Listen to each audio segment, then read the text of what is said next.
guys ever hit the end stream button instead of the AFK button? That was hilarious. I ask, why did humans disappear from the world? That's a good question. The hell is this? I believe this is some manner of password. Password? Yes. The correct answer should grant us access to the castle. I feel confident I've heard this somewhere before. Well, why did humans disappear from the world? Oh, hey, a weapon.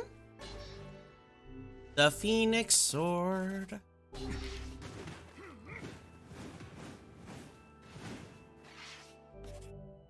It's moderate.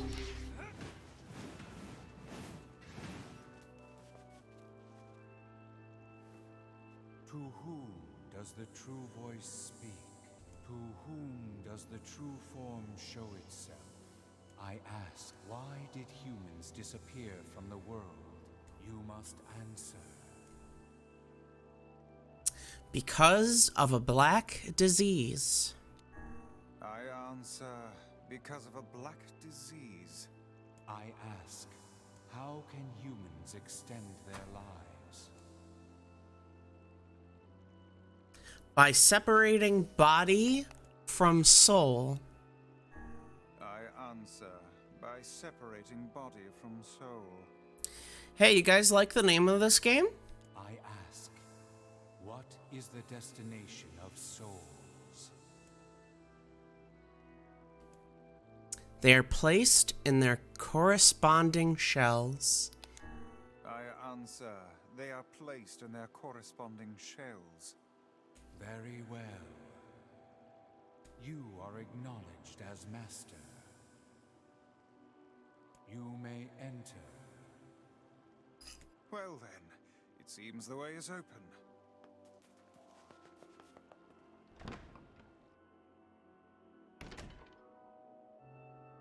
Hello, Popla and Devila.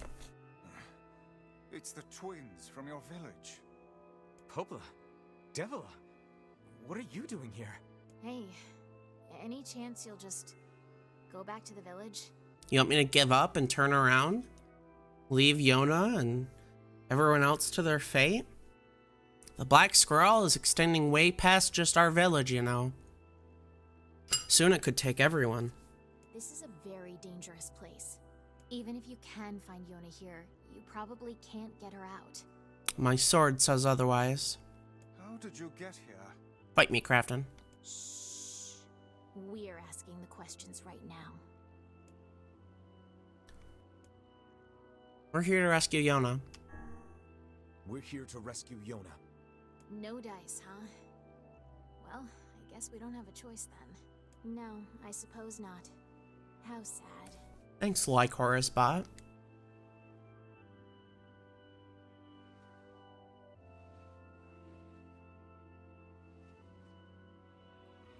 We didn't want to fight you. Oh? We really didn't want to.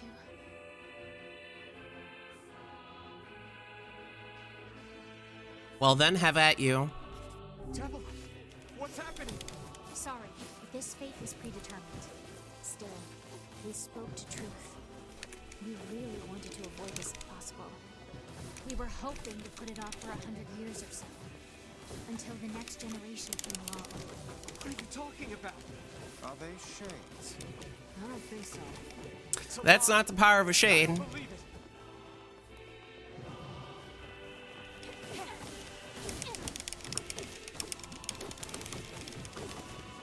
We never thought we'd grow to be this powerful.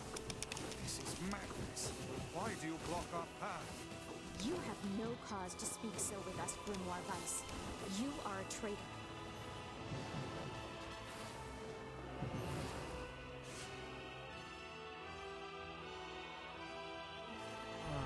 What now?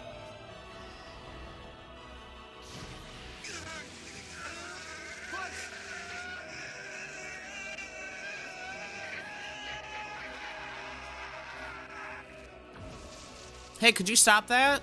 They copied my power.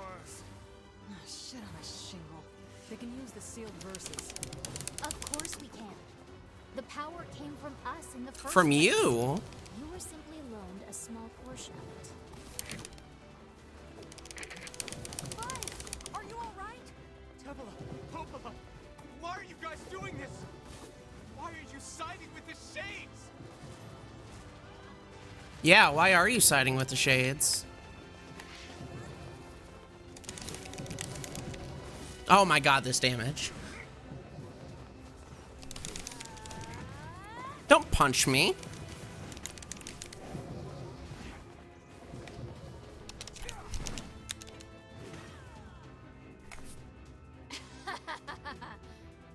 Why? The answer to every riddle lies within the heart of the Shadow Lord. The Shadow Lord? So you've been on his side this whole time? You must search for that answer yourself. You've got to face your own truth now. Please, enter the Shadow Lord's castle.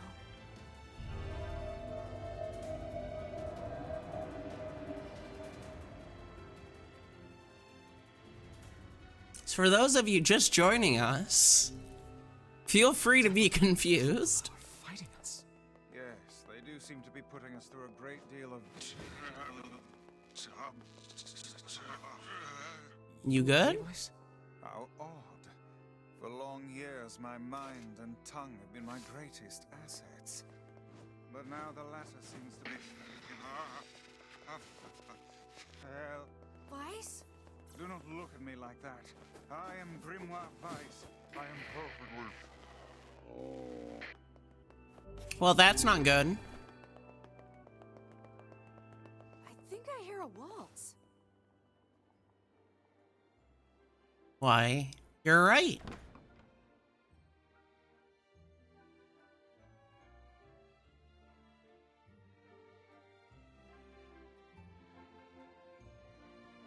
And what in God's name are those?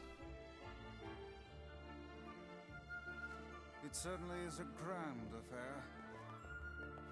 Bunch of dancing bastards. they're all Shades. All of them are Shades, huh? I think we're locked in. It's not like I was planning to leave. Yeah, it's a bit late for that.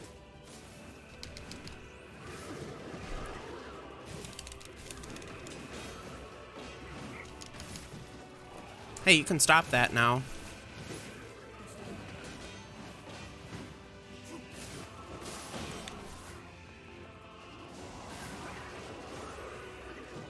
Damn it. Stop it. I want to charge my cool move.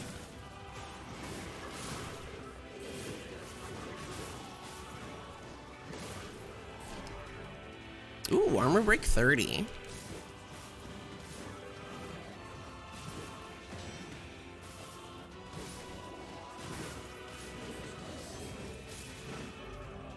Guard resistance 30.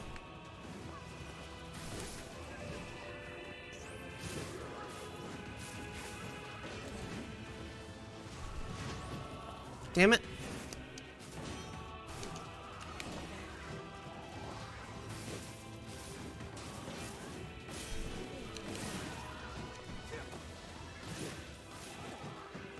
I said let me go. Stop punching me. I'll punch you.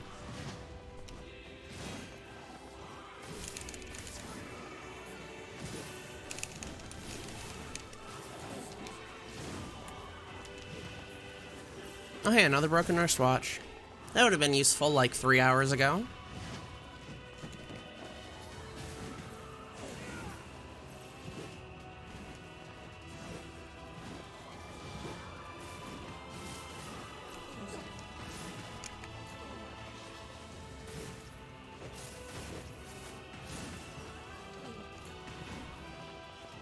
Who else wants some?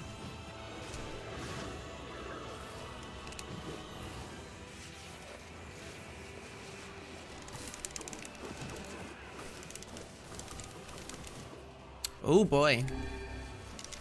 Damn it! Don't stop coming! I'll open the next door. Cover me. Oh, how I do love a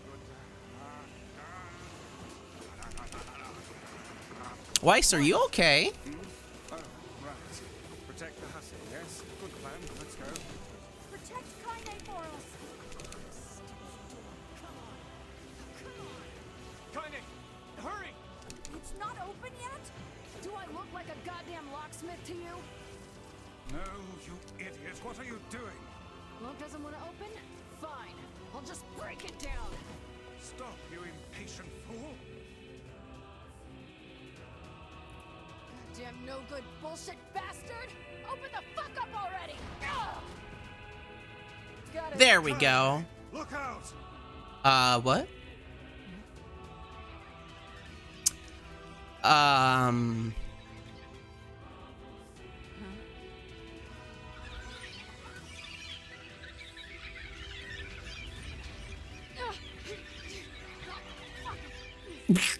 Okay. These things are freaking me out. Kaine, what's wrong? We need to help Kaine. We need to help Kaine. I got her. I got her. You okay? Yeah. Well, we got problems. That's a lot of shades.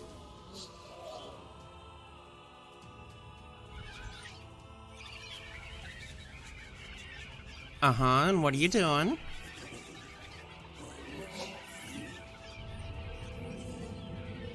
Ah, something I really don't want. Cool.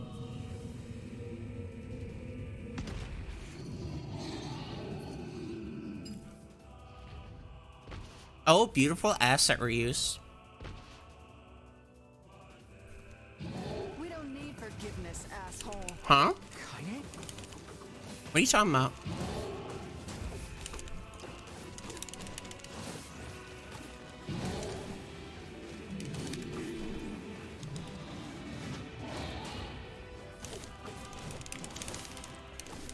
You're a weenie, dude. Who are you talking to? Are you all right? I'm... Shit. Oh dear. Another one.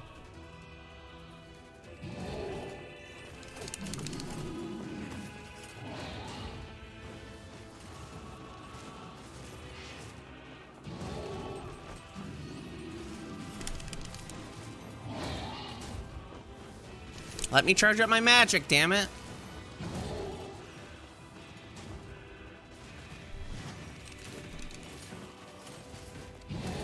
You're not that strong either.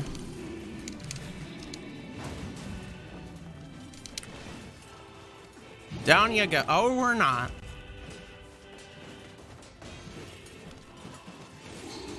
Down you go. We're not? Can we even hurt this thing? Oh no! I can't stop now. Damn it. Stay focused, Kaine. Don't fall victim to such distractions. Come on! We have to keep going! Let's go. Alright, we just gotta kill it again, right? Just gotta keep killing it. This way. Move.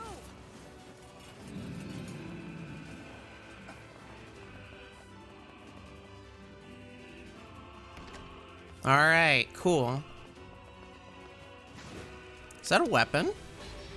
Dragoon Lance. Where is it?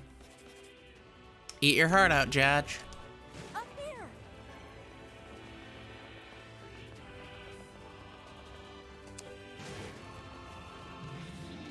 Oh. Can we deal with this thing?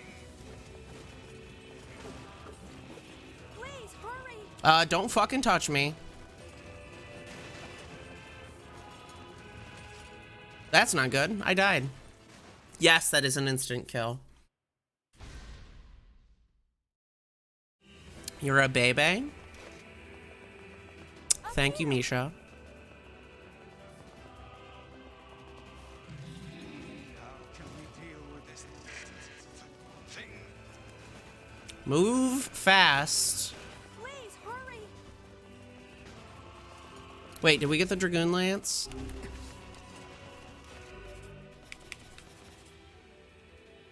We didn't, so we have to die. That's fucking hilarious.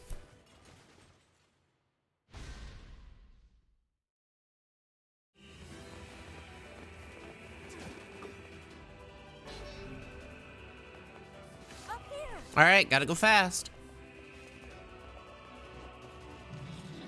How can we deal with this thing? Please, hurry!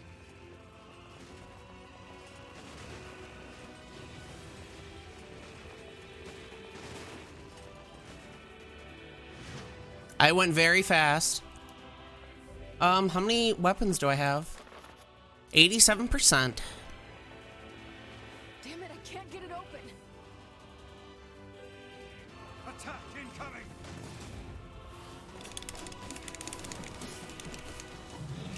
Oh, and it's armor regenerated. How nice of it. The entrance is locked too. It seems we are in a bit of a predicament.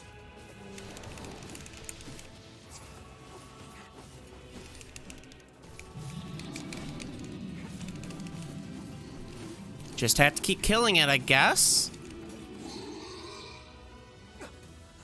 God, this is tiring.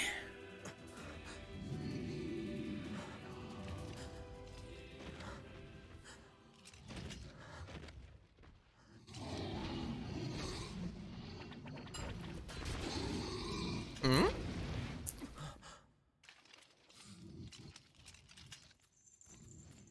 The masked people?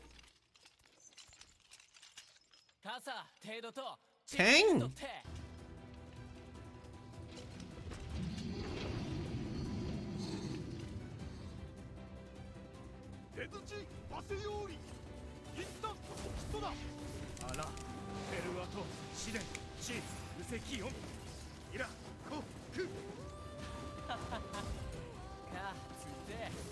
What are you doing here?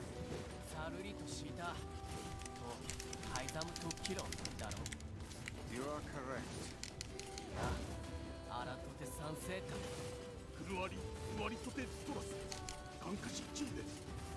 But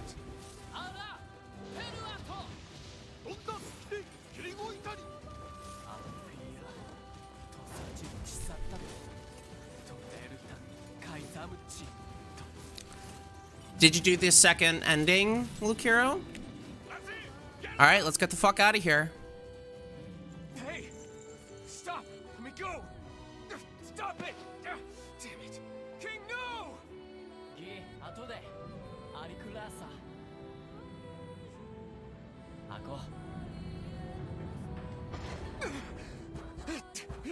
No! Why are you so sad, King? You can't fight that thing on your own!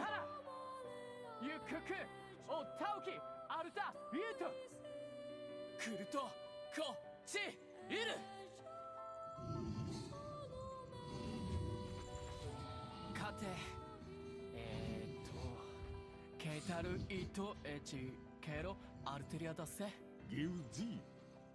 88 rules. 真鍮カレルタカイザムテラス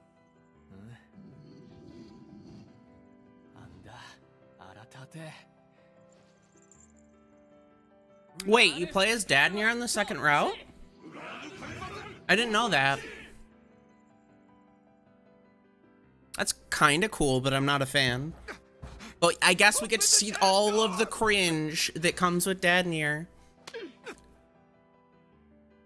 Knock it off already. Let's go. Kaine. He's fighting for you. And for Fira.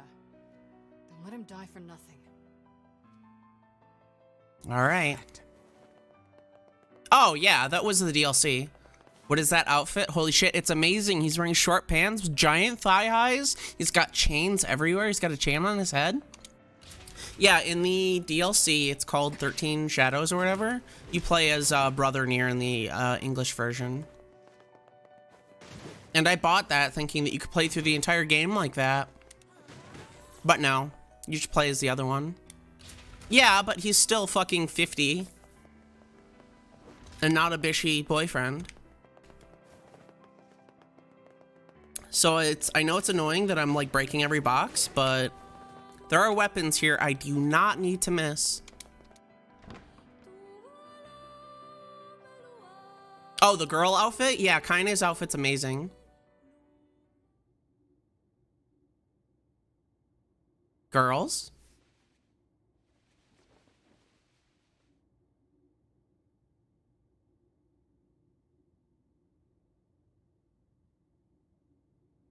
Devila. Popola. Oh, look. You made it. We've been waiting for so long. Why are you doing this? It began 1,300 years ago. It's a long time. Humanity, finding itself on the brink of extinction, undertook a last-ditch rescue plan called Project Gestalt. Is that an escalator behind you?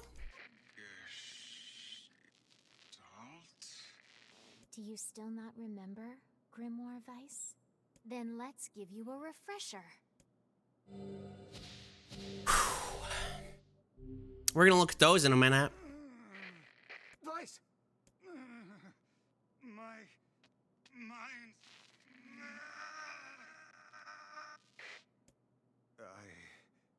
I remember Devila. Popola. Yeah, I You know. are not human. In fact. Oh no. You still have to get the weapons from quests, though. Yeah, sometimes the truth can be a real bitch. You want to finish that thought for him, sister? All of us. Every person standing in this room. Are Well, except for you shells two. created by the true humans. What are you saying? You still don't get it? You aren't human. So then humans, I mean, the true humans, are extinct? Yeah, but you still have to do the part 2 quests. You have to do the treasure searching quest to look like the treasure map quest, which gives you a spear, and then you have to do the one that gives you the rock that gets you the iron pipe. You can do them in part 2. No. They still live on. You know them as shades. Each shade is a twisted remnant of what was once a human being. So every shade that we've been killing were the original human beings. Crazy, huh? Now let's skip the part where you stand there with your mouths agape and just get down to business. Wait. Sorry, but we're gonna be needing that shell of yours. The rightful owner has been waiting for a very long time. Please don't be angry with us. We are only doing our duty. Our endless existences have a single purpose: to control the lives of others in accordance with the will of the true humans. You have your own motives, your own We'll get there, desires. Lucero. Let me finish this fight, and then we will. I will show you. Just that simple. Don't speak such foolishness. Sorry.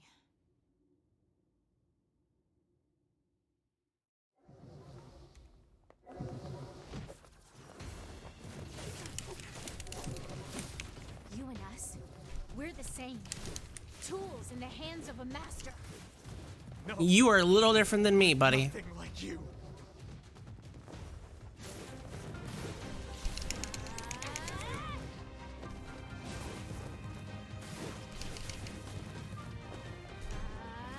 Could you stop punching me? It's really rude.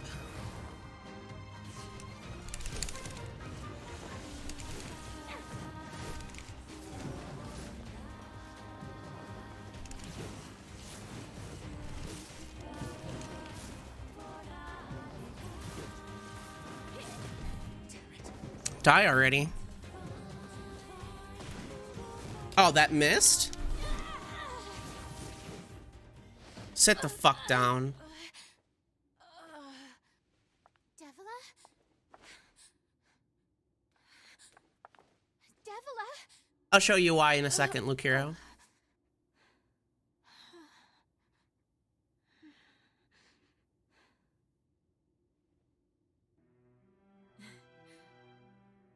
Popola. Are you crying? No! Don't die! You know, Popola, understand now why we're twins. It's because we were born without souls. Devila, I can't stop the bleeding. Oh God, I can't stop it. This world is too lonely for one without a soul. There's too much emptiness.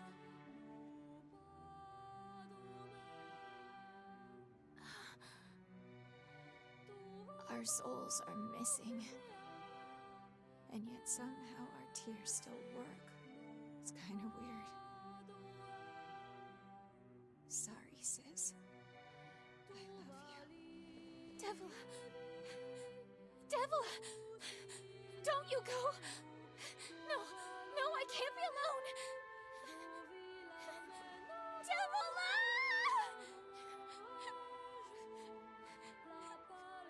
Well, Devila's dead. Popola. Let's stop this now. Stop? Now you want to stop? You think you have the luxury to stop? You cut down my sister like a goddamn animal and now you want to stop? Self-defense. Popola, wait! It doesn't have to. No one stops! It's way too late to stop! No one stops! Please, don't do this, Popola. You and Devila were She like is parents to me. fucking furious. Two that watched the world wither for time immemorial. The cruelness of such a fate is difficult to imagine. I don't want to do this. I don't want to fight her. Stop bitching and start fighting. It's the only way.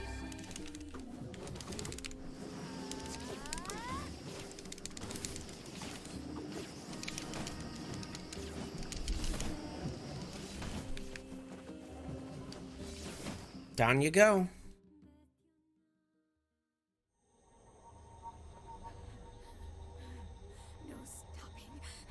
No stopping ever!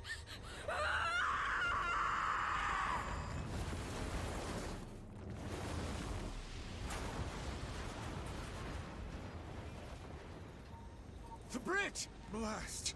We're trapped. I've got an idea!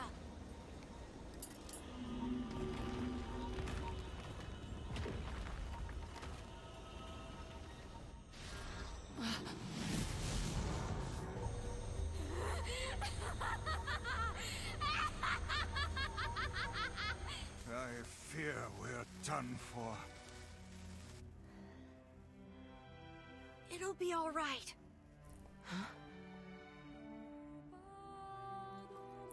You know, when I was young, I hated my eyes. And now that I'm older, I hate what my body has become. But there's something else there now. Something like pride, you know? I mean, without all this, I couldn't have become your friend. Goodbye, my friends. Thank you for everything. Emil. For so long, all I could do was destroy. But now, I have a chance to save something. No! Now get going, okay? Emil. Don't worry about me. I'm gonna be fine. You think something like this would bring Emil down?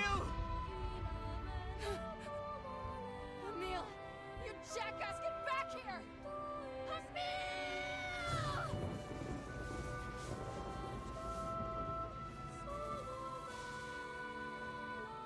Oh dear. Kaine's so unstable, and Vice can't stop arguing with people. I hope they can hold it together once I'm gone. Well, I guess they'll just have to learn.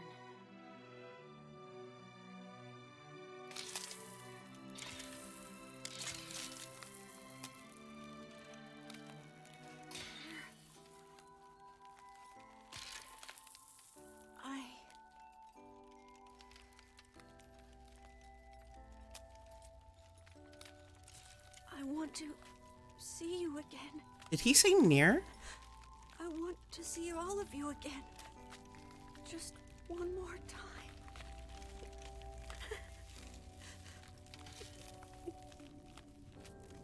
I'm scared. I don't want to die.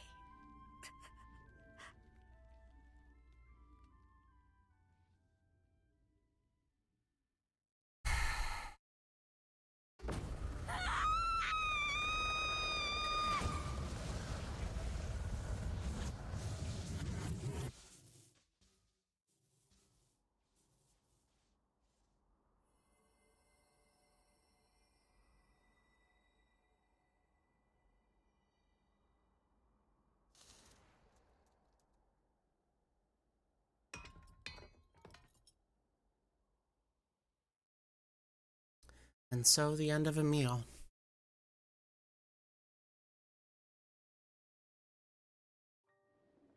Opola, Davila, King of Facade, meal.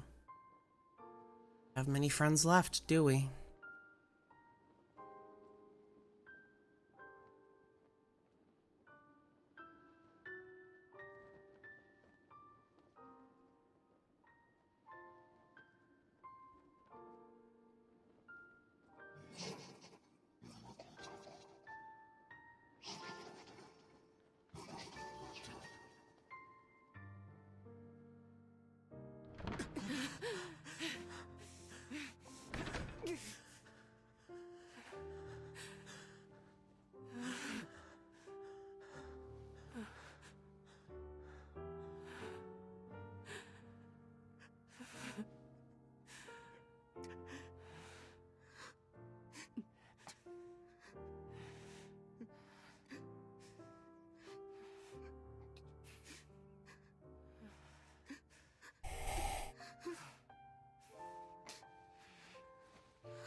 Let's go.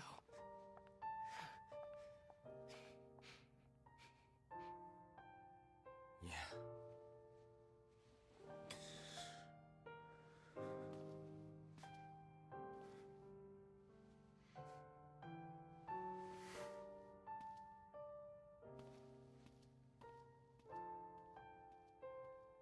How much more do you need to sacrifice?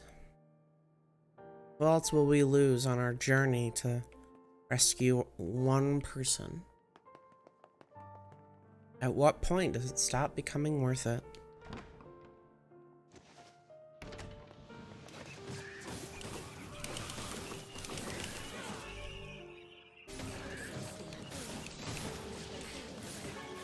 Lucero, are you still around?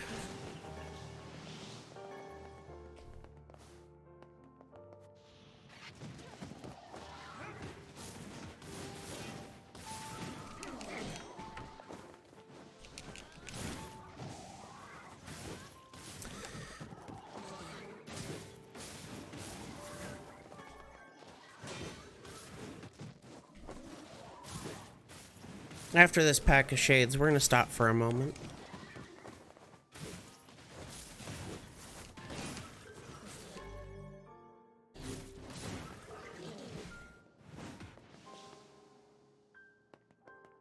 Okay.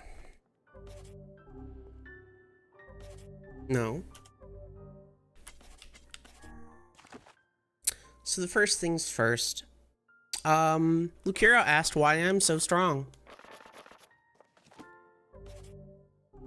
That would be because I'm level 33. And also because my weapons are maxed out, for the most part.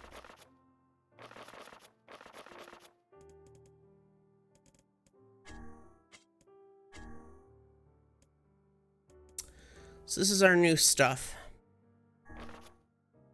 Project Gestalt Report 0923. As noted in the previous report, implementation of Gestalt mode can prevent the white chlorination syndrome we recently experienced. Transfer of bodily information to civilian repressed replicants is proceeding as planned, with genes of the originals safely stored inside. Our role as surveillance androids to prepare for when the incurable bacterial disease eventually dies out is also underway. So far, this is proceeding without issue. Observer 021, Opala. Project Gestalt Report 9182. This document discusses potential strategies for the relapse cases we have observed in recent years. The term relapse, of course, refers to the catastrophic loss of sentience seen in certain gestalts. This syndrome has defied even our most pessimistic initial estimates and continues to trend upward with disturbing speed. With some relapsed gestalts beginning to attack replicants, there is an urgent need to take comprehensive action. We remain convinced this is an unknown technological defect in the gestalt transformation process. It is responsible for this condition, but so far have been unable to confirm this theory. Research on this condition is now our top priority and looks likely to continue for some time. Observer 022, Devila. Report 10432. Shorthand minutes of Case 23, Emergency Response Conference. Committee Special Meeting. Issue, observe upward trends in relapses, noted and discussed. Issue, acceleration of restoration schedule, approved. Part, debate over using codename NieR for human restoration schedule. Report, preparations to launch Weiss decoding system for above. Report, order collection of guidance and release code for Azzy alongside Weiss launch. Report 11242. We have determined that the rise of relapses was due to an unexpected spike in the sentience of replicants, as well as genetic instability within the original gestalt. It seems the original's effect on bodies that have undergone the gestalt process was not anticipated in advance. Immediate action must be undertaken to identify the links between the true and the originals, or between this trend and the original gestalt, along with its sister, the relapsed case known as Yona. The observer contact group is growing uneasy, so finding a solution for the relapse issue should be considered a top priority.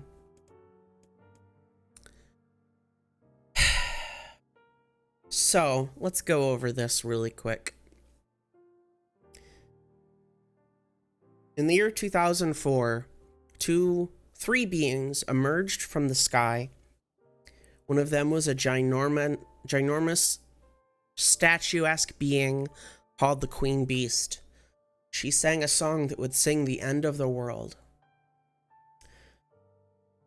Alongside her emerged a red dragon and a man on that dragon.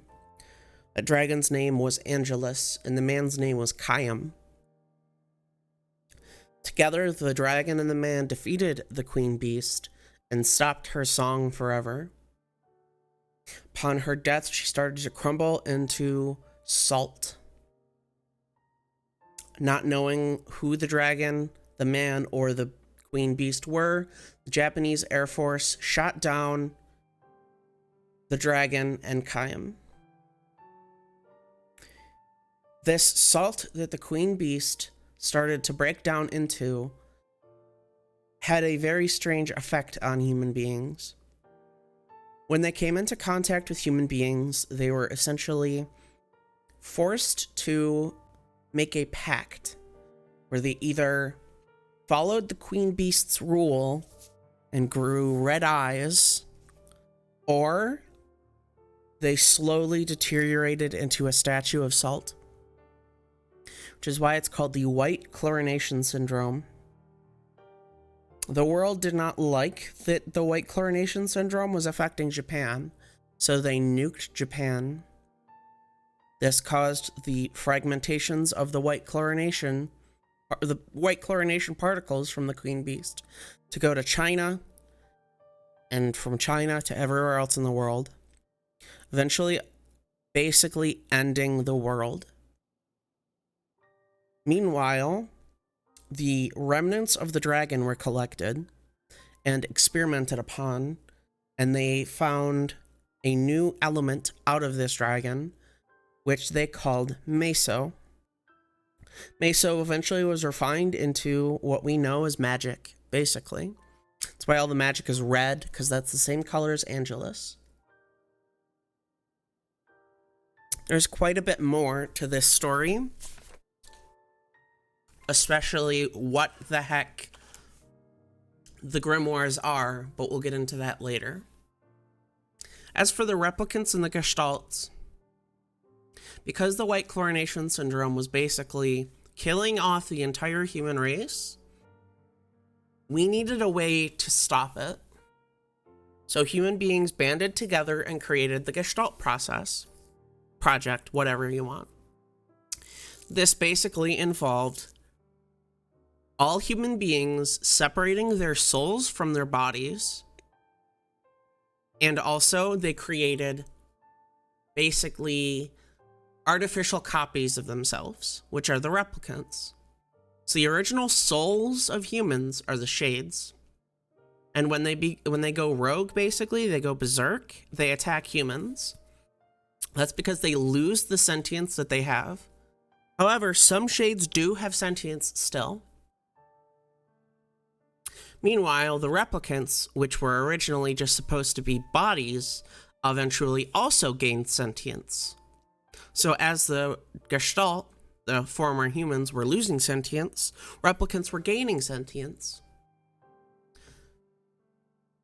Which is why you see small little towns of people. Popola and Devil are not human. They're not shades. They're not replicants. They are androids. They were androids tasked with guarding humanity and to see the Gestalt project to be completed. But obviously, that's not really going well. Also, the original Gestalt was the original NieR. The original brother, not me, but the character you play as at the way beginning of the game. And that girl at the way beginning of the game is the original NieR's sister, Yona. I am the replicant of that original NieR. My sister is the replicant of that original NieR's sister. The reason why the Shadow Lord attacked us and took Yona is because he wants Yona to have her body back. Because the longer you wander around as a shade, the longer it might take, or the quicker you might just lose your sentience and go basically berserk.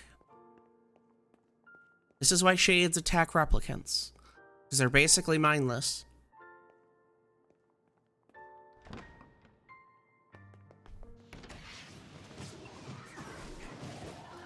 So I hope that answers most of your questions with the information we currently have. The White Chlorination information is what you see at the end of Drakengard ending E, where you play as Kaim and Angelus and actually fight the Queen Beast. As well as there's stories in this game you can have access to. Like the tree in the Forest of Myth talked about a boy with White Chlorination Syndrome. That's why it says his skin is whiter than the sheets upon which he lies, because he's turning into a pillar of salt. The rest is in Grimoire NieR, which is a Japanese-only book.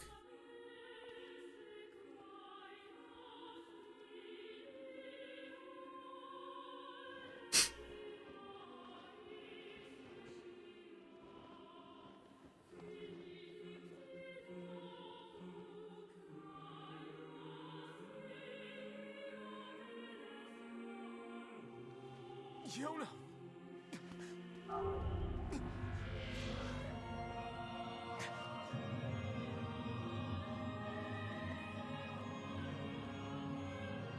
Hi, Azzy. Welcome to the end of the game.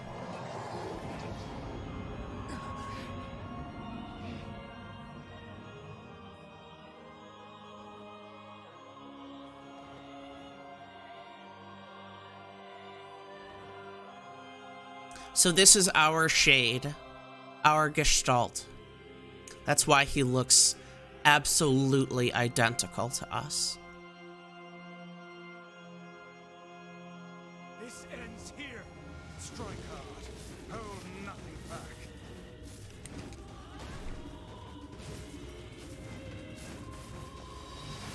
How could a mere tool hope to stand against the Shadow Lord?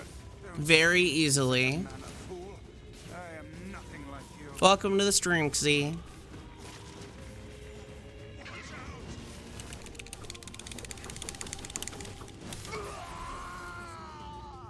Get fucked, Noir. Be careful.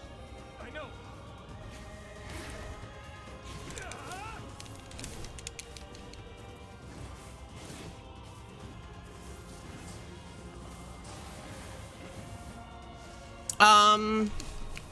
It's the remaster replicant, but it's based on the original Japanese version, which is why we're playing as not the ugly, shitty NieR.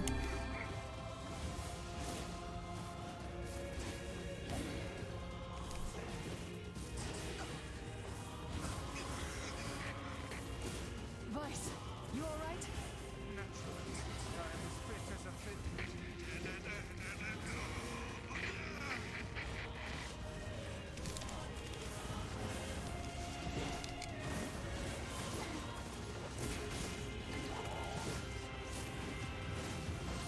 There is some new content in this game, although this is not new.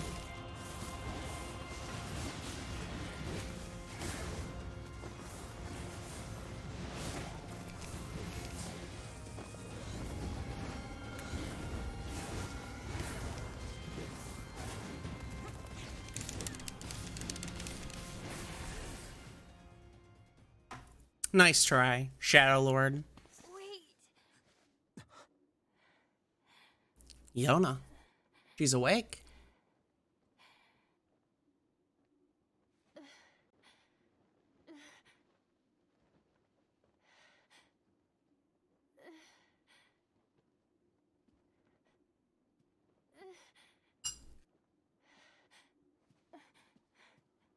Brother?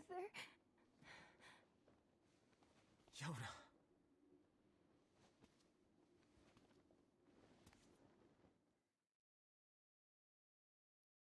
That's not your Yona.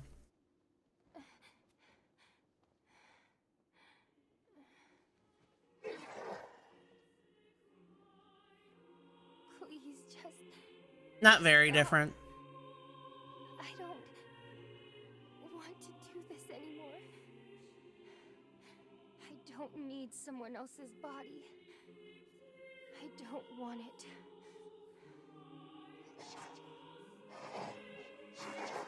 There's another girl inside this body. I can hear her. She won't stop crying. She says she wants to see her brother. Yona's been possessed?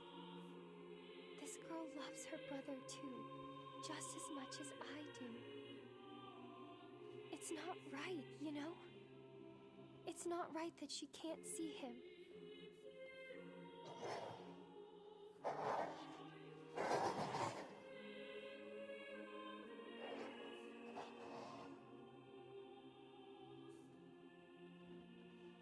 She is very cute. It's you, isn't it?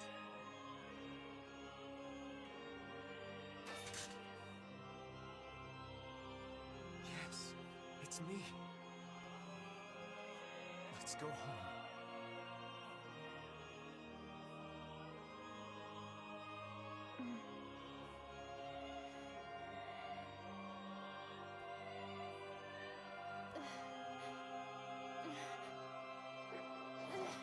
Shades can't exist in light, right?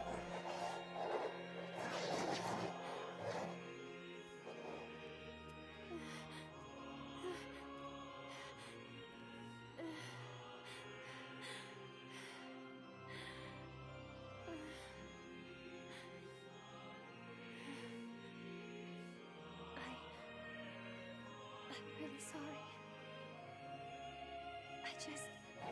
I don't know what to... sorry. No matter what. Just know that I love you.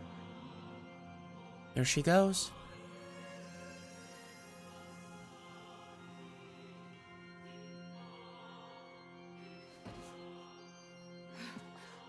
Hurry. The shade that possessed her is gone.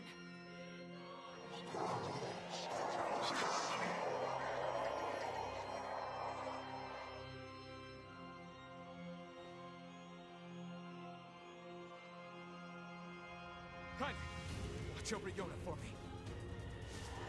You want me to understand your sadness? You think I'm gonna sympathize with you? I swore to protect my sister and my friends. If someone puts them in danger, they must stand aside or be cut down. Now come on, let's finish this. You know, it's incredibly ironic that you don't speak the same language, because you two want the exact same thing.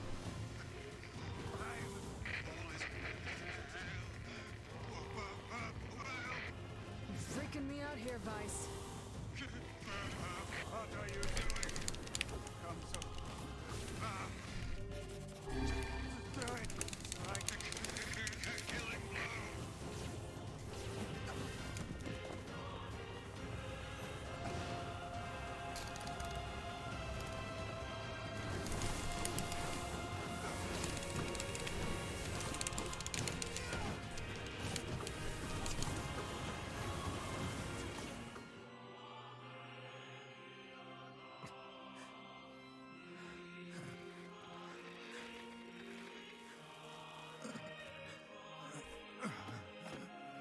No bother.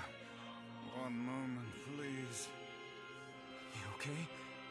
Fine, just fine. All right, no, I'm not. Vice.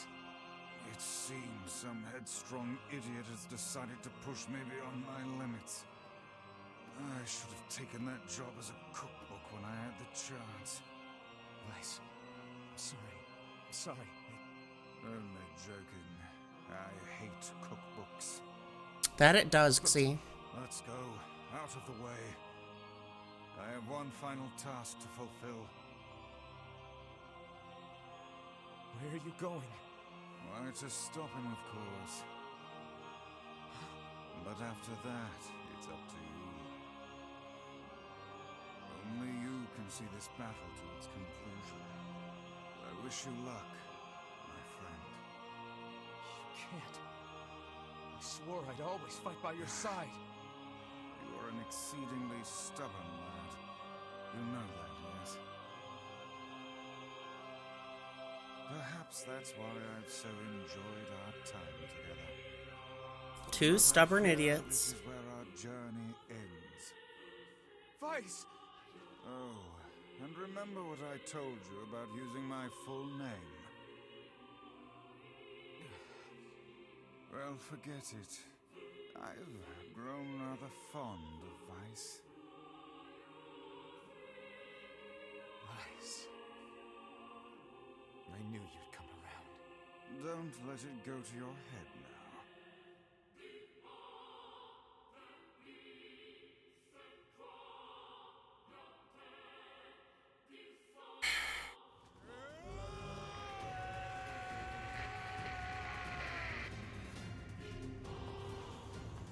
We no longer have the ability to shoot. Defend. I have a reason to live.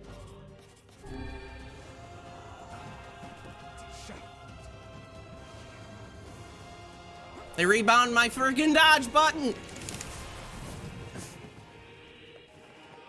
Get out of my way, damn it!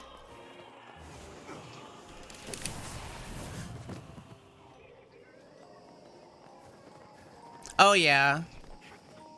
Grimoire Weiss has an amazing voice actor.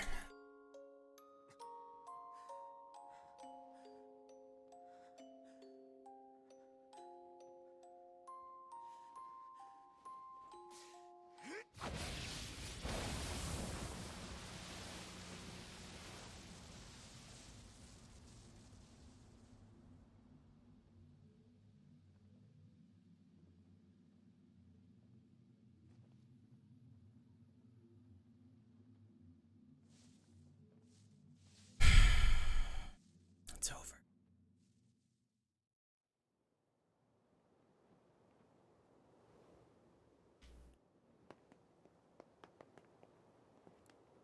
Is Yona all right? Oh God, no. Oh, please, the girl is fine. Weiss? Where are you? Are you okay? I am as well as can be, considering I have lost my physical form. Doubtless my voice will be the next to go, so listen closely. Your sister is safe. Do not mourn her, and do not give up hope. Instead, you must call her back to you. How? Use your memories. Recall the times you spent with her. Present her with proof that the two of you live still, and that your lives have meaning. I don't know. Typical. But take heart. I know you can do it. What's my favorite food? Cookies. What's my favorite book? That's my magic storybook. What's my favorite place? Home with you. What's my favorite flower? The lunar tear, of course. Okay, one more question. Who do I love more than anyone? Well, who does she love more than anybody? It's me, of course.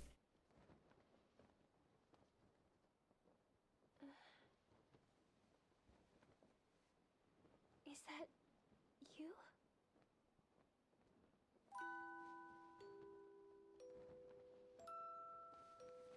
Yona.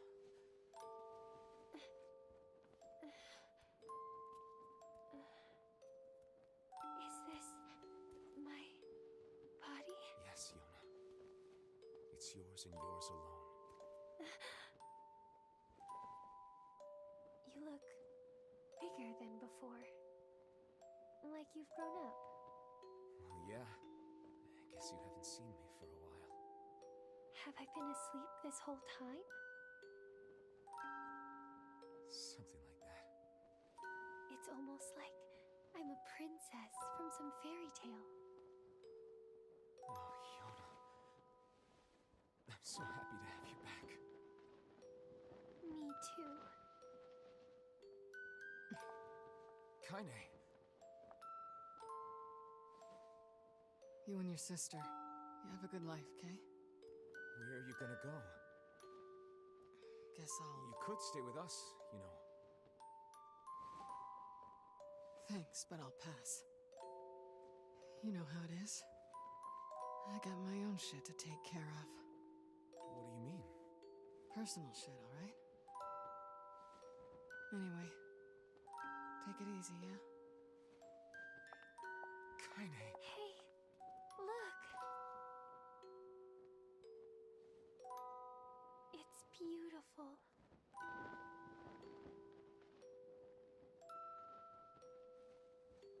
For the longest time, I heard someone telling me how they wanted to see the light. And now, they can finally see it. There's a reason why she left. She's a part shade, and well, if there's anything that guy hates, it's shades. For any reason.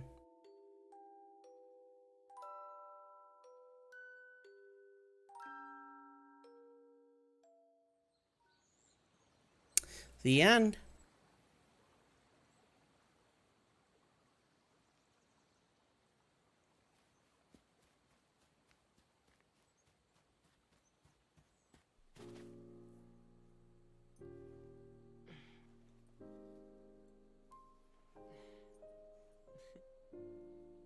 This scene makes so much more sense in this version of the game. You, I love it.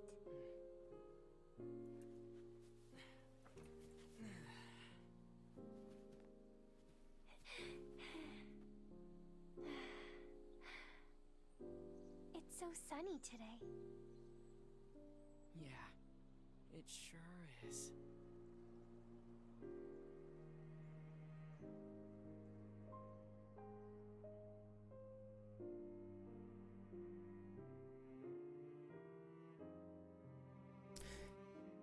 And even the Shadow Lord and their own Yuna are together in the end.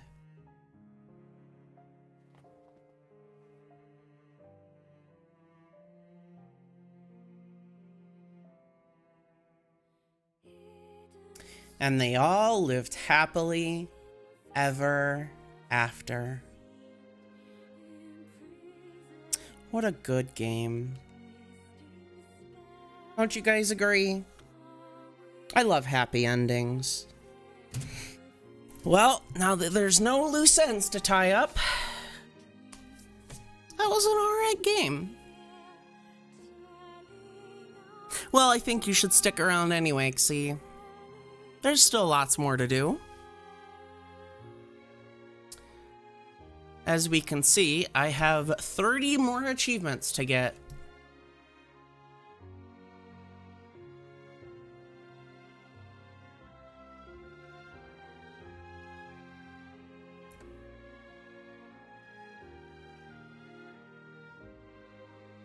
Wait, defeat the Shadow Lord within 4 minutes and 20 seconds? Really? Wow.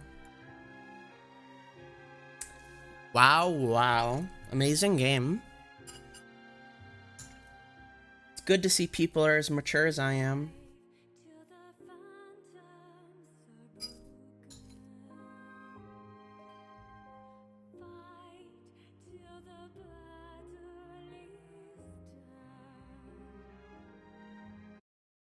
I wonder.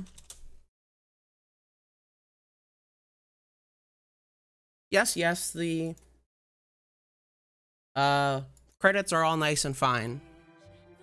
Let's make them go faster.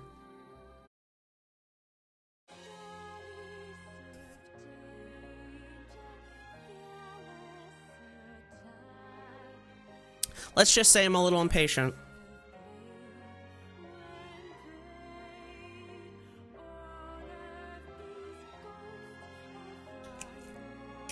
Although the song is pretty good.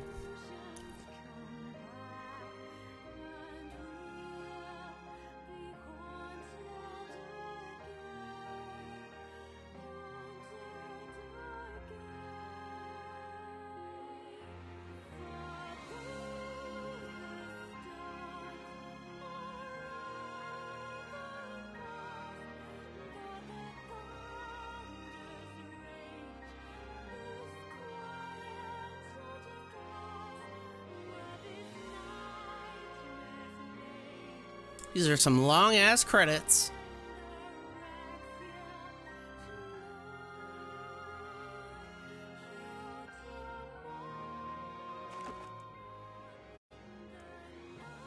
Yeah, let's save our game. That's weird. It's just an A. Oh! We can experience Kaine's story.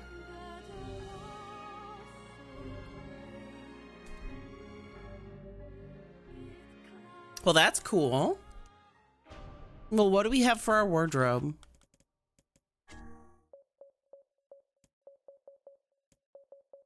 Nothing. Hilarious. Let's continue from this area.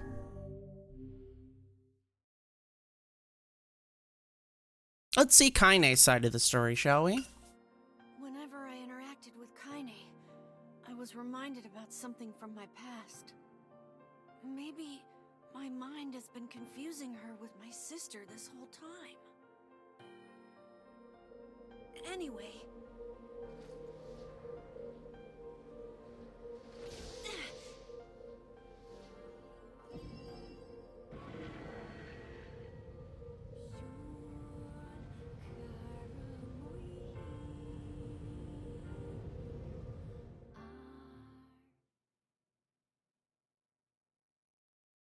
Here we go.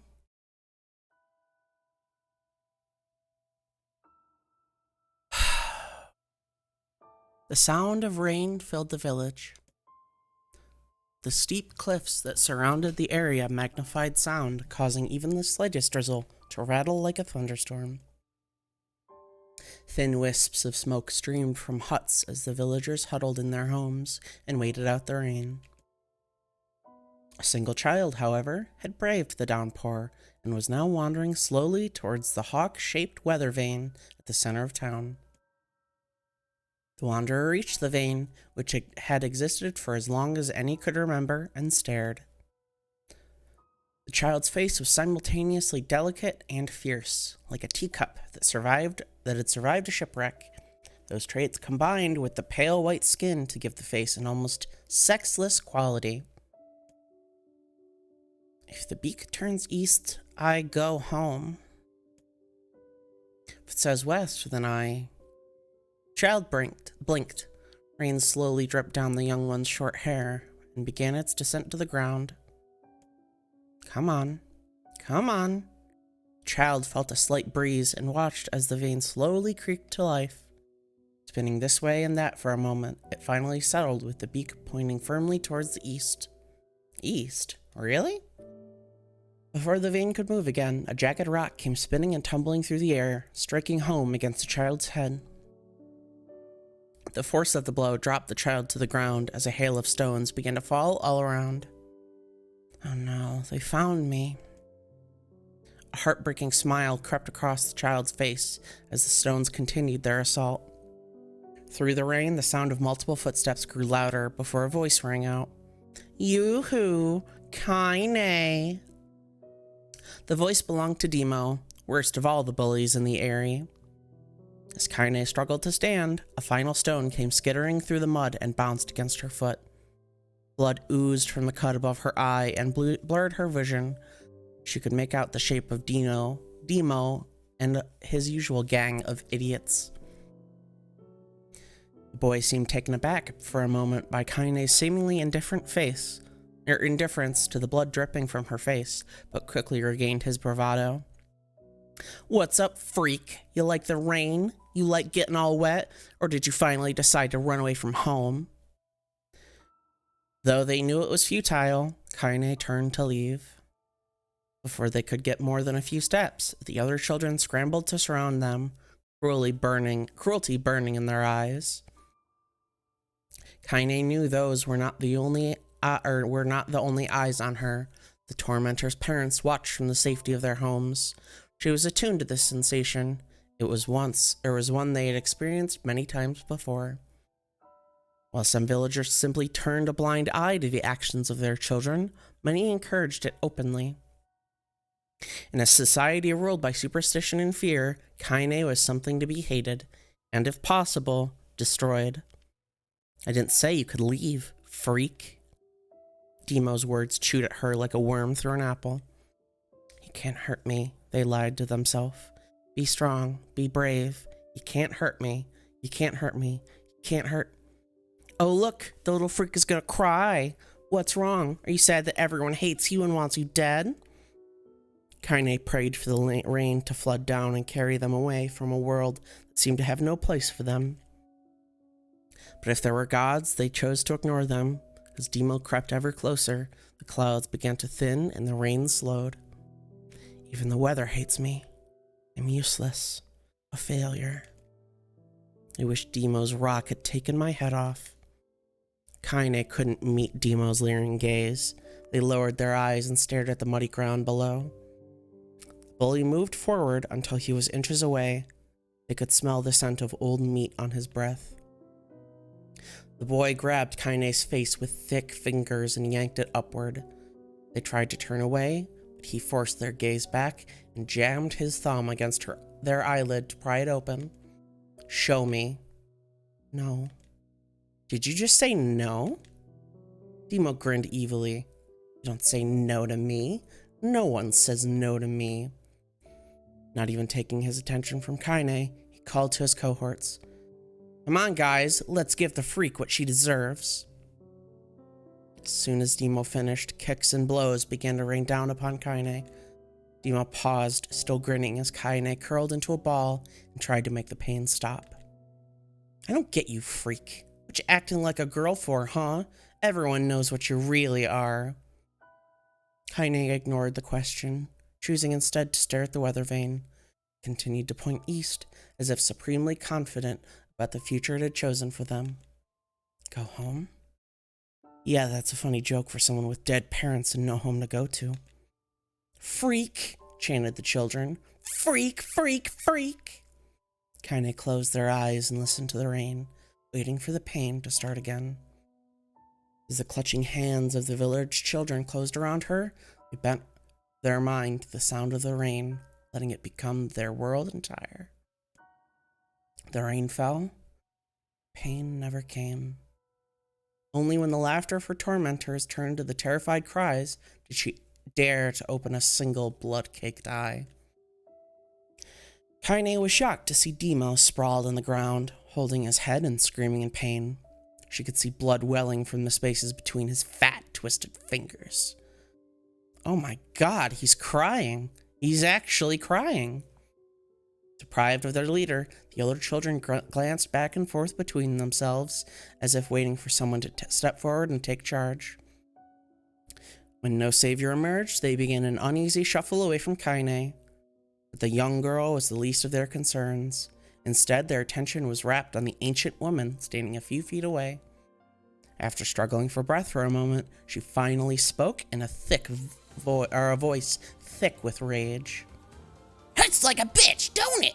Now I suggest you scatter before I throw another one. And if any of you little bastards ever touch my Kaine again, I'll do far worse than throw a rock. You can count on it. The old woman crouched down and gently touched the hand Dino was using to cover the wound. Before he could think to protest, she ground her palm into the wound, twisting back and forth.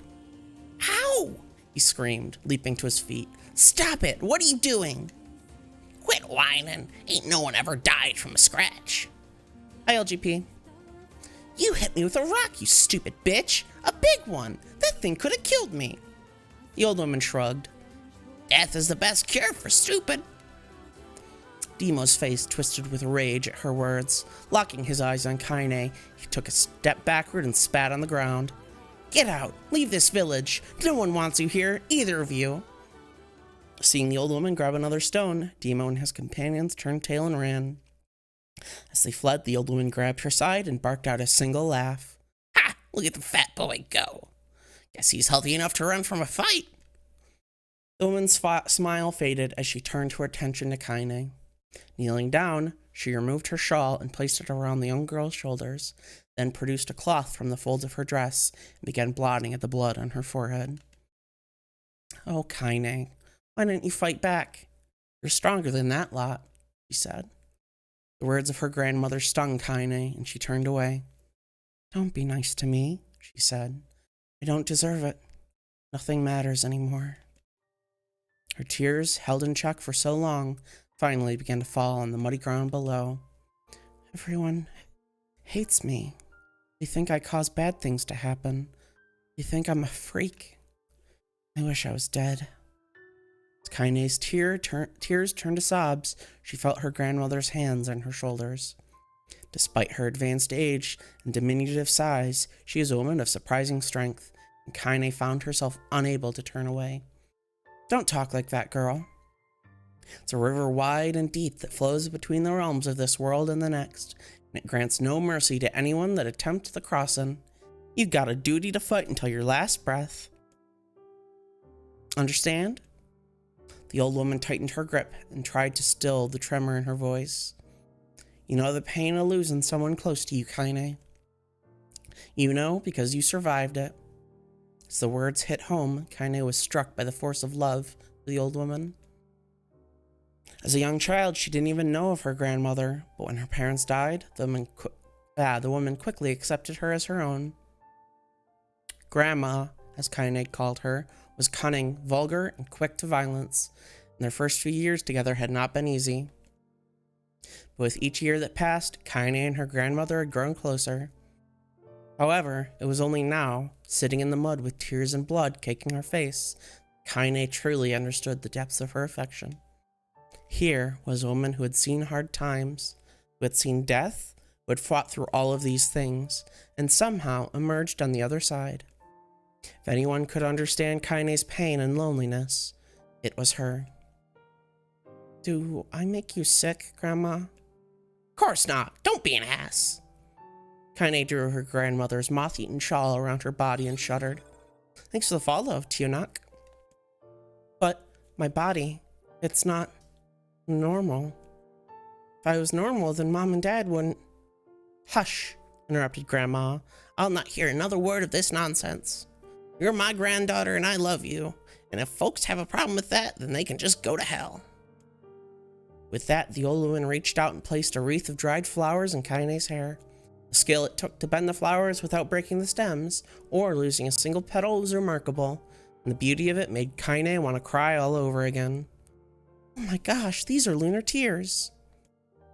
You made this for me, Grandma? Lunar tears were legendary flowers.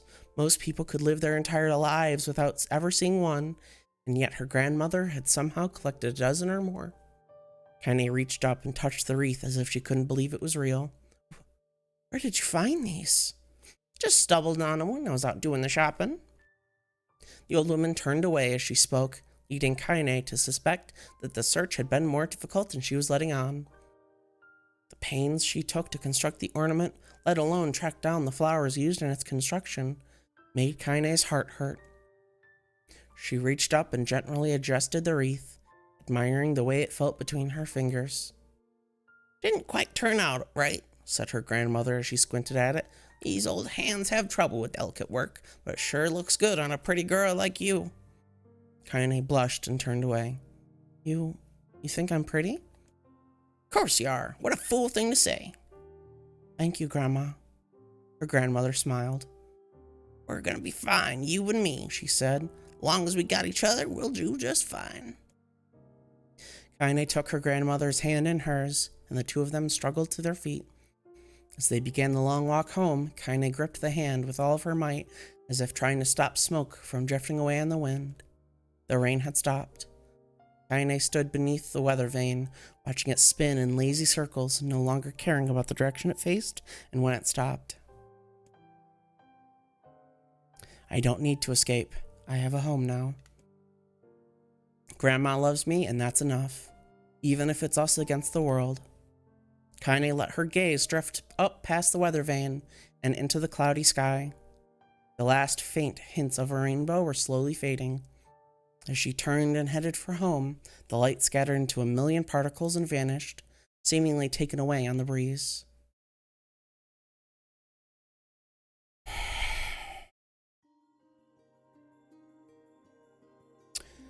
So I'm going to say once again, Kaine is not half shade in this part of the story yet. The reason those kids were making fun of her, especially you could tell from when Demo said, "Show me." The kids were making fun of her because they didn't know that Kaine was intersex. They'll never say it outright, just as they won't say that Emil is a homosexual outright. But those are just facts of their characters. While their characters aren't entirely based around these facts, they are also important facts. The reason why Kaine dresses in her very interesting attire is because she wants to empower herself. She thinks that she likes her body and wants to show herself and other people that she's a woman and wants to feel beautiful or attractive or what have you. In the distance, Kaine heard the steady sounds of an axe striking wood. The noise had a purposeful quality to it, as if she was hearing a master woodsman go about his work. The firewood being produced, however, was far from a work of art that could be. Pieces of every shape and size were being flung about a barren yard with wild abandon. Anyone trying to stack such wood would probably die of frustration before the job was done. Stupid piece of shit axe! Kaine's grandmother flailed away with the axe, filling the air with both splinters of wood and words that would make the most hardened sailor blush. Grandma! Called Kaine. That you, Kaine? Yelled the old woman, taking her eyes off the wood for a moment. Don't get too close, or I might take your goddamn foot off by mistake. She brought the axe down on a piece of wood, sending chips flying in every direction. One spun past Kaine close enough for her to hear the whistle, at which point she decided to step back. Once she'd scuttled to a safe distance, she cupped her hands around her mouth and shouted, "Grandma, do you need help? I can get you water or lunch or a new axe or something." The axe, poised to strike another wobbly blow, paused in midair. The old woman considered her granddaughter's offer for a moment, then smiled. "Tell you what, since I'm doing such a pish-poor job of chopping, why don't you come here and take over so I can get the water? Shade's been restless lately, and I don't want you running into a bunch of them bastards." Relinquishing the axe, her grandmother picked up a long pole with wooden buckets on either end. Gathering water was far the more difficult of the two jobs, but Kaine knew better than to complain. Once Grandma's mind was set, there was no changing it. Kaine did her best to help with chores, but Grandma took every task that required travel to the village. Though she had a long list of plausible excuses, Kaine knew the real reason. She didn't want her granddaughter to be taunted and harassed by the villagers. Once Kaine moved in, Grandma decided to take up residence a good distance from the area. Out of sight, out of mind seemed to be the best policy when it came to the villagers. Her granddaughter and rare... when it came to the villagers and her granddaughter. And rare were the days when any but the two of them could be found on the rocky acre of land they called home. Kaine enjoyed the solitude, but harbored a secret resentment that her grandmother was forced to spend her golden years in such a place. After watching her grandmother leave, Kaine turned her attention towards the task at hand. She had never chopped wood before in her life, and soon discovered why the old woman hated the chore. Swing after swing of the axe produced only a tiny crack in the wood. When she finally managed to connect with the solid stroke, the tool embedded itself in the log and refused to budge. Frustrated, Kaine swung the axe around her head and threw it, log and all, across the yard. Damn it. Ugh, crap! She suddenly understood the joy her grandmother felt in a good curse. Happier now, she picked up the axe and forced it from the wood and resumed chopping. She had a natural skill with the blade, but the task was challenging, and blisters soon began to form on her small pink hands. "This is tough. My logs are all weird sizes." Spitting on her palms and ignoring the pain, Kaine redoubled her efforts. Just as soon as she was developing a rhythm, Grandma returned from the village. Setting down her buckets with a small sigh, she took one look at the logs and coughed out a wheezy laugh. "Pretty clumsy, girl. You'd better practice if you..." Her grandmother suddenly collapsed to her knees, causing one of the buckets to wobble precariously. Eyes wide, Kaine dropped the axe and ran to her grandmother's side. "Grandma!" The old woman shook her head and pointed a trembling finger at the bucket. Get the bucket. Can't let it spill." Kaine steadied the bucket with a foot as she knelt by her grandmother. A small bit of water sloshed over the side and made a new home in the hem of her dress, but Kaine didn't notice. Grandma, what's happening?" Raised with panic, she grabbed her grandmother by the shoulder and shook. After a moment, the woman lifted her arms and batted Kaine away. Stop that! Just stop!" she cried, breathing heavily. "It ain't like I'm dying. Just tired from the trip is all." Kaine desperately wanted to believe her, but one look at the old woman's shaking hands and worn face told her more than the words ever could. Her grandmother had lived a hard, long life. It seemed the bill was finally coming due. The time when her grandmother watched over Kaine was ending. Sooner than either of them had feared, the positions would be reversed. The next morning, Kaine came to the side of her grandmother's bed and took her wrinkled hand. "Grandma, you're sick and you need medicine. I'm going to the village." The old woman shook her head and tried to rise, but Kaine gently pushed her down. "It's all right," she said. "I'll be back. Or I'll be fine, rather." Ugh. Her grandmother fixed her with a gaze that could melt steel. After what seemed an eternity, she finally lowered her eyes and sighed. "Well, I don't like it, goddammit. But I guess I should have quit being so stubborn and let you grow up." The old woman watched as Kaine strapped on her boots and made her way down the road to the village.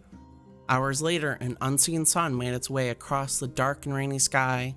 She was still watching. Kaine moved at a brisk pace, checking her pockets every few minutes to make sure the money her grandmother had given her was still there. Every noise caused her to spin on her heel to make sure she wasn't being stalked by a shade, or worse, Demo and his gang.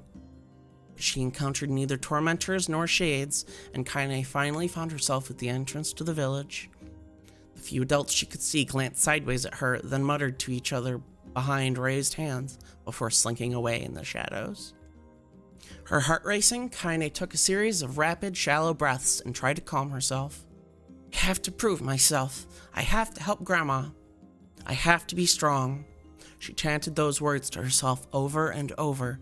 She slowly made her way. Finally, her eyes settled on a rotund older woman who was angrily waving her arms in the air, telling anyone who would listen exactly what she thought of Kaine's presence. Hey lady, said Kaine with a bravado she did not feel. Where's the apothecary? The woman's flabby cheeks shook in bewildered anger. How dare this thing speak to me? They seemed to say, but Kaine saw that her eyes had a completely different emotion. Fear. Yeah, we're both scared, lady. Trust me on this one. Which way? Kaine repeated. The woman pointed at a small building to her right, hitched up her dress, and stumbling off in the other direction. Kaine cringed, expecting a stone to come flying from the assembled crowd, but none came. Her mind was filled with a strange sense of pride. She made her way to the apothecary. The new emotion had little time to take root, for as soon as she opened the door, she noticed a familiar customer at the counter. It was Demo. He clearly had been sent here on some kind of family errand, because this gang of followers was nowhere to be found. Oh my god, he sputtered. What are you doing here, freak? The insult was delivered without force, and Kaine happily ignored it. Stretching on tiptoes to see over the counter, she asked the shopkeeper for the medication. Ha! Barked Demo. That old bitch finally keeling over? Go to hell, Demo. The boy's eyes grew so wide they seemed ready to fall out of his head, but before he could let fly a comeback, or worse, a punch, the apothecary told them to knock it off before he kicked them out of the store. Demo slunk out of the shop, cursing Kaine under his breath. Once he was gone, she allowed herself to breathe once more, taking a brief tour of the shop while the owner prepared her medication. Blah, let me take a drink of coffee, hold on. Jesus. Countless tiny bottles filled the cramped store, each with a label written in some indecipherable language. An ocean of aromas assaulted her nose, creating a scent that was so exotic, but not altogether unpleasant. Seeing such a variety of supplies gave Kaine a sense of peace. Surely, in a world so vast, there would be a place that she could call home. On the far wall, behind the counter, rested a portrait of a stunning young girl. The picture had once contained bright, vibrant colors, but time had worked its cruel magic, and they were beginning to fade. The beauty of the work, however, remained undiminished. You like that picture? Kaine turned to find the apothecary with a small vial of medicine in his hand. His eyes were gentle but sad. They seemed to stare through her and into nothing as he spoke. That's my daughter. I sketched it when she was just a little girl. She's been dead for a long time now.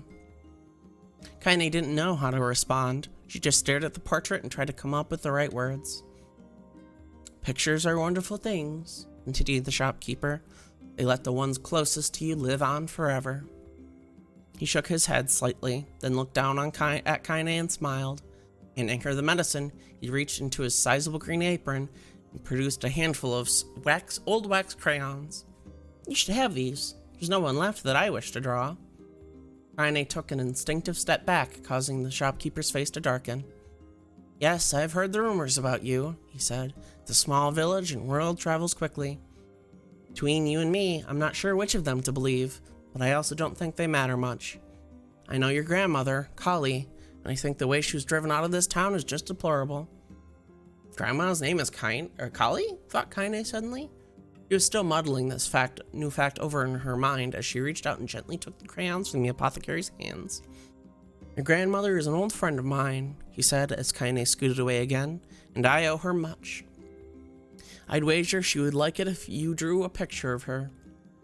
Yes, I think she would like that very much. Kaine murmured a quiet agreement, but inside her heart was bursting. Never before had a villager treated her with anything but complete contempt. It was a tiny, almost imperceptible step, but it was a step nonetheless, and with enough tiny steps, she might one day discover the rest of the world. When Kaine returned home, she found her grandmother asleep in her bed. Her feet were blackened and raw, even bleeding a bit in places, leading Kaine to think that she had been pacing around the room until exhaustion finally caught up with her. She placed the medicine by her grandmother's pillow and turned to leave, but found the old woman's hand clasped upon her arm. "Back already, are you?" asked her grandmother with a yawn. "Come here and let me have a look at you." Grandma sat up and examined Kaine from head to toe. Finally satisfied that nothing terrible had befallen her grandchild, she leaned back and allowed herself to relax. "Well, how was it? Those bastards give you any trouble?" "It was kind of fun," said Kaine with a small smile. "No, seriously, it was." "Fun, eh?" asked her grandmother in a voice which implied she believed anything but. "Uh-huh, so anytime you need me to run an errand, just let me know." As she spoke, Kaine removed the crayons from her pocket. After a brief explanation of their source, she informed her grandmother she was going to sketch her portrait. "A portrait of me? Ridiculous. No one wants to stare at an old wrinkled old crone." "But Grandma, it'll make you live forever." "Horseshit," said her grandma, throwing back the sheet from her bed. "Living forever would just piss me off. Now put those crayons away and help me with dinner." But Kaine would not relent, and in the end, Grandma found herself leaning against the wall of their house, as if posing for a master artist. Kaine took up the crayons, eyed her subject carefully, and set to work. Just as her grandma was about to nod off, Kaine finished the piece. After staring at it for a bit, she released it from her grip and let it slowly drift to the floor. "It's terrible. It doesn't look like you at all." "I'm sorry, Grandma. I thought these crayons would, make drawing easy or something." "Everyone with art tablets right there. Doesn't make art drawing things easy. Trust me." The old woman's eyes narrowed at her granddaughter's disappointment. "Let me be the judge of that," she said, ignoring the pain in her back and reaching for the paper. The sketch could have been a person's face. It also could have been a boulder, a lump of clay, or an incredibly misshapen loaf of bread, all rendered in a chaotic array of colors. The old woman stared at the picture for a long time, then slowly wheezed out a laugh.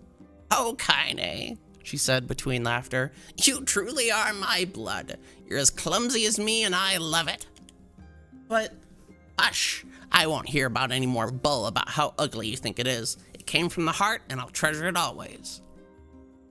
True to her word, the old woman gave the picture a place of honor above the kitchen table.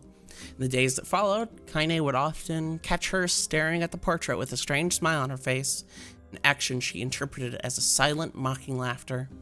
A week later, Kaine could stand it no longer and asked her grandmother to take the artwork down. "Hush!" said the old woman. "I'll take this down when they roll me in my shroud." She pondered this for a bit, then turned to Kaine and dropped to one knee. "Listen to me, girl. Seeing that picture makes me happy in a way I've never felt before. And it makes me want to go on, so someday you can feel that same happiness." It was a moment that burned itself into Kaine's memory, a perfect blend of pride and love and joy that came together to form a lifelong remembrance.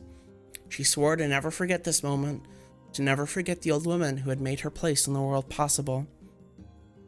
Time moves on. People and memories move in and out of life like ghosts passing through a hall. But this moment will be different, Kaine swore, because I will remember it forever. Forever. That's right, we're still not done. I need another drink, hold on. Okay. Kaine listened to the sound of crackling firewood and stared at the black object on her plate. She'd been pushing it around the wooden disc for a good 10 minutes, ignoring the bemused stare of her grandmother. Finally, she summoned her courage and gave the object a brief sniff. A sharp, bitter scent flew up to her nostrils and made its home there, causing her face to twist with disgust. "I'm not a video game character." "Grandma, I can't believe you want me to eat a bug." The old woman threw some more wood under the cooking pot and snorted. It's no bug, you fool girl. It's a berry. Why the hell would I be feeding you bugs? Yeah, well, it sure looks like a bug, said Kaine. I think it's burnt or something, because it smells terrible. With that, Kaine held her nose and threw the berry in her mouth, chewing as little as possible. Oh yeah, that's terrible, all right. Why, you little brat, laughed the old woman. Look at the sass on you. You've been spending too much time with me, and that's a fact. 5 years had passed since the moment when Kaine's grandmother saved her from the bullies. As is often the way with two stubborn people, their relationship had grown in fits and starts, but moved forward all the same. Meals that used to be somber affairs were now filled with laughter and hurled abuse in equal measure. Kaine could not remember a time where she had been happier. As the years went by, Kaine started to shoulder more and more of the daily responsibilities. Her grandmother's legs grew weaker by the day, and she could no longer do many of the chores she used to take for granted. And so this morning found Kaine lacing up her work boots with a breakfast of burned berry rolling through her belly.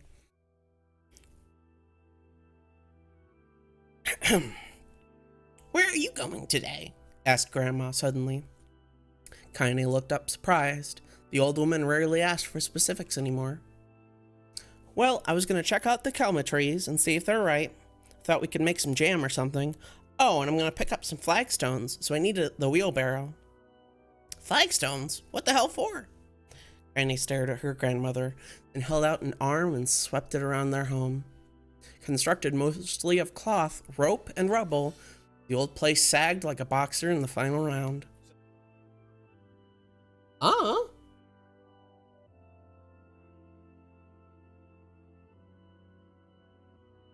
Feels fucking heavy.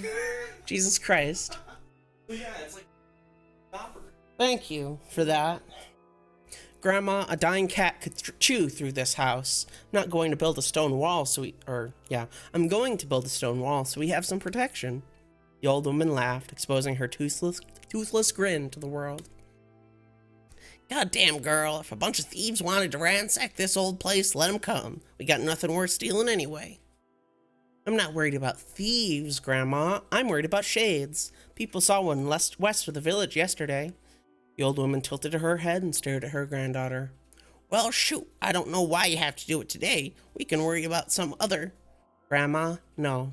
If I don't go to the coma trees, we won't eat tonight. You know that. A confused expression passed across the old woman's face. For a moment, she was like a small child lost at the carnival. Yes, she said after a bit. Yes, of course, you're right. I'm sorry, Kaine. Lately, it seems my mind is... She didn't finish the thought, instead walking over to her nightstand and gently taking the wreath of lunar tears from the drawer. The flower's petals had aged to a brilliant whiteness. Kaine thought it was more beautiful now than the day she first received it. You're gonna be a true woman soon, Grandma said as she placed the flowers in the girl's hair. So that means less chatter about shades and building defensive walls, and more talk about how beautiful you've become. Annoyed, Kaine reached up to remove the garland. The look on her grandmother's face stopped her hand. You're a beautiful thing, said the old woman, and there ain't another like you in all the world. I'm very proud of you. Okay, Grandma, that's enough compliments for one day. Such a mouth on you. Where did that come from? Yeah. Gee, I wonder. I'll teach you to sass me, girl, yelled Grandma. Suddenly, she lurched forward and grabbed Kaine by the ears, pulling her around the room with a crazed grin on her face. Grandma, yelled Kaine in a quaking voice. Grandma, stop it. What the hell? The old woman stared at her and blinked, then slowly held her wrinkled hands out if this was the first time she had ever seen them. Oh, I don't know what happened there. I'm sorry, girl. Sometimes my mind just... Kaine thought the look on her grandmother's face was the most heartbreaking thing she had ever seen. Listen, she began. Maybe I should stay home after all. No, Al won't have you stay here to keep an eye on an old codger like me. You go get your fruit and wall and whatnot. I'll be fine. And when you come back, I'll have a nice grasshopper dinner waiting for you. Kaine rolled her eyes, then kissed her grandmother on the forehead and made ready to depart. trying desperately to ignore the worry that was gnawing at the walls of her heart. Kaine could feel the old woman's eyes watching her as she moved down the path. Turn around. Don't turn around, she told herself. But in the end, the temptation was too great. She spun on her heel for one final look and saw a small, bent woman standing in front of a ramshackle hut with a sad expression on her face. God, she looks so old now. It's like the wind could reach down and just carry her away. Kaine worried about her grandmother all day, causing her work to suffer. What little fruit she could collect was tossed carelessly into the wheelbarrow, and she only found a couple of stones before losing interest in the project. Finally, as dusk approached, she decided to call it a day. Cursing herself for lack of focus, Kaine pushed the nearly empty wheelbarrow down the path. As she crested the final hill, she suddenly froze in place. The wheelbarrow fell from her fingers and collapsed on its side, sending a few pieces of wrinkled brown fruit rolling down the hill. 1 sec.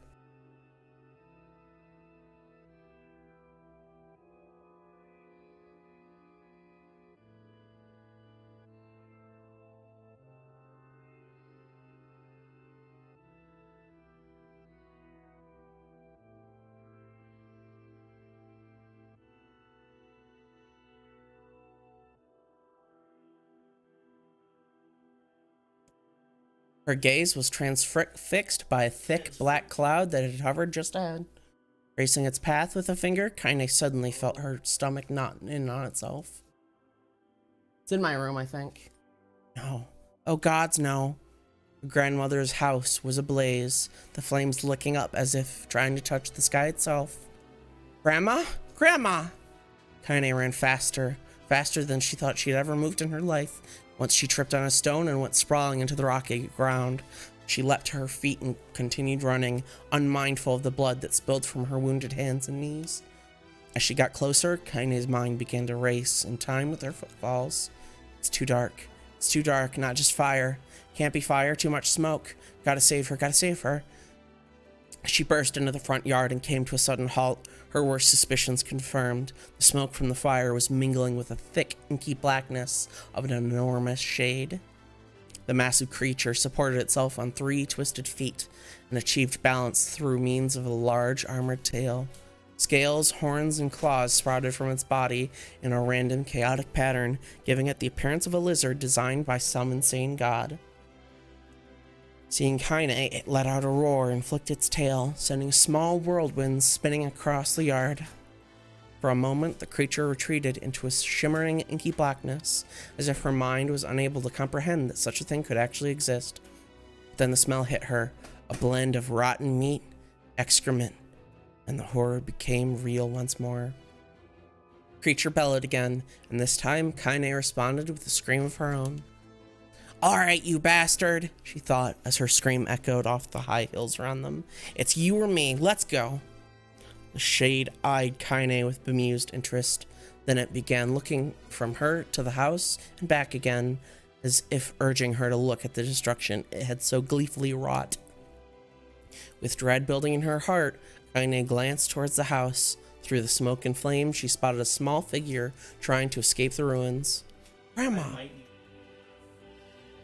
At the sound of her voice, the old woman began waving frantically. She's alive, thought Kaine. Alive! Kaine's legs sprang to life as she raced across the yard towards the flaming wreckage of the house. Before she could advance more than a few steps, the shade opens its mouth and let out a powerful roar enough to uproot trees and send them flying. The blast sent Kaine tumbling through the air before smashing her against the rocky earth. Stars danced in front of her eyes as she tried to remember how her legs worked. Get up, get up, get up, get up, get up now! As Kaine struggled to her feet, the shade stomped towards the house and pinning her grandmother to the ground with the tip of a claw. The old woman struggled to move the claw from her stomach. She might well have been pushing a mountain. She coughed briefly, sending a small spray of blood into the air, then collapsed to the ground, her energy spent. Kaine lurched to her feet, only to fall back to the ground with a gasp. Her ankles were on fire. One or both of them were surely broken. Ignoring the pain that screamed through her body, she began to drag herself across the ground, leaving a drunken trail of dust and blood in her wake. Grandma, hold on. Just a little longer. Her grandmother's face was turning blue, her eyes rolling back until only the whites were exposed.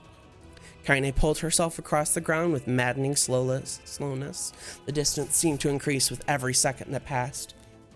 The shade glanced between the two women and flicked out its tongue, its giant mouth turning up the corners. Short, panting breaths belched from somewhere deep inside its core. Bastard. Laughing at us. She had no idea how such a mindless creature could experience emotion. There could be no doubt the shade was taking joy in their suffering. Yeah, I see your plan. The shade moved its claw slightly, allowing Grandma to breathe again. It's clearly keeping her alive, only to snuff out her life when Kaine was close enough to touch her. I'm gonna kill this bastard. Summoning all her strength, Kaine rose to her feet.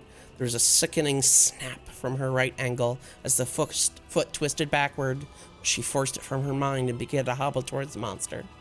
Pulling a small knife from the pouch at her waist, she leapt on the foot and pinned her grandmother to the ground and plunged the weapon deep. Give her back, she screamed. Give her back to me. It was like stabbing a rock. After a few swipes, the knife broke at the hilt with a dull snap. Shade panted laughter again, then raised its tail and sent it rushing through the air towards the young girl that was latched to its foot. Kaine never had a chance. Tail struck her square in the chest and sent her crashing into the burning wreckage of the home. As she lay on the ground with blood pouring from multiple wounds, a small, weak voice spoke up. Kaine. Kaine's vision blurred, but she forced herself to focus on the sound. Finally, her eyes cleared enough for her to make out her grandmother's hands, reaching out to her through the smoke. Grandma? Kaine, you gotta run. You can't best this one. Kaine grabbed the hands and held on with all of her strength. Grandma, come on, we have to go.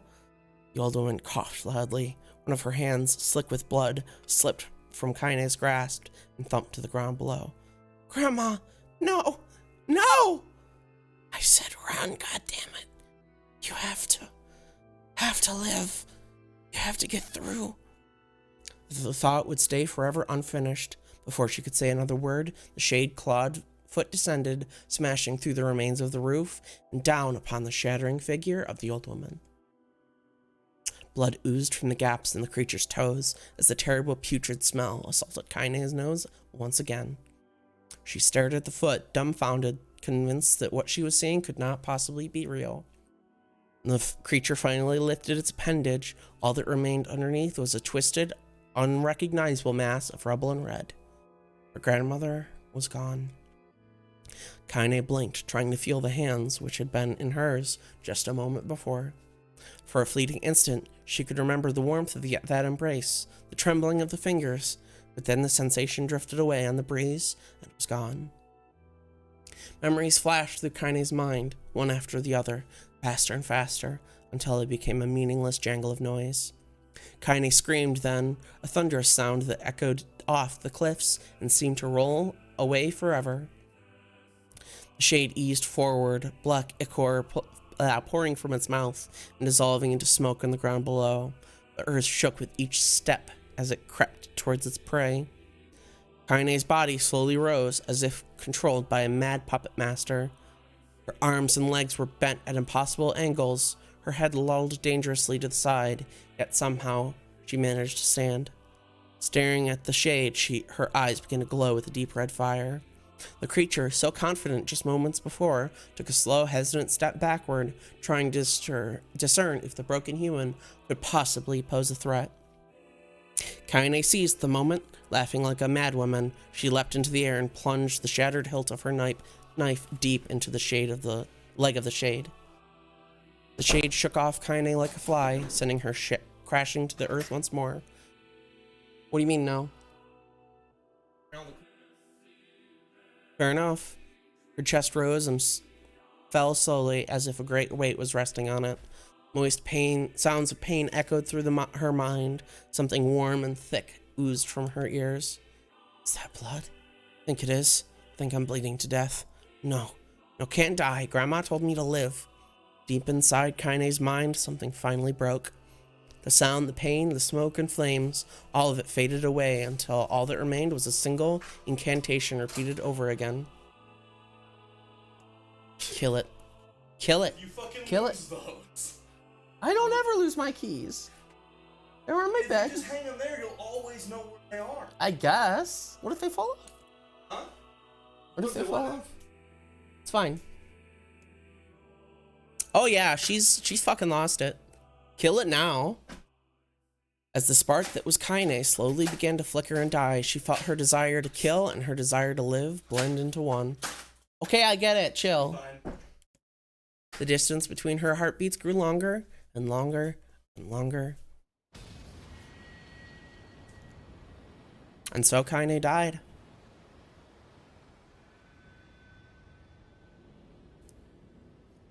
It's one hell of a dream.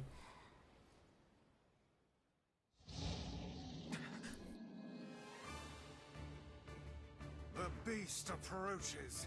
Oh yeah, so this is where we're at.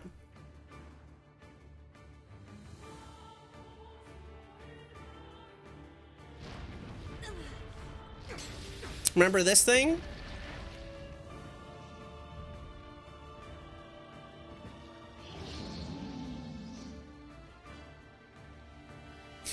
So that shade that killed Kaine's grandma and ostensibly Kaine was Hook. That was the shade that she fought at the Eyrie, that we fought at the Eyrie. Even survived these past 5 years. I'm not gonna let this happen again. It dies today. My sword fits lighter. It's not the blade, but the skill of the user. Strike it down.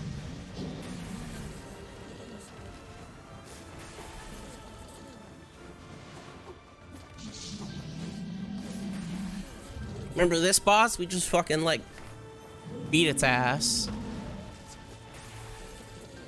Real quick.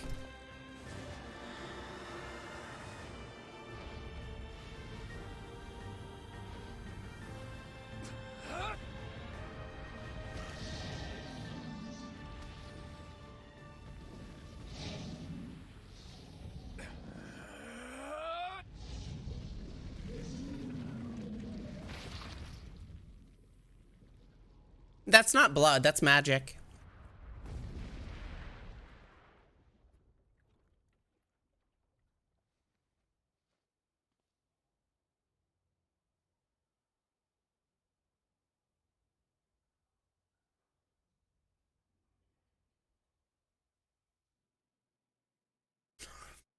God, my throat hurts.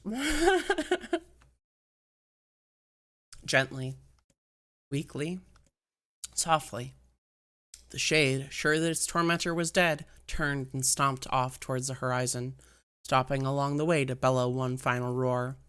Couldn't kill it. Shamed beyond imagining, Kaine tried to turn her head to the side, but only succeeded in coughing up a huge gout of blood. It was getting difficult to see, and only after a fierce moment of fierce concentration did she realize that her left eye was gone. Laughing to herself, she turned her remaining eye towards the ruins of her home and noticed a ragged stump of an arm resting a few feet away. Yep, that's mine, she thought with a mad giggle. This is gonna make clapping a real bitch. Ha! Cried a sudden voice from the depths of her mind. Finally gonna die, are ya? Well, you had it coming. Go to hell, Demo, she thought at the unseen assailant. Go to hell before I pluck out your eyes and feed them to a dog. The voice of her childhood terror evaporated into smoke, only to be replaced by another, more recent voice. Hold still, said the apothecary, materializing from the ruins like a ghost. I want to draw you. That way you can live forever. No, stop. I don't want to live forever. I want to die right here. I see, he said quietly. Well, if that's what you want. The spectral shopkeeper fluttered in and out of existence for a moment, then produced a piece of paper and sketched quickly. After a few moments, he turned the page to Kaine and smiled. Since you rejected my offer, I decided to draw someone else. It was a picture of her grandmother, real as life. Kaine opened her mouth to thank the man, but stopped as the picture began to blacken in the middle. Before she could say anything, dozens of multi-legged insects began to swarm across the image, tearing at it with sharpened pincers. Stop! No! Don't hurt that picture! Kaine reached out with her remaining arm and waved futilely at the air. To her surprise, the insects fell off the picture and to the ground below, where they vanished into tiny black tendrils of smoke. Relieved, Kaine turned her good eye back to the picture, only to open her mouth in a silent scream. The sketch now showed her grandmother as she truly was, a smashed, unrecognizable lump of nothing. The apothecary smiled, then broke into a jolly dance. "See that?" he cried as he danced his jig. "It's perfect now. She looks just like you. Ha-cha-cha-cha." "I look like that? Oh, God. Oh, God, I'm gonna die. Gonna die." Drowning in despair, Kaine laid her head back in the mud and smoke of her ruined house and waited for the end to come. But just before she let everything go, an unfamiliar voice began whispering in her ear. "Ain't you got a wish, sunshine?" The voice was vulgar and fierce at the same time, as if insanity had somehow found a way to take form. Kaine wanted to scream as the voice crawled under her skin, but her lungs refused to work. "You know, a wish, like a prayer or something. Why don't you get on your knees and start praying to heaven? Please, invisible man in the sky, save me. Save me." Kaine finally resorted to shouting at the voice within her mind. "I don't make wishes. They don't come true for me. I'm a curse, a freak. I should be left to die." The other voice boomed in her ears. "Oh, God, you are the best." Kaine glanced down and saw a shiny black substance oozing from her legs. She tried to brush it away, but her remaining arm would no longer respond. The substance slowly crept around her feet and then began moving upwards towards the rest of her body. Is this death? Is this what it's like? Is my mind just losing itself? She could feel the slime oozing upward, feel the hot, searing pain it left in its wake. Whatever else might be happening, she was still alive, and this was real. "Come on," said the voice. "Let it go." Kaine tried to ignore the voice and concentrate on the pain, but the newcomer would have none of it. "Don't ignore me, sunshine. You ready to give up and ready to die, so why not let me have it?" "Have what?" "Your body. Come on, give it to me. Give it to me. I want to stand on the ground, feel the rain, taste the wind." The voice paused, as if licking its lips. When it resumed, it was filled with a mad, unabated joy. "And I want to take your hands and use them to choke the goddamn life out of people. I want to tear out their throats and bathe in the blood, just like before."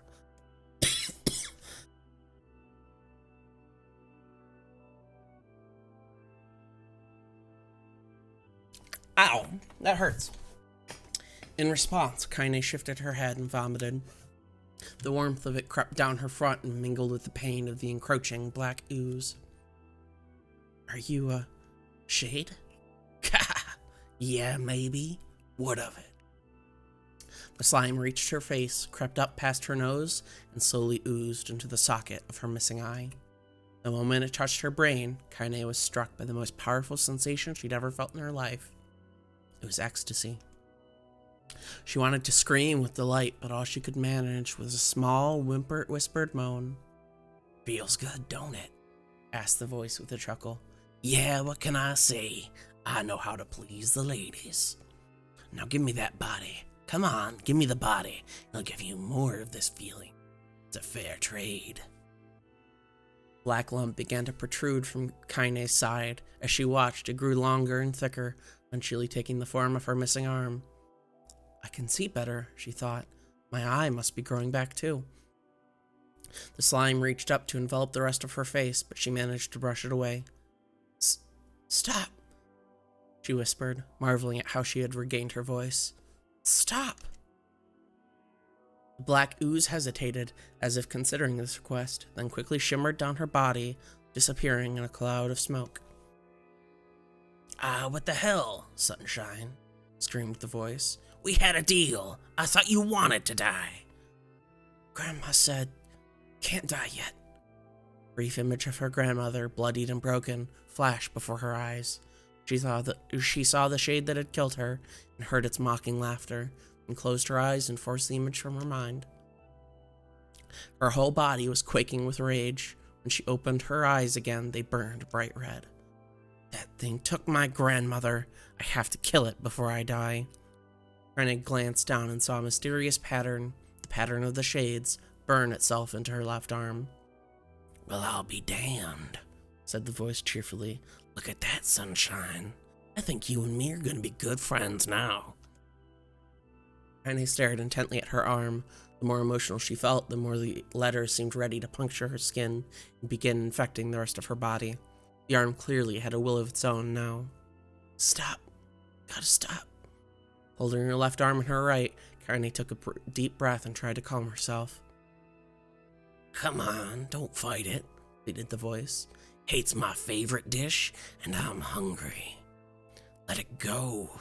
Feel the anger burn with the fire of revenge. Thirst for blood, then go out there and... Shut up, and get the hell out of my body. Your body? Oh, that's rich, Sunshine. Real rich.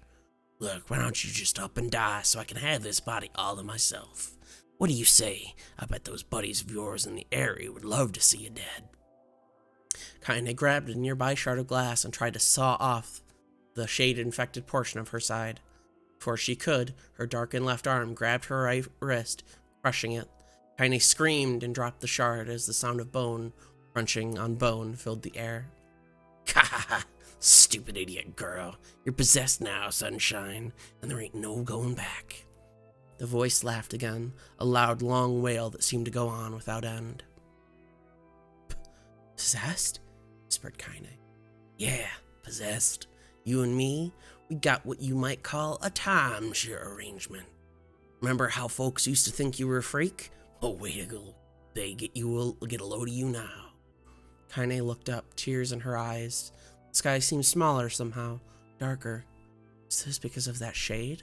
Is this how they see the world? So, listen. I know this whole possession thing seems a bit sudden, but it ain't all bad. There's plenty in it for you, too. I'm a very powerful creature, Sunshine, and now that power belongs to you. You got enemies, people you want to kill, I can make it happen. That little fat kid who kept picking on you, that big old shade who squashed your granny, we'll wrap them up in their own assholes. No more abuse for you, Sunshine, no more pain. Wait, said Kaine. You're a shade. Why would you help me kill another shade? What, you think I'm some kind of racist? Some killing snob? I don't give a good goddamn who you murder, honey pants. I just want to drink from the well. Kaine considered this as she struggled to her feet, the power of the shade coursing through her. The smoke of her house was drifting away with the wind, and she enjoyed the way the cool evening breeze felt on her left arm. After a long pause, the voice spoke up again. So, how about it? You and me. We could have some good times together. Look, I'll even take care of the bloody part if you don't want. Fuck off, asshole, murmured Kaine. I'll handle the killing. Screamed the voice. Look at you go. Oh, Sunshine, we're gonna have so much fun. So, listen, my name's NieR.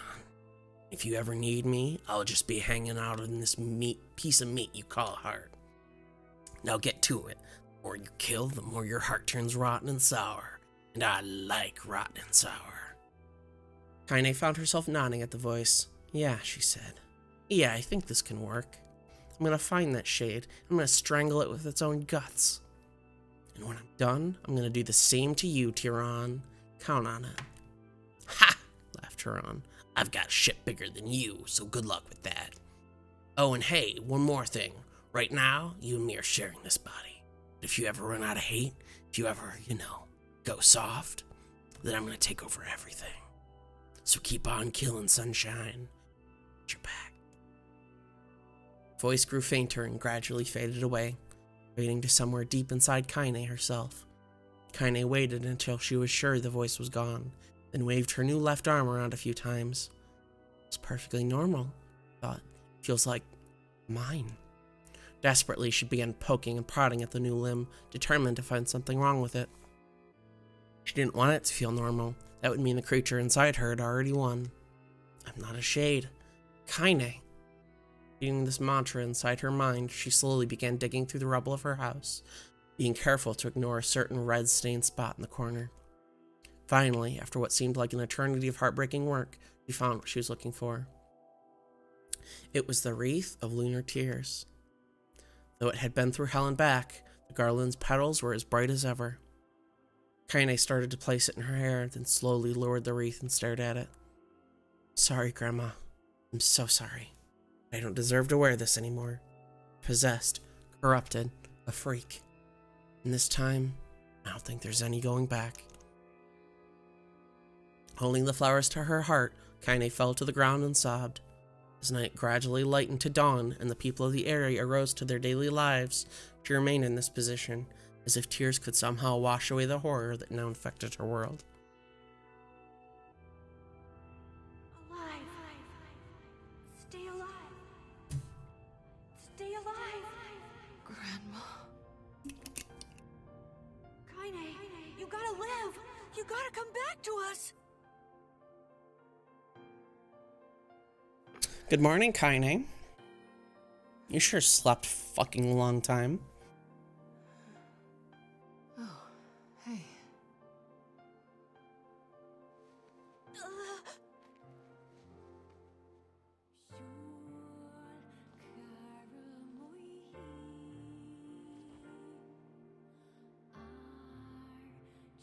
My throat hurts, you guys. Emil, you were the one calling me, weren't you? You still recognize me? Of course. I knew you right away. Thank you, Kaine. Welcome back, Kaine. Wow, you grew up. So, how long has it been? 5 years.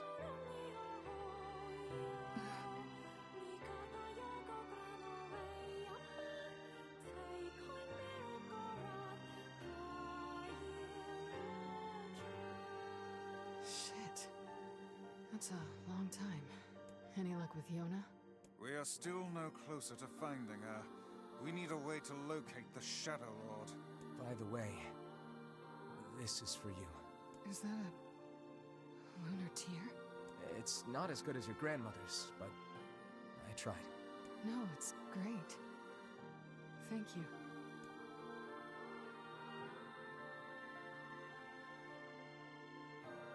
Kaine waking from her long, petrified sleep. Emil's unflagging kindness. Our reunion was a happy one, and we let it wash over us like rain. Are you kidding me? You can't be serious! Until Devila and Popola had to go and ruin it all. Please try to understand. People are tired and scared, and I'm sorry. I'm sorry you have to bear the brunt of that. This is crap, and you know it! It's okay. We can sleep outside. No one's sleeping outside. Oh, Kaine is more than used to dealing with sleeping outside. You and Kaine saved this village, and now they want to run you out? People are afraid of us. And really, I understand. I mean, look at me. As long as you're still with us, I can deal with it. Right, Kaine? I'm used to sleeping outside. But We'll see you later. Sorry about this.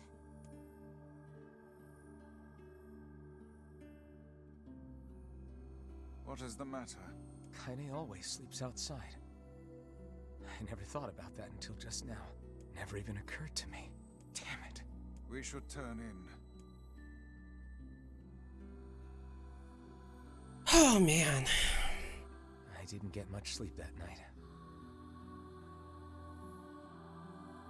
For the first time in my life, I hated Devila. That's not going to be the first time. Or that's not going to be the last time, rather. In my life, I doubted Popola. But those feelings are pointless in the end. They said and did what they did for the sake of the village. To protect it from the horror of the Shades.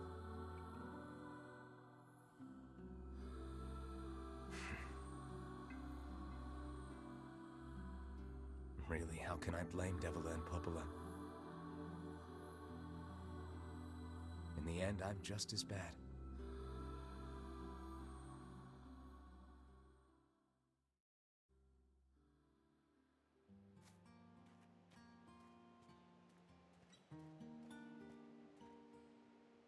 I should apologize to Kaine and Emil, but what good would that even do? I got a fire going, Wait, Kaine. is that? Is this new? Campfires are weird. I'm so happy to get to talk to you again, Kaine. Yeah, me too. I tried everything I could think of to save you, you know. I polished you with a special cloth. I poured warm water over you.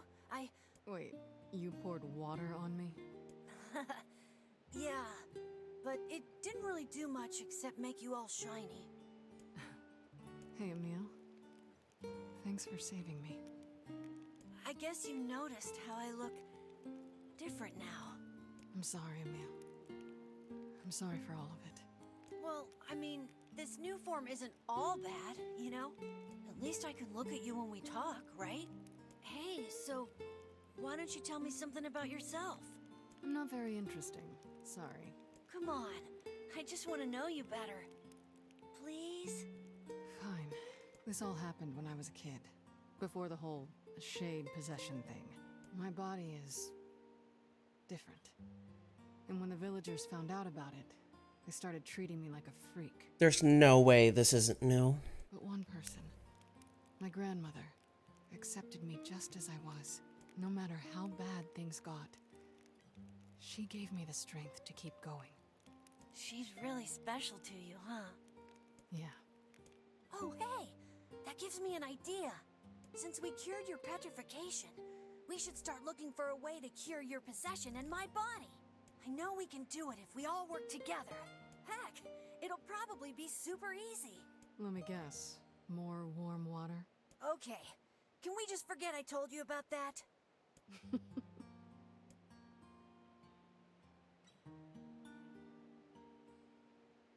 I think they're gonna be just fine.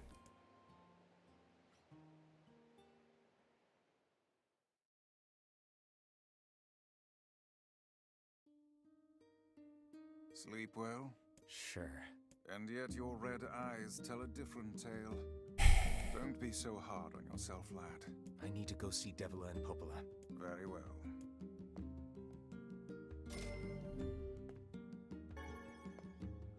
Ah, Moonflower Sea, it's so annoying. So this is where the DLC is. We're not doing it now. Mainly because I don't like doing it. I fucking hate doing it, in fact. It's awful. It's not fun. It sucks. There's literally nothing good about the DLC except for the music. I should talk to Devila first. Oh, whatever.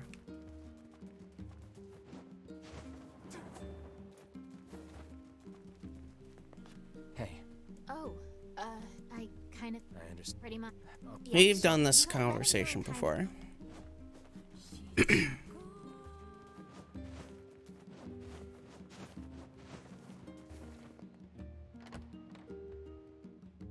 All right, let's go talk to Popola so she can send us to the Lost Ruins. Popola? Oh, Look, stop. yeah, you're just trying. It's very kind of. Ahem. Oh, do you? The temple where I was first discovered. That's it. Well, it seems that the Shadow Lord's lair is connected to it somehow. Yeah, you would definitely know about that. But the So, a boat? yes, it took. The ferryman will let that should make it easier for. Thanks, I feel like you've done so much for me. I'm really grateful. All right. And for the love of everything. The sad part is, despite Devil and Popola literally existing so that we can give our body up Above the end. to the Shadow Lord, To know the canal is finished. Hopefully this puts our days of running all over behind us. The faster we can move, the faster we can save Yona. Let's use Yeah, it yeah. as often as we need. anyway.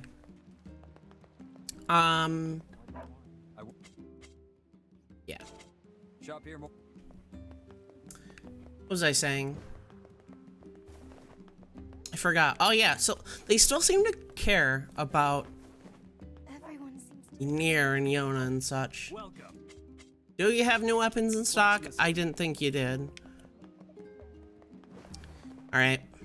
So hey, there's no quests to do. So there's no, well, let's go check the tavern first. I might have forgotten one. I really hope I didn't. Nope, no quests. So we're literally, like, done with everything. So we get to beeline harder than we've ever beelined before.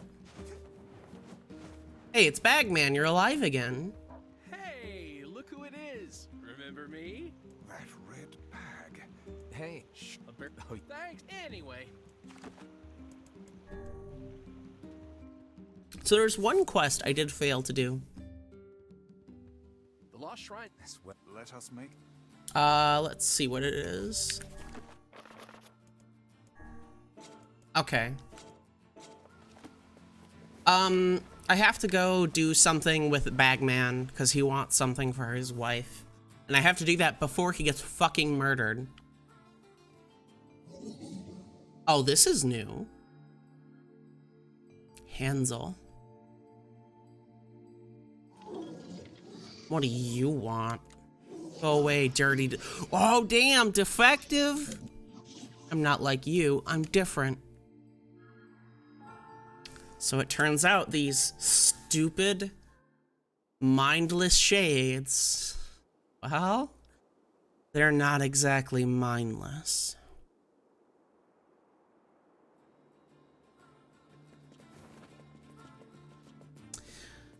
So because Kaine is part shade, the entire second playthrough is spent hearing every word they say. So we get a whole hell of a lot of added context to every single boss fight in the entire game. Starting with the big ol' HG.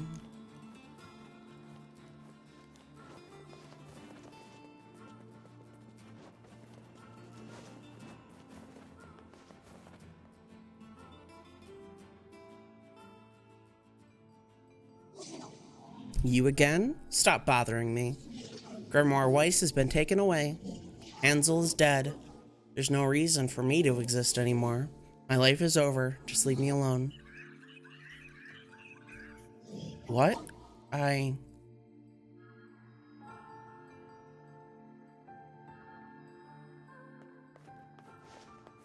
you excited, sunshine? We finally get to bathe in blood. Don't talk to me. I want to kill so bad I can barely stand it. Hey, Tyron. You've been inside Kaine's head this entire time?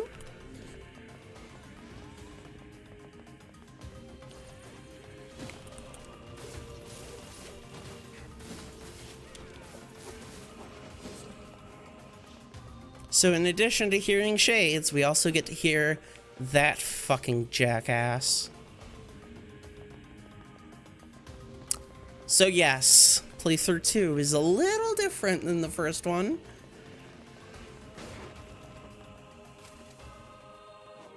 Oh no, we have to resolve the puzzle!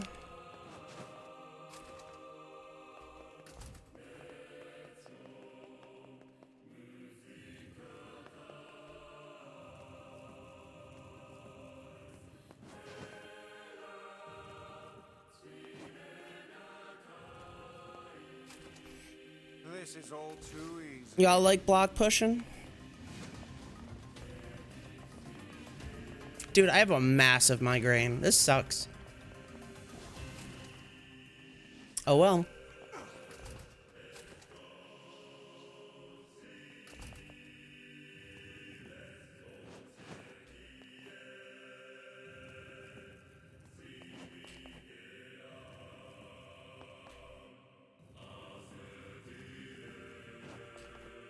Yeah. Yo, we fucking pushing blocks again? Oh wait, I think I just push this one this way.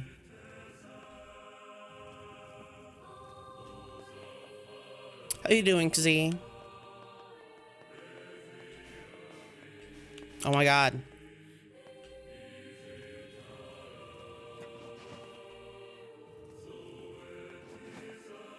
The new unblock game. You know it, dog. The shades are literally telling me to leave. Certainly not your garden variety, Shades. Their bodies aren't fully functional.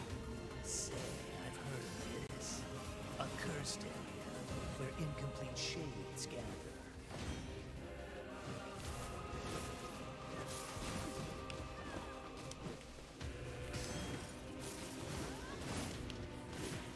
So now that you know that shades are humans, spoilers for people that didn't watch playthrough 1, now that you know that shades are humans, and also are completely sentient, sapient, however you want to talk, however you want to say it. Yeah, this is not a very fun game about killing mindless monsters. Oh, fuck off.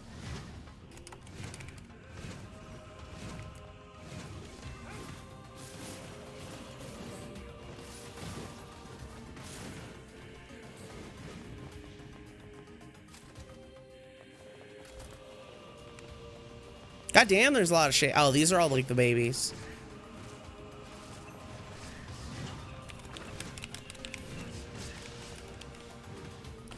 By the way, you guys ever notice how these like tiny baby shades always drop like used coloring books and school books and stuff?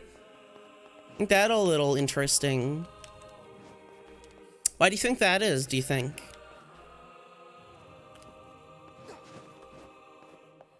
Surely it couldn't be for no reason.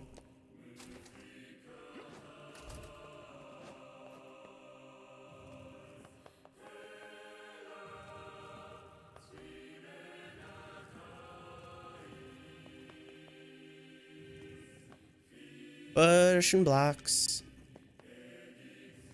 Obviously. It's like fighting a child.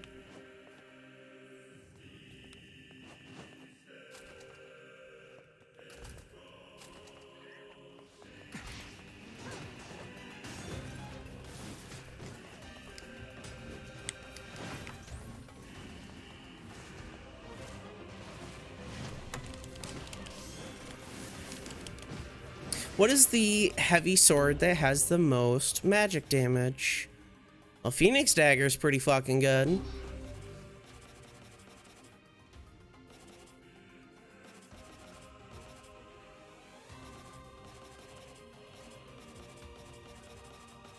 Phoenix Spear seems pretty good.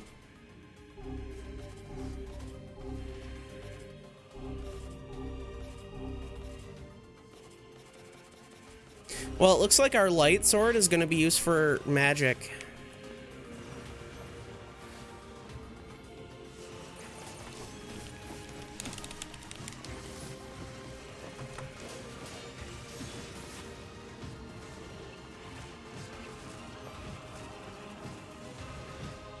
Oh my lord, I'm being fucking murdered in a corner.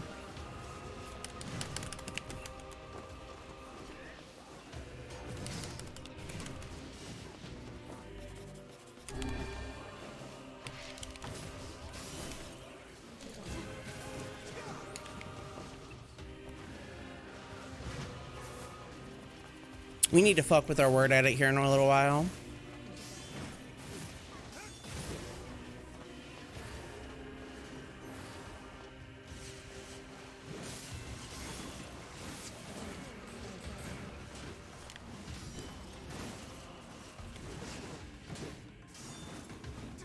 There we go. Oh my lord, dude.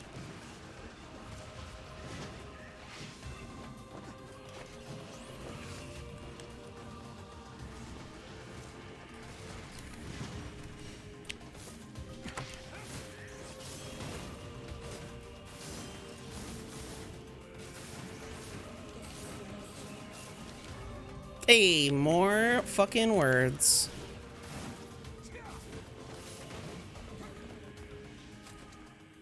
Alright, let's get out of here. Oh, boss time.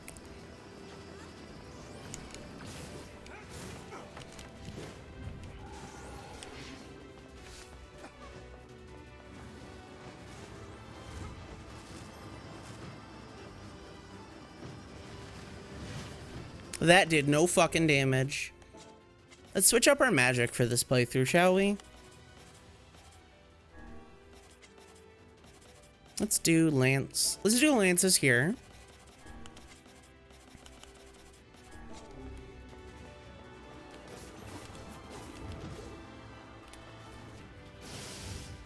Wow, that's a whole lot of not damage.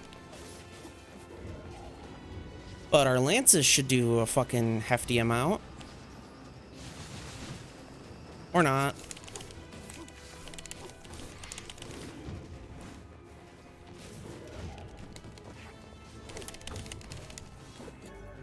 Hey.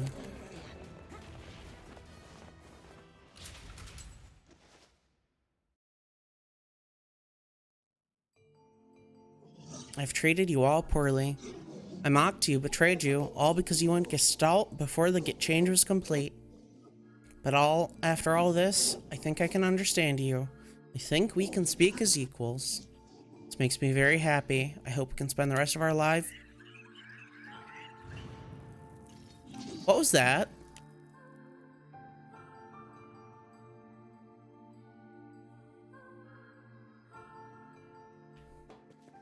Uh-oh. Kaine, Emil.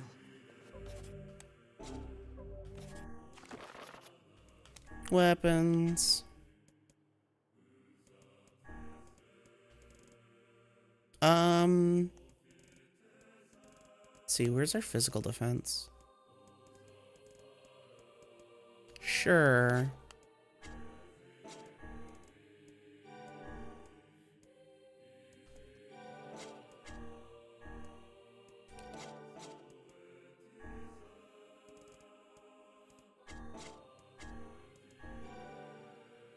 Sure.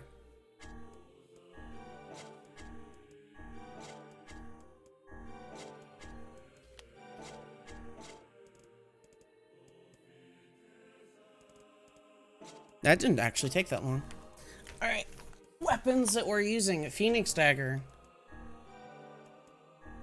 Is there like a magic power boost for this that we can equip? There is not. How about drain mana?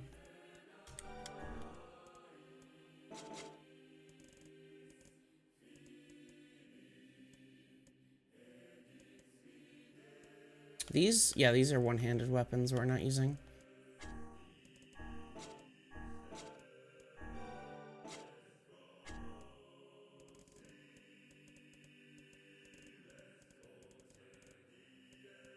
How about weaken? We'll try it out.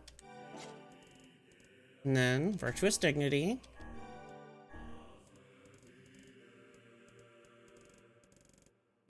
Let's do drain HP for this one.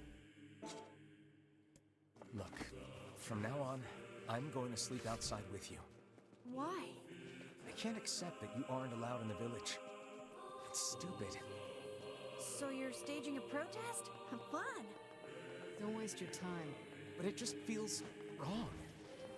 Well, that's really nice of you, but you still don't have to stay out here with us. You've got a super important mission. You can't sleep out in the rain. What if you catch a cold? Besides, I like camping with Kaine. Sometimes we sit around the fire and tell stories, or roast. Neil, that's enough. I got a fucking image to maintain. We seem to be surrounded by a mob of helpless puppies. I mean, they're probably kids. I don't like Dark Execution, if I'm honest. What are we doing instead? Dark Phantasm's fine.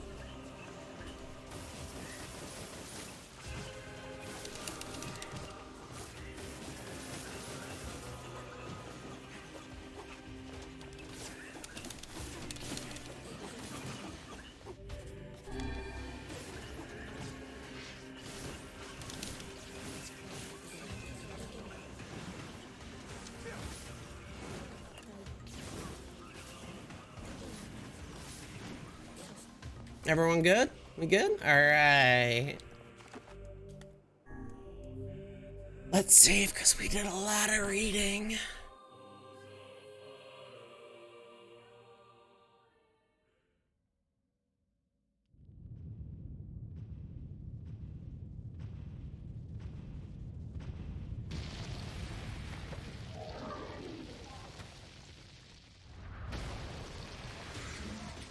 Don't you touch them.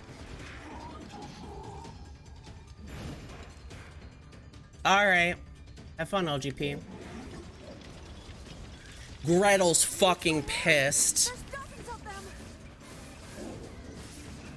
Stop, little ones. They're too strong for you. These are creatures of the darkness. Lure them to the light. Gretel's literally begging you to stop murdering children.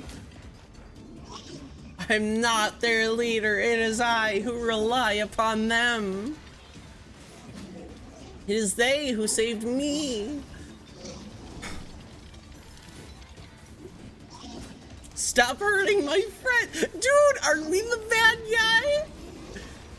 I mean, we're just trying to save our sister. Oh, you're funny. I'm gonna start crying here.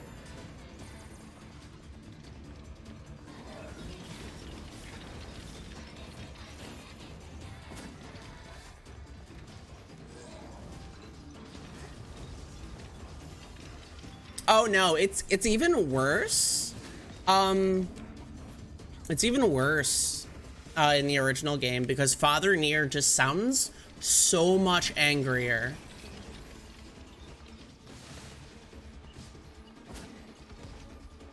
And like, he's not a stupid, immature kid. So you don't get the whole like, oh, he's a dumbass mentality. It's, he literally cares not.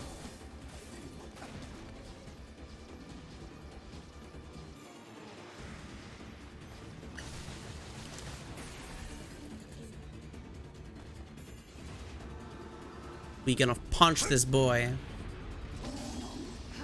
Hey, remember how Kaine like had a spear through her chest last time we did this? Have you felled the beast?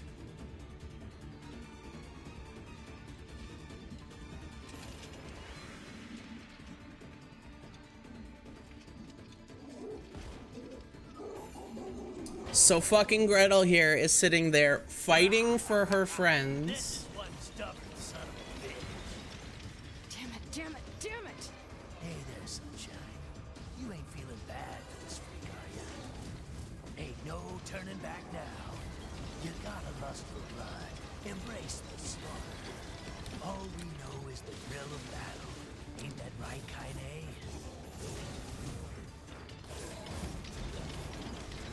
It seems like they added health barriers, thankfully.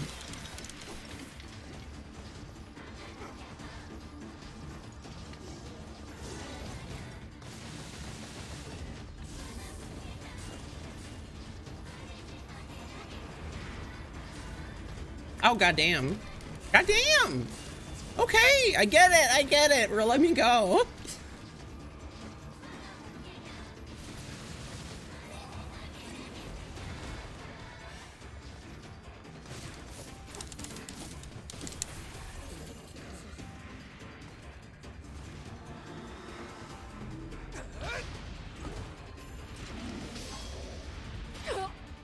Oh, that's not good. Kaine!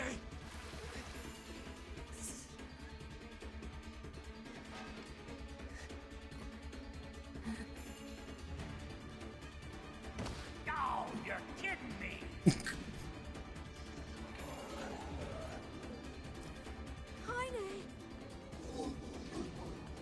Dude, Gretel's like, please move. I'm begging you. My friends, my babies.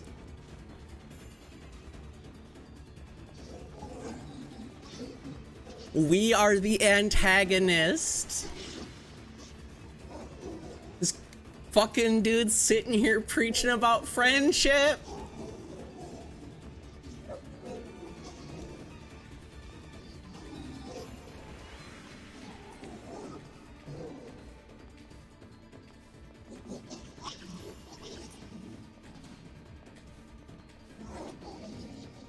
They're just begging to live, and we're literally going, you fucking stupid creatures of darkness, I will murder you.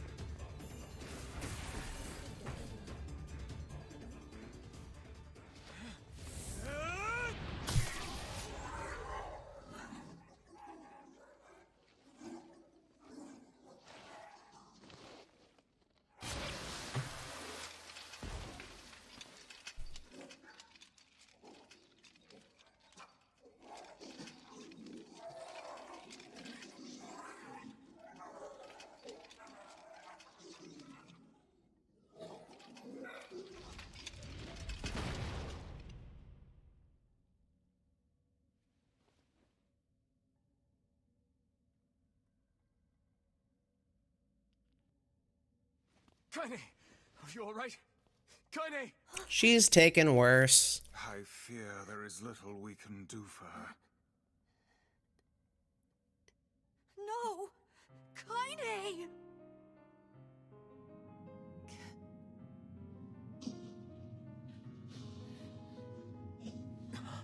What is happening? It's all over for you, sunshine. Kaine! Kaine!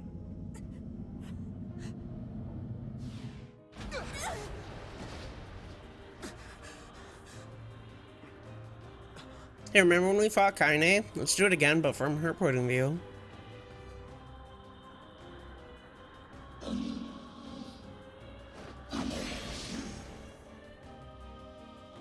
She's part shade. It's Kaine's shade! We've no other choice. We must strike it down. Kaine! Come back! There's lore reasons.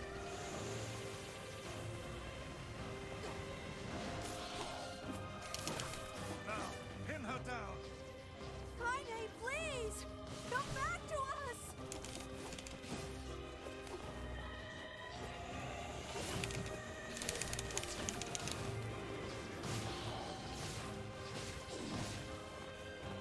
It's do or die time! I'll swallow you all. Oh, try me, punk.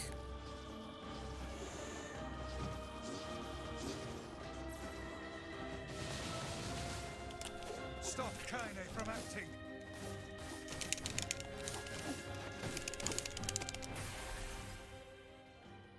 Oh dear. Wait, we kill her? Okay, good. Kaine! Kaine! Kaine!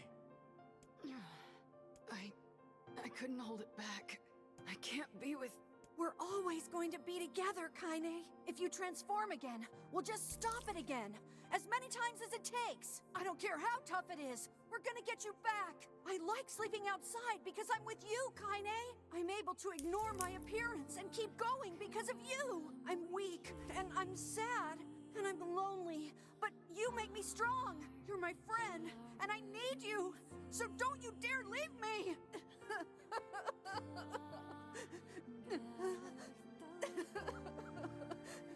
All right. Stop crying. And thanks. I'm all right.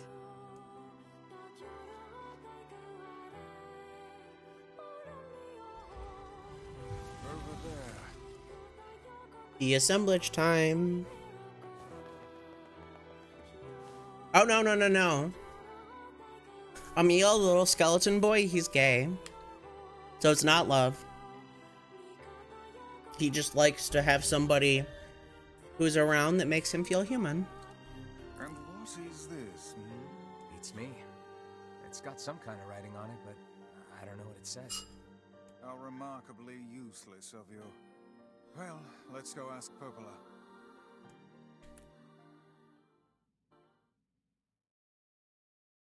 It's a cipher of some kind. Can you determine its meaning? I think this is the key to unlocking the Shadow Lord's castle. Here, take a look at this. I wrote down all the words I can understand. This fragment is called the Stone Guardian. Given that you found it in the Lost Shrine, The words must mean something. There are spaces here for 4 other fragments as well. Sacrifice, the Law of Robotics, the Memory Tree, Loyal Cerberus. The Law of Robotics probably refers to the Junk Heap. And the Memory Tree might be the Forest of Myth. But as for Sacrifice and Loyal Cerberus, I don't have a clue. Not a problem. Hmm? If we want to fill in the words, we just... Oh, splendid. By all means, let us undertake a murderous rampage. They're just shades. Besides, it's the only way to reach the Shadow Lord. You know, they're not shades. They're people. It's a dangerous task. Yeah, well, Yona's in even more danger. Debatable. But how can you even be sure that she's... Because she is!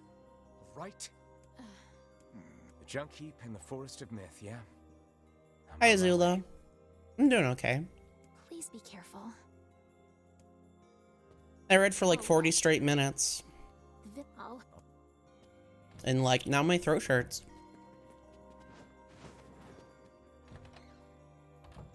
What is the purpose? Beats me.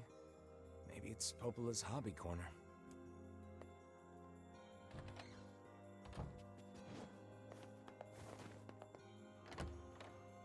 Alright, before we do anything else.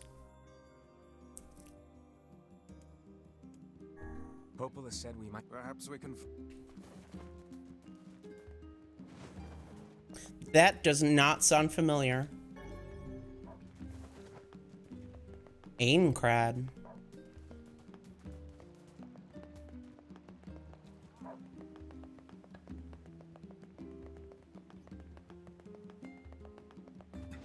Give me your quest. You're like the last quest I have to do. Easy. Whoa. And said I. It'll take a hell of a present. And she told me exactly. The problem is, so you have. Well, Red. We got married after learning. I remember. You're so close. Yeah. Yeah. Well, What? Apples. Can you believe? You know what? Fine. I'll just get her apples. Should be easy enough for me to get, but I'll probably need your help finding a. how could I... Oh, you know. Alright, so now we need to get this man a red jewel. Sword Art Online Aincrad? I know not a single thing about Sword Art Online. Other than there is one good season, and it's the one with the little girl. Each time we encounter that bickering couple anew, we are made to endure an even further torrent of meaningless and incessant... And it's a dot hack Yeah, ripoff. they love to talk, all right. Remind you of anyone? Grimoire Vice is 100 times their better.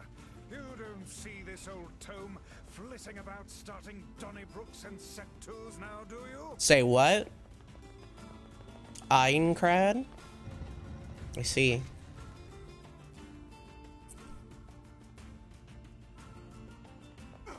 Alright, we gotta go to the something or other store.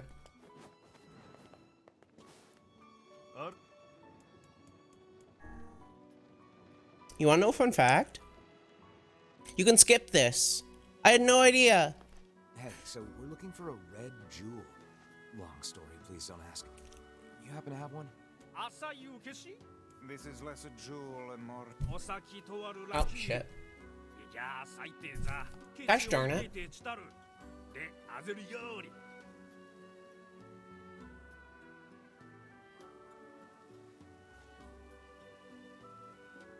Stupid microphone stand. Wait. Red jewel, question mark?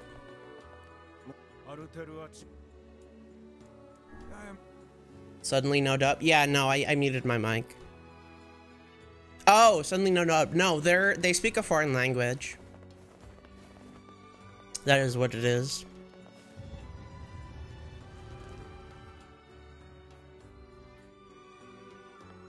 Kirito is such a poorly written character.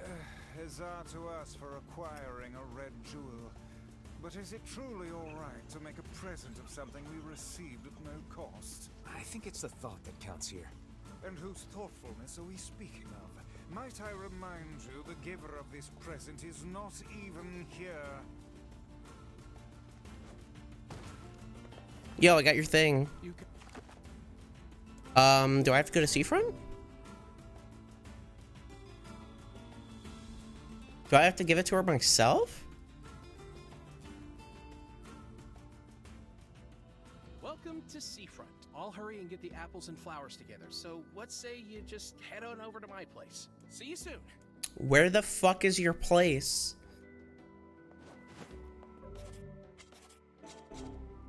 What a journey this has been.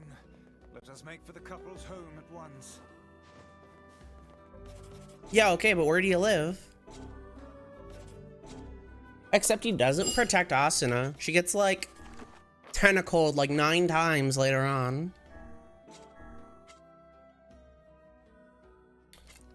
This is no help whatsoever. Oh, okay. I just go to her house. Or go to her. Look who it is! Oh, I remember the two of you. And we most certainly recall you, madam. That lover's quarrel you had back then was the stuff of myth and legend.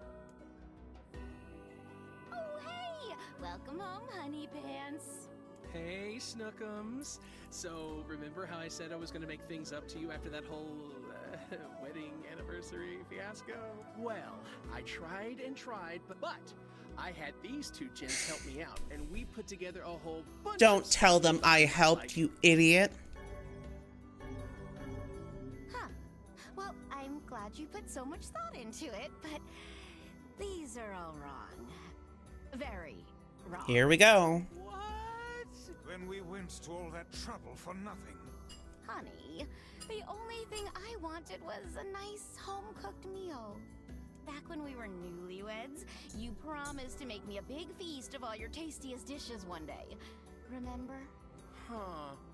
Now that you mention it, work has been so crazy lately that I haven't done much cooking at all. This is the dumbest side quest I've ever completed.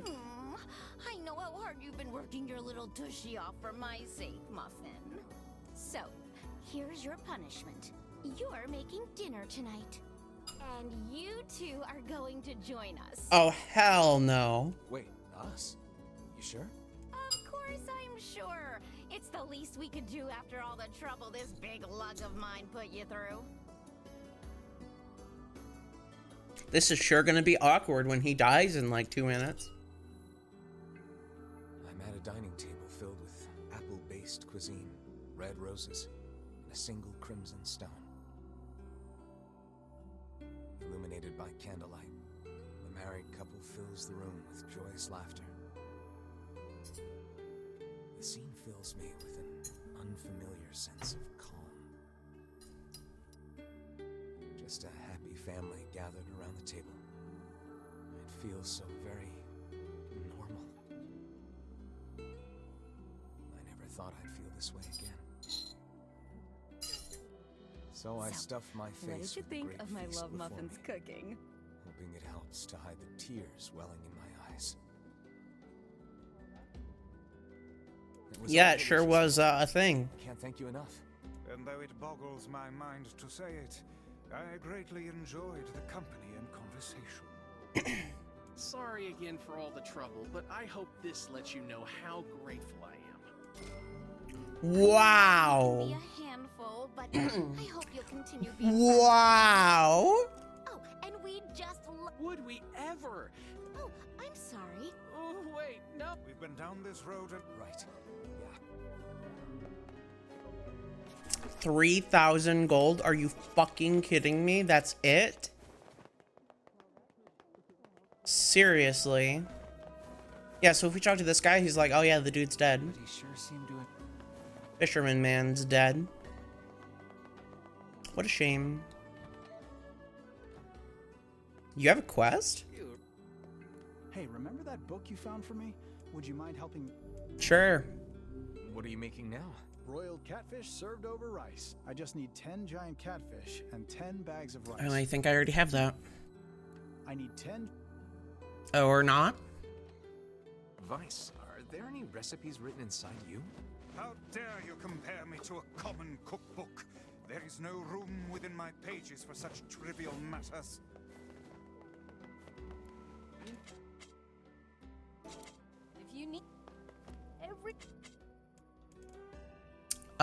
Catfish. This person does not sell catfish. I'm not catching a catfish. I don't wanna.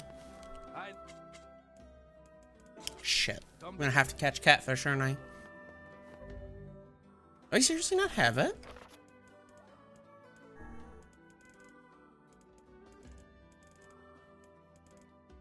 Oh, I don't have the rice. There's... I think we have it now.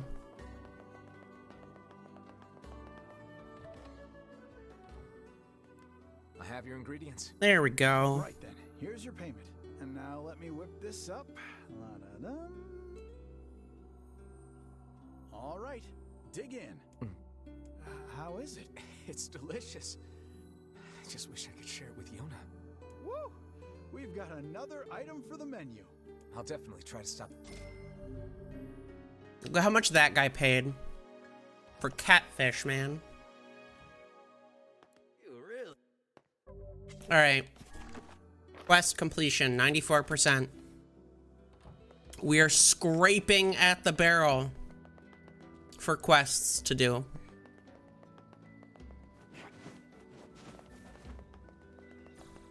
Do you have a quest for us by chance? Nope. You don't.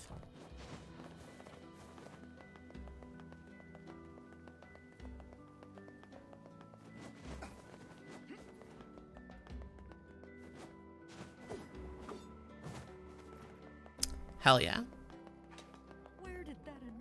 Okay, so the ship is here. So we do get to do this stupid thing later on. I'm interested to see what the shade says.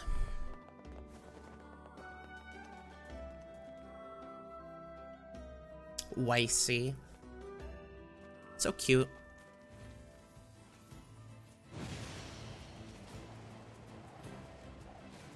Let's barrel through some dudes.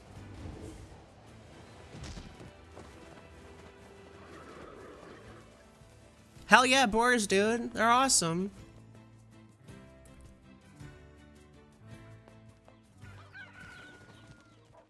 I wonder what quest I have yet to complete.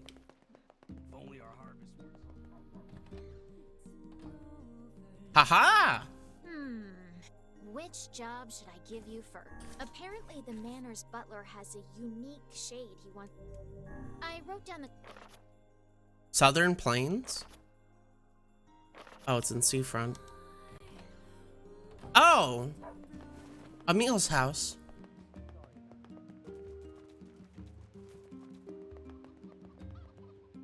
I think this might be our last quest.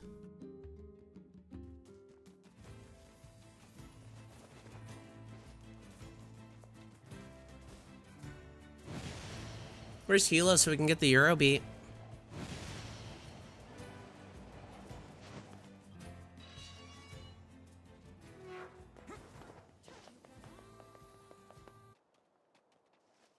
Oh, great. We have to go through this area, which is slow as heck. Oh, he's just right here. Master Emil, terribly sorry to disturb you, but I fear we have a situation. What is it, Sebastian? I was attempting to tidy up the study earlier, only to find that it has been occupied by a shade. Shades really seem to love this place, huh? I take it you want us to kill the thing? That may not be necessary, sir. It's not causing any trouble. It is simply sitting in the study. It didn't attack you? It did not, sir. Ah. Well, I don't care if it's wearing a tuxedo and drinking a cocktail. If it's a shade, I'm gonna kill it. Ain't that the truth? Where the hell's the study again?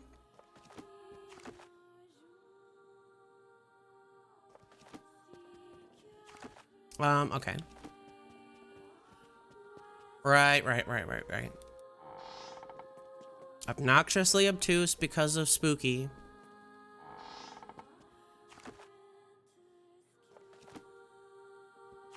Yes, this way. No, that way. I'm dumb. The cone is where I am looking, not where I am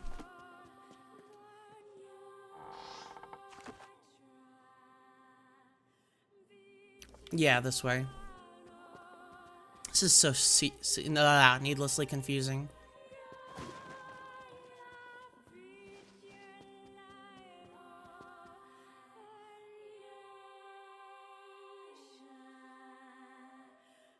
This must be the friendly shade. Still, a shade is a shade. Let's get rid of it. Who told you you could live in my home? I'll crush you like a bug. Please be careful. It's not even fighting back. This is a rather tough nut to crack. Oh, I'll crack it one way or the other.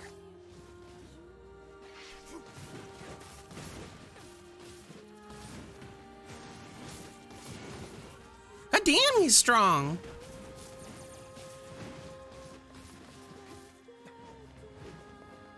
Okay, now he's just running away.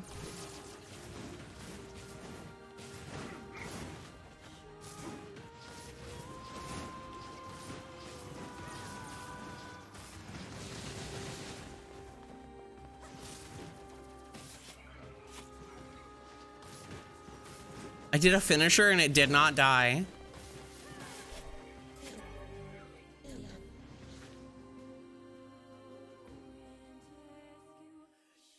So now you're killing literally defenseless shades. It was pretty tough. Excellently done, sir.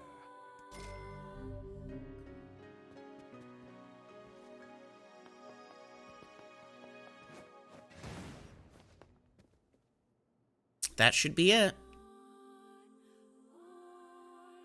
What was a shade doing in there in the first place? I wondered that myself. Surely that creature lacks the intelligence to read books.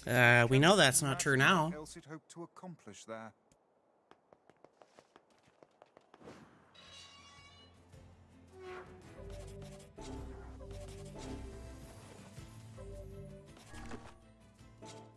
$95? Ah.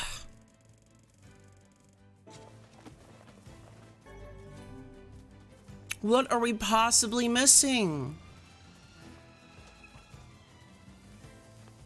There's got to be like 3 quests left for it to be 95%.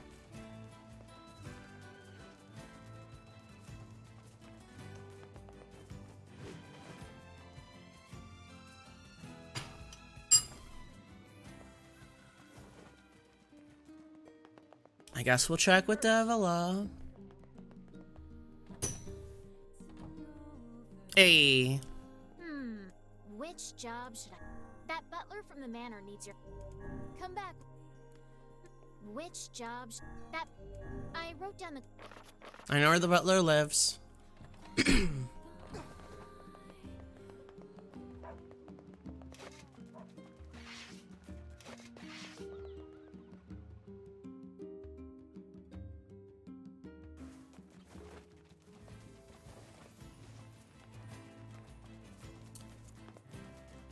Do-do-do. Running very slowly. And that reading section fucking killed my throat. I'm sorry, you guys. I'm like kind of quiet, that's why. I also need another drink, but I don't want to get up. Too lazy. Welcome back, Master Emil. Hello, Sebastian. What do you want? I'm glad you're doing well. Is something the matter, butler? I am searching, sir, for Okay. a way to restore Master Emil's body to its previous state. Oh, Sebastian. Regrettably, the above-ground archives are somewhat limited. According to my information, the records related to Master Emil are stored on the second basement floor. Things would be easier if I could delve into the... You want us to go down there? Oh, no. Emil, cut it out. I can do that. God damn it.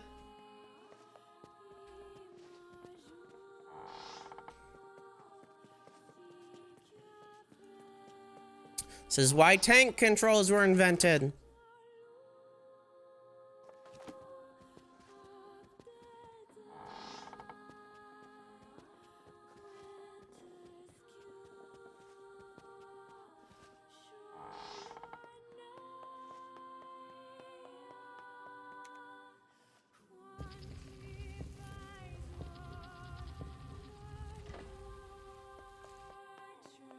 Down we go.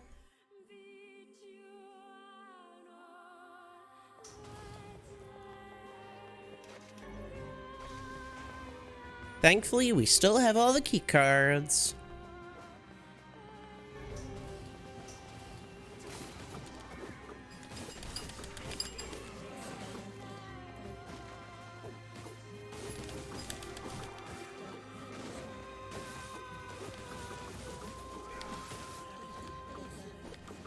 So, the thing the second playthrough is supposed to show you is one of the main themes of the game.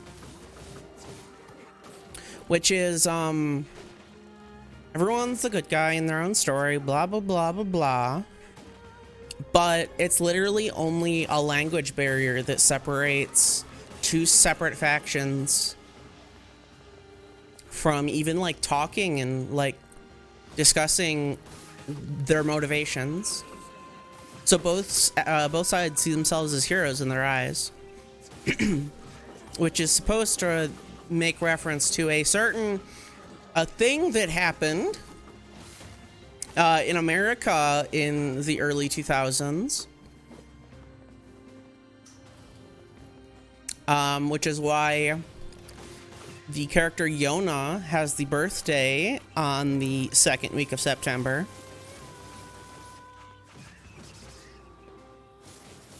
Supposed to be some too deep for you shit.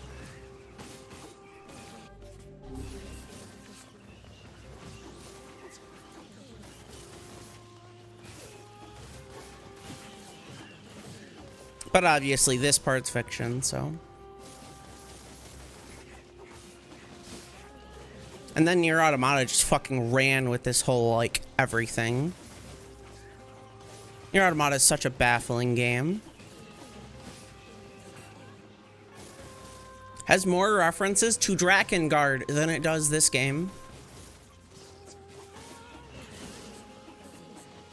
Oh my lord, could you all just die?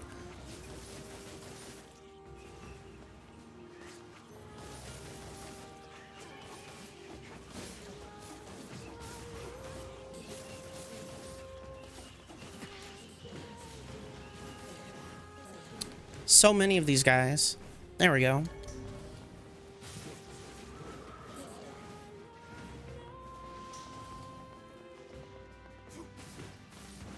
Thankfully, they're not armored.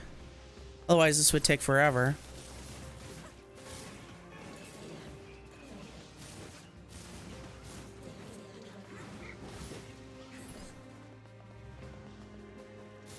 Man, I should play Hades again.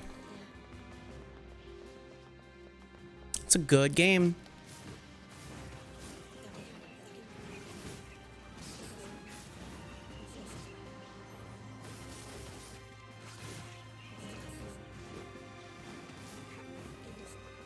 Supergiant Games, like the most consistent studio. Like I can't name a single game of theirs that's not like, oh yeah, no, that's a banger. You know, that's a banger. Every single one. I'm lost. Map, show me the way. Or, you know, don't. I'll just fucking walk there myself.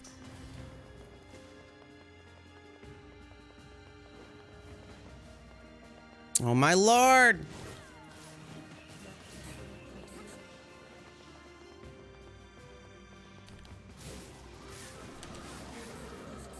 So I'm assuming I don't need to kill all these and that there's one big boss battle at the end, but I don't know. Doesn't hurt to be extremely thorough.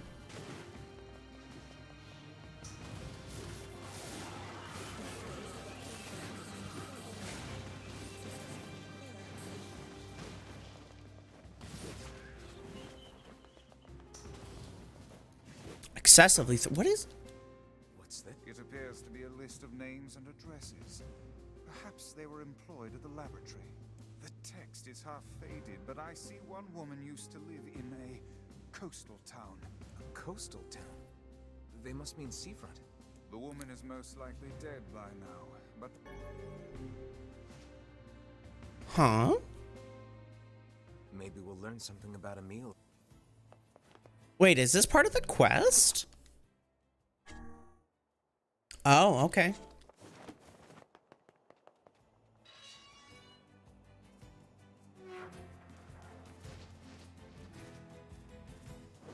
Onwards and upwards, I guess. Look at that thick ass armor.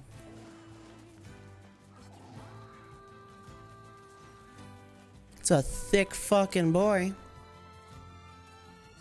Alright, where the fucking seafront am I going? The paper mentions a house right above the entrance to a coastal town. Right above the entrance.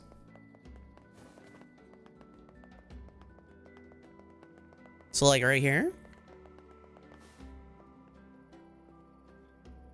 Hey, mind if I ask you something? Not at all. Did anyone in your family ever do weapon research? Anything like that? Yeah, actually, I think one of my older relatives used to do something like that. Why are you asking me this? I'm looking into some of her research. You have any old records or anything? Oh, man. Maybe? I don't know.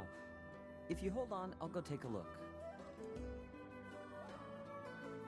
Sorry about that. This is all I could find. It's a letter. How curious. It is written in a language I Time to go to Popola. Yeah, we never could figure out what this was about, but it was important, whatever it was. She kept this thing under lock and key at all times. It might be some kind of code that we can decipher back at the lab. You mind if we take this? Go ahead. We've just been keeping it around because we don't know what else to do with it. Let's go back and show this to the butler. Oh, please fuck! I was gonna say, please teleport me, but no.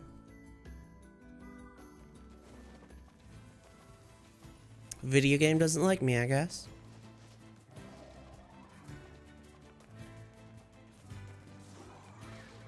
I really can't believe this butler's name is Sebastian.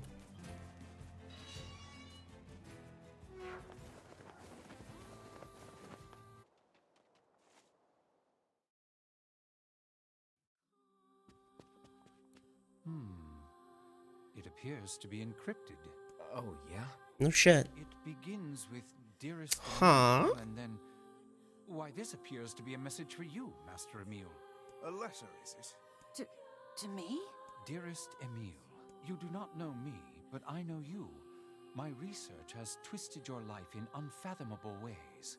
I tried to make up for this by serving as your mother. But I know now that my efforts fell woefully short. I would have done anything to save you from this fate. And you will never know how guilty I feel that I could not. I remember her now. Hundreds of years ago, there was More a like woman who thousands. watched over me and my sister. The other scientists treated us like lab rats. But that woman, she was really nice. I think she kind of made me what I am today. Your mother, huh? You know, I didn't find a way to fix my body. But I don't care anymore. This letter helps me remember my mother. And that means more to me than anything. Good for you, Emile. And how we doing on quests? 97. Oh, irritating.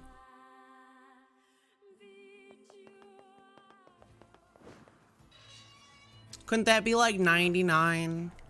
So we should have like what, one quest left?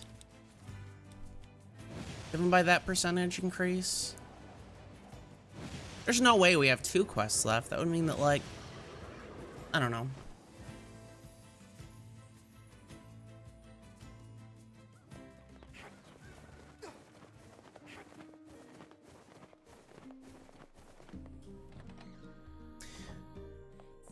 Oh no, where's the last quest? No way. What am I missing? Hold on, we're pulling up the quest list.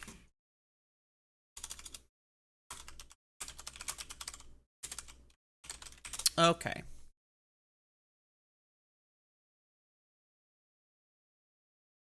Oh my lord. Okay, all quests.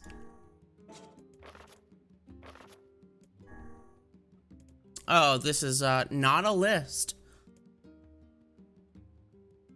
Oh wait, is this, these are the missable quests.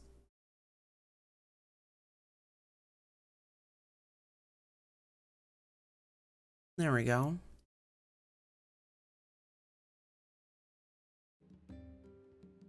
Gatekeeper's Errand, Book Smarts. Oh, these are not in an order that is useful to me. Oh, perfect.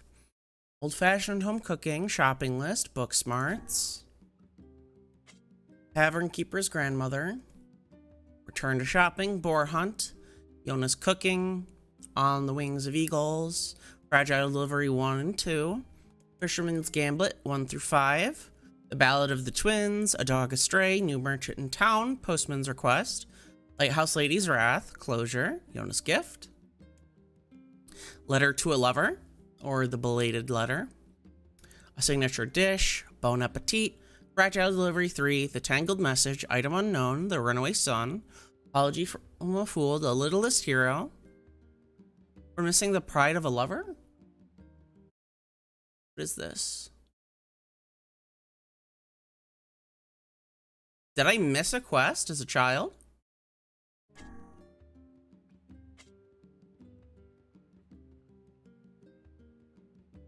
This isn't a missable quest, is it?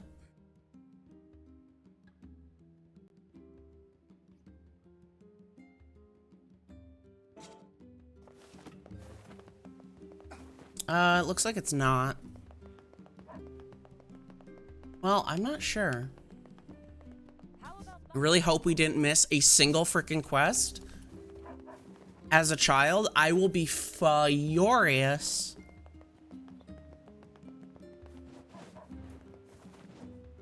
You know, anyway.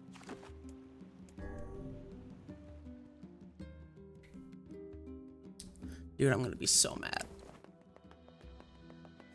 And it unlocks in the dumbest way.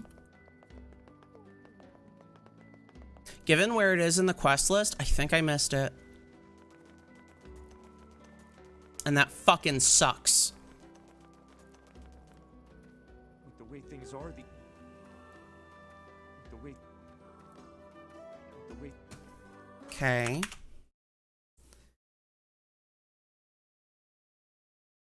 Yeah, no, I missed it.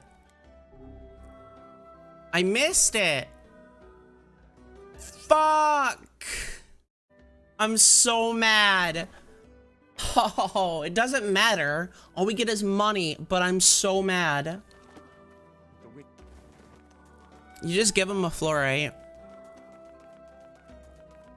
I'm gonna have to do another playthrough where I do all the quests again. That's annoying. Where did that enormous ship? Oh well, I guess. Turns anyway. Northern Plains. We're going to Two Brothers.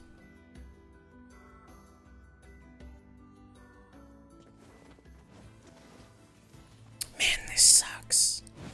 Can't believe I missed a single quest. Oh well.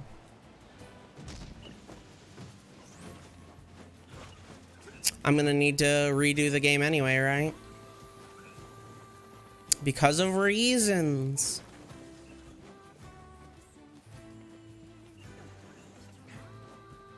Unless there's like a sick chapter select. That would be fucking awesome, but I doubt it.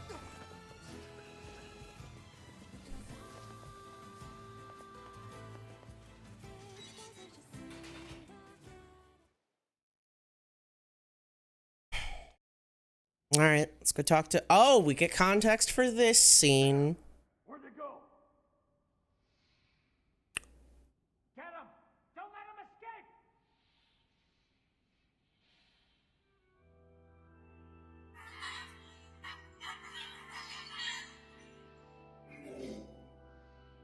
I see something over there!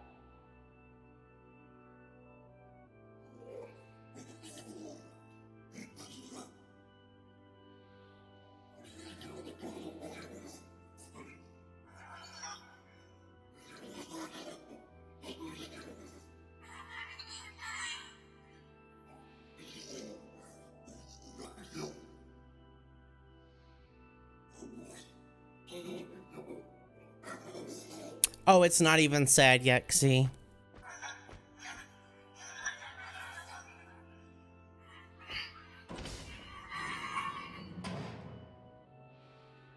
Here! They're in here!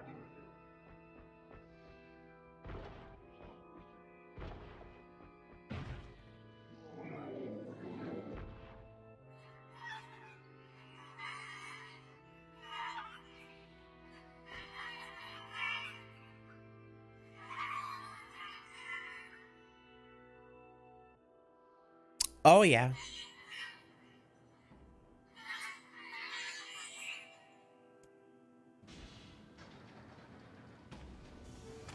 There he is.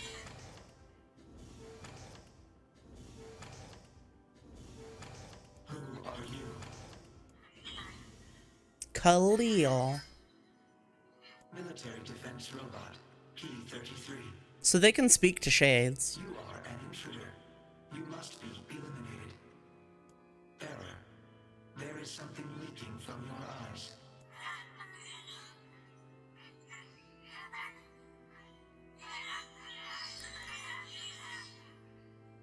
What is crying?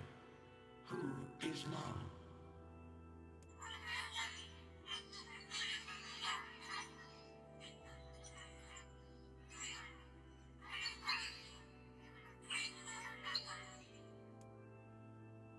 My creator is also dead. He perished hundreds of years ago. 874 years, 10 months, 14 days, 4 hours, and 43 minutes. 44 minutes. I am incapable of being lonely or missing. Oh, whoops. You will die.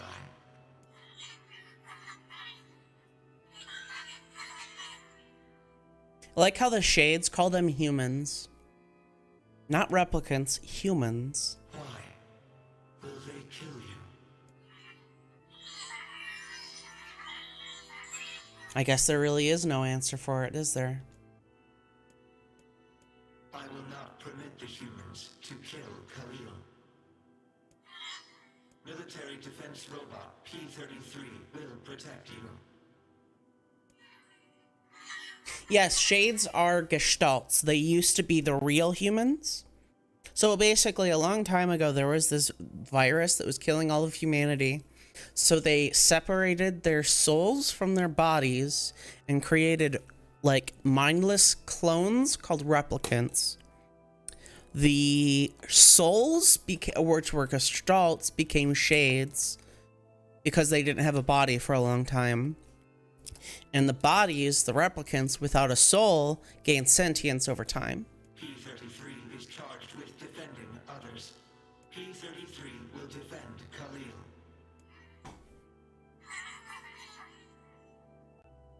Beepy.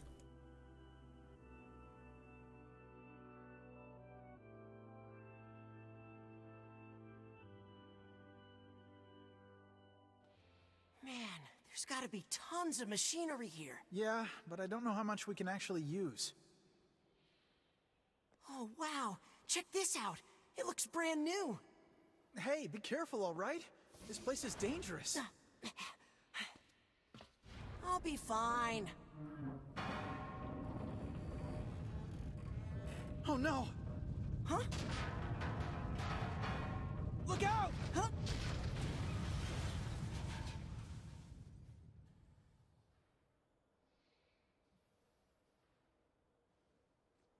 Huh? Huh?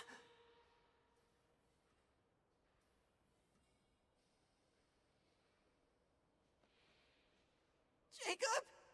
Oh God, this can't be happening. Jacob! Jacob! So he pulls Jacob's arm off. That's why he's screaming.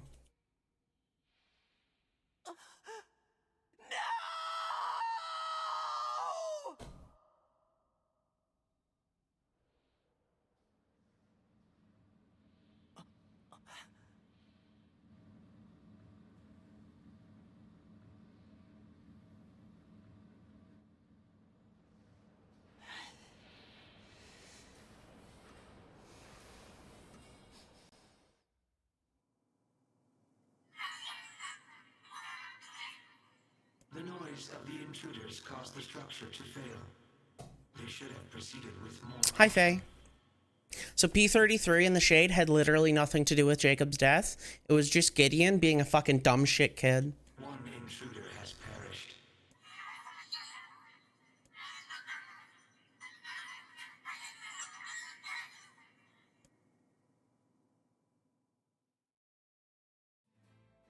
the junk heap.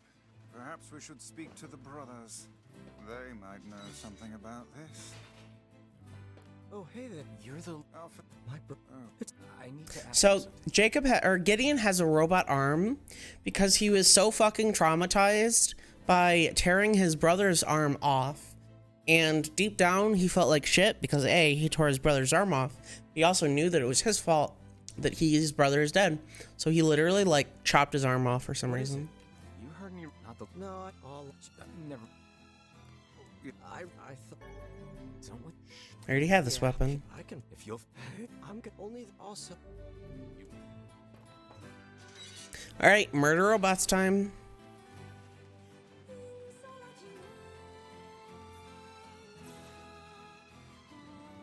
So upset that we missed a quest. I thought I did everyone. You already possessed the item. So it's gonna let me leave because I already have a shit ton of memory alloy.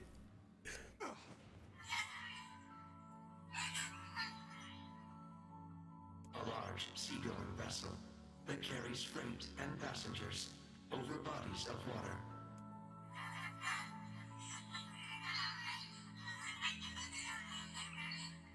You have taught me much, Khalil. You have helped to expand my vocabulary. You have instructed me in the ways of the outside world.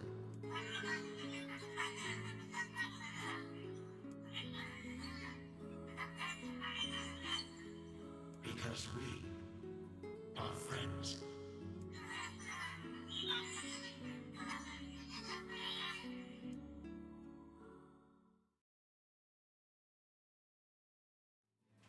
They're friends now.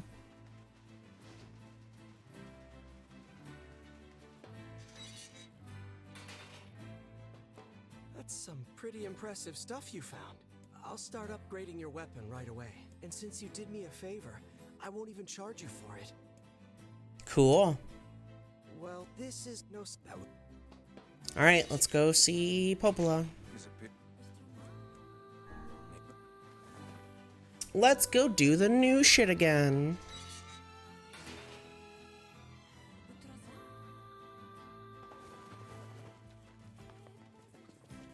Yeah, the child and the robot is super sad.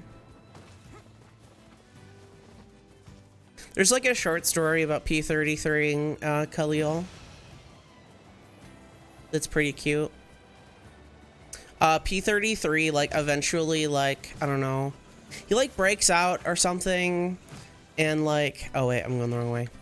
He breaks out of the like military base and like flies to space and makes contacts with the robots in NieR Automata or something. It seems the ferryman has abandoned his post. Guess that means we're walking.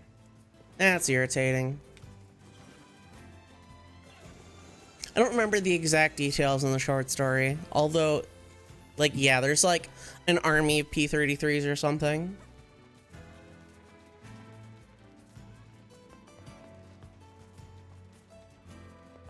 A lot of content about this game is not in this game.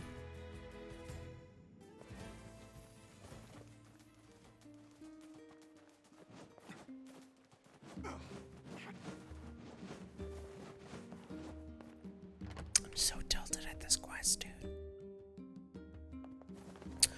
So the reason why I couldn't get the last quest as a child is because you have to talk to... I don't remember these kids. Huh? Oh, these are the kids that... Alright, so there was a side quest about some kids who were stealing because their deadbeat dad told them to. So we told the guards, and the guards, like, spirited away the dad, basically. Hey, have you well? Oh, well, can I... Go find out about the ferryman. We already did. Anyway, yeah, there's a lot of content that's not in the game. Like, the dumb final ending that's, like, not in the game at all. Alarmingly familiar. I'm sure that couple is merely having another one of their inane spats. Let us do our utmost not to get dragged into it this time, hmm?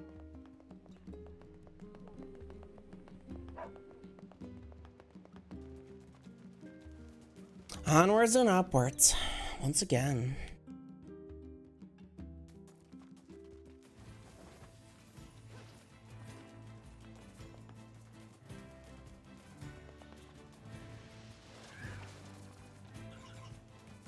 Also, the fact that shades are like getting armor and weapons and shit shows that they're completely sentient. Or sapient or whatever. I don't remember the difference anymore.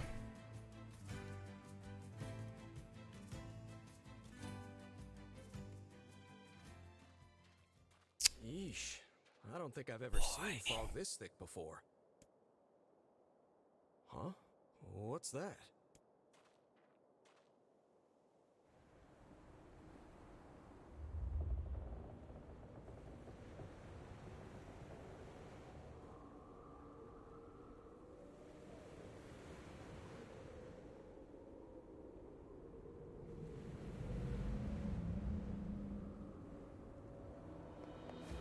I really hope that the Part B section of this fixes it.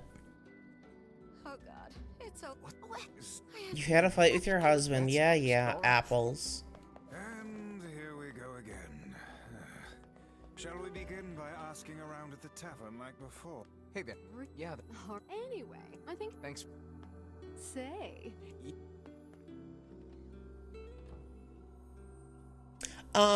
So in the first game, or in the first playthrough, it's just, alright, hold on. This is new. Hard to believe a ship of this size managed to run aground. What was that? Hey, is someone there? Okay, I definitely heard someone cough just now. Maybe it's one of those kids from town? But where are they?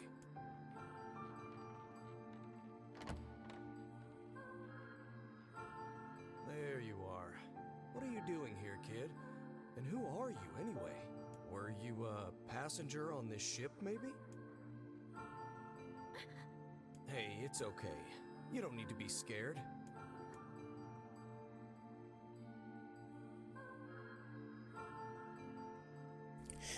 Okay, now, first playthrough,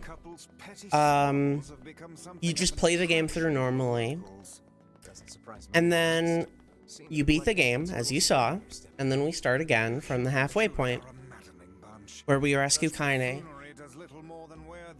And then the second playthrough is from her perspective.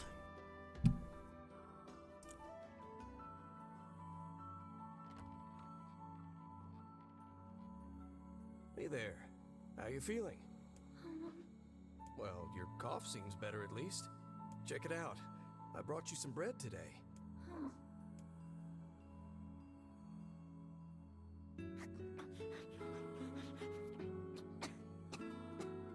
They really couldn't have just put bread in either of their hands before this part. Jeez, you must have been starving.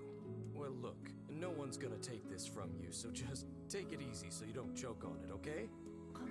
So, what were you doing on this boat, kid? Actually, scratch that. First things first. I can't just keep calling you kid. You got a name? Well, this is going nowhere fast. Let's see. Louise. Yeah, what about Louise?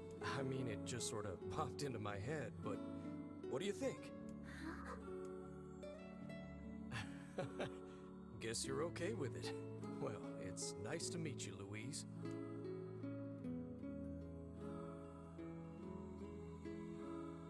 So this is from quote-unquote Kaine's perspective. And what that means is, Searched the southern plains back when the wife ran off too, right? I believe we did, yes. Lots changed since... Kaine's half-shade, because she's got Tyrann inside her body now. The fact that couple is still arguing almost fills me with... So now we can understand what shades are saying, as opposed to it just being garbled mess of a noise. So now you get context for what they're screaming when you're murdering them. Hey, it's you. What's up? But your main character still can't hear them. You're related to the ferryman who... Yeah, not a... Oh. Just one, sir. It's telling us to go back to the post office.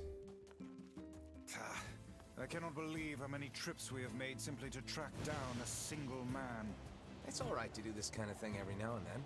I only pray this is not the calm before some manner of storm. You say there, lad, have you ever penned a missive? Oh boy, another flashback.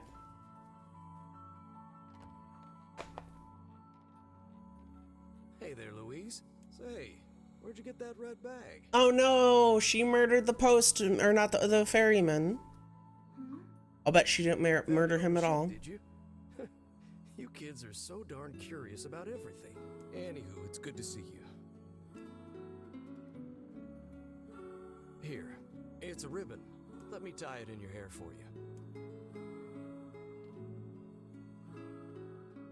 Well, what do you think? Pretty nice, huh? Huh. What's that on the floor? Blood. Oh, it's a mirror. Oh. Well, that's a stroke of luck. Let's go ahead and check out your new look. If you go over there where it's brighter, you'll be able to see yourself more clearly. What's wrong? Don't you want to see? Oh, I see. You don't like sunlight. Because she's a shade. Guess your eyes are pretty sensitive after spending all this time in the dark, huh? Well, it's not like we can have you stay here forever. We should work on getting you out of here so you and me can go look at the sea together. How's that sound?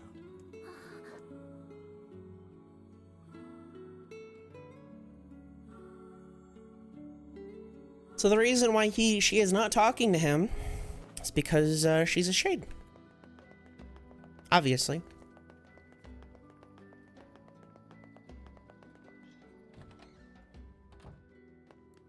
Hey, I just Annie.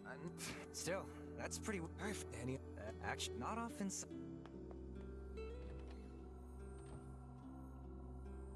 One more flashback. Hey, Louise.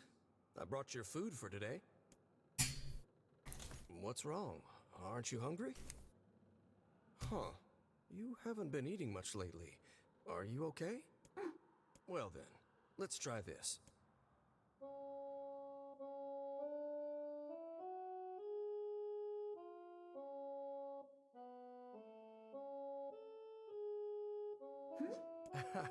Yeah, sorry about that. It's called a song. Humming a jaunty tune is the best. Either that was not humming. Songs are like a little bit of wisdom that makes the tough times easier. I love them personally. I mean, not that I'm any good at singing.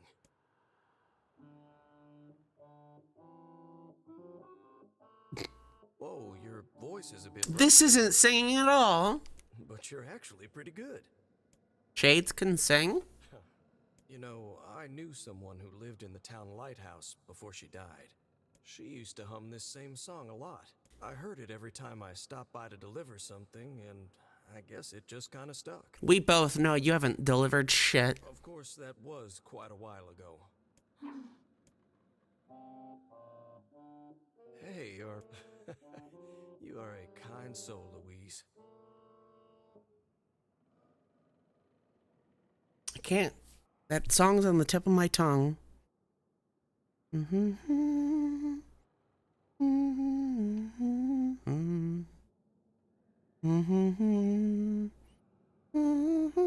that Growing Wings?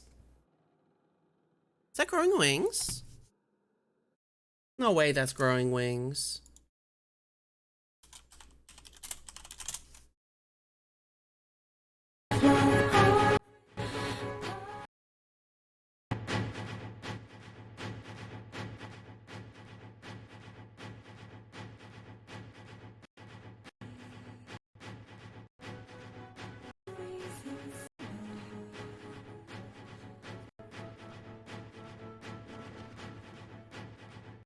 No, that's not Growing Wings. Is that a NieR Automata song? I don't know. I don't remember. Actually.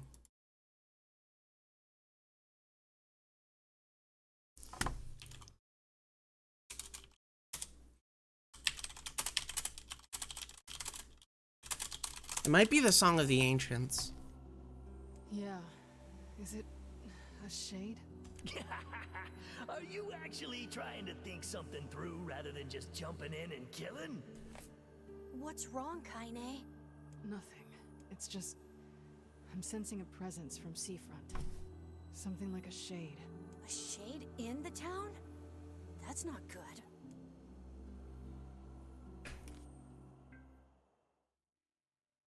It's either the Song of the Ancients or Song of No Return. A shipwreck, is it? I suppose we might as well investigate, seeing as how we lack any other tenable leads. Yeah. Let's head for the inlet. Kaine. What's... What an... Not...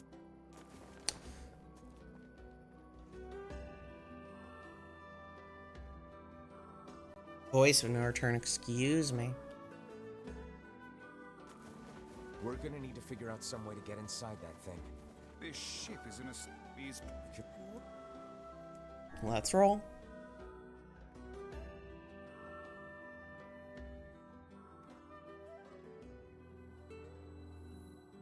So, were you able to write that letter?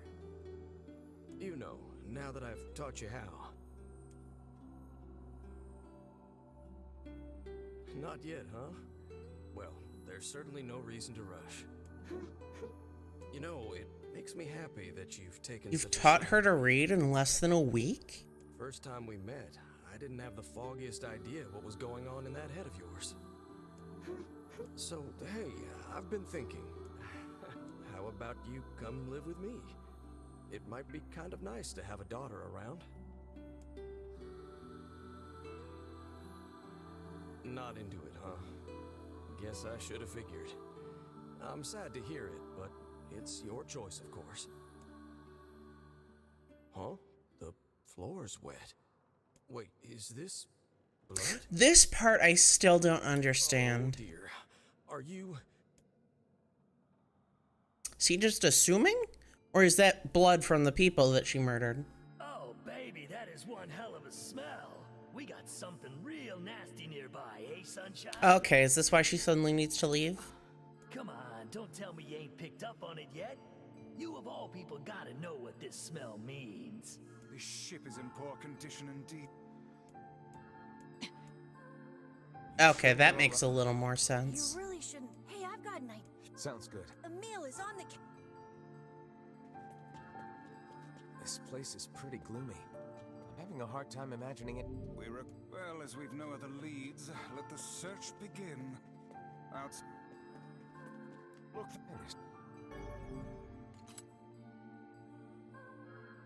Oh no, spooky girl. wait, I did perhaps.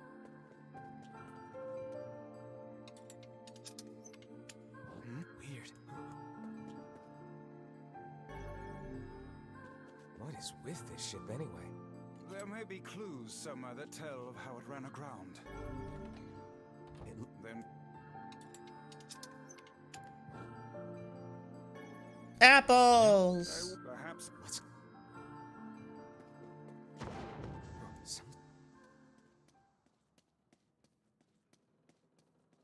Oh no, flower. this should wait.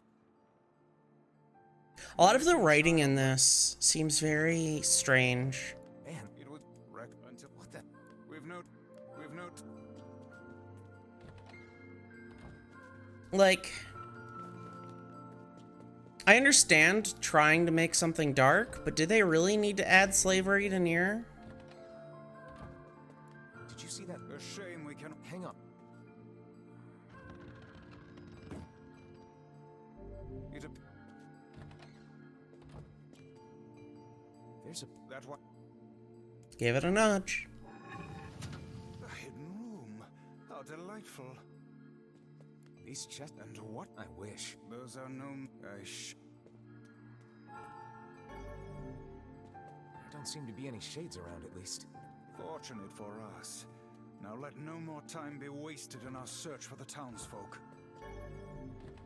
Alrighty. The white trap. Wait. Okay, this is her trying to sing. Whatever that sound was, it stopped. This is a voice. Which means the girl... Hold a moment. On. This little lantern has brought us quite far, hasn't it? Yeah.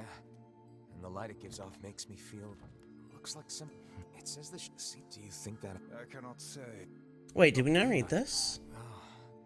After the screaming died down, the writer would hold their breath whenever they heard the monster's footsteps. I think the person who wrote this was in here for weeks. This journal was likely the only thing keeping their madness at bay. Let's read a bit more. A whole bunch of pages just have the word help across them. See how the writing turns a darker shade of red? Hmm. They must have started using their own blood after running out of ink. I think that is... Picking up where we left off. Oh, that's weird. The rest of these pages have been ripped out. To these eyes, it looks more like they were bitten off. What in the name of all that is holy could have happened on this ship? What in the... Huh.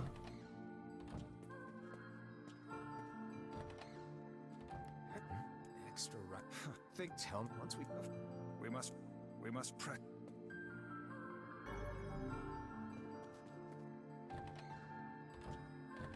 Oh, it's just open. Just how... Oh no, we're gonna fall. Speak to me, lad. I the lantern go...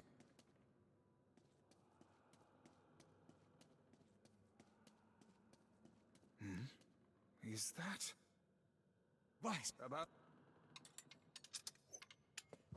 Oh no, blood! Oh dear. Look at the bodies. They are all people from town.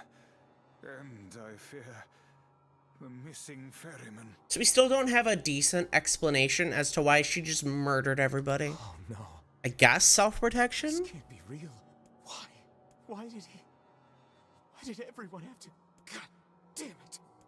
Pull your... Remember... I won't... That's enough.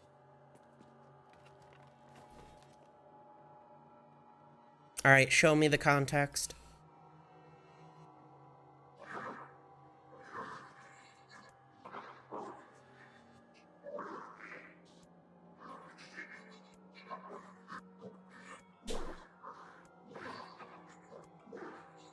So she feels like shit for being a shade. Oh, she's eating people. You're doing it wrong. Hey. Yeah. Good. Gee. Tell me. It's on the... You're not supposed to, like, make it... There's a bunch of... They all seem to have the... They see... They're fucking giving us justification for fighting the shade. Feeling there, sunshine? Not great. Can't you tell? Whereas before it would be like, nah, you feel bad for fighting the shades in their self-defense. This would be the... Alright, what are you gonna say there, little shady? It's that girl we saw when we first entered the ship. Hold, lad. This is a lone... There. Why isn't she speaking? Even in shade dialect, she's barely speaking. Oh man, this shade is nuts. I think I'm in love. Huh? I don't care. You can feel her power hanging in the air, and she ain't even trying yet. Things are finally heating up. Huh? Could this girl be the presence you sensed, Kaine? Our frames are dropping. Oh, hey, it's you. Been a while. Wait, you're the postman. What are you doing here? Oh, I think this girl would... I've been keeping an eye on her until she's well enough to leave. Hey, so the girl is, you know, bleeding? I brought a bunch... Well, how... Sorry. So pointless. Clearly... She's like 9 as well. Stay the hell away from her. She isn't...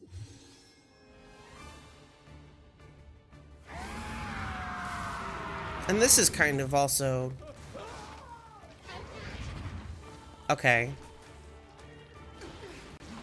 There we go.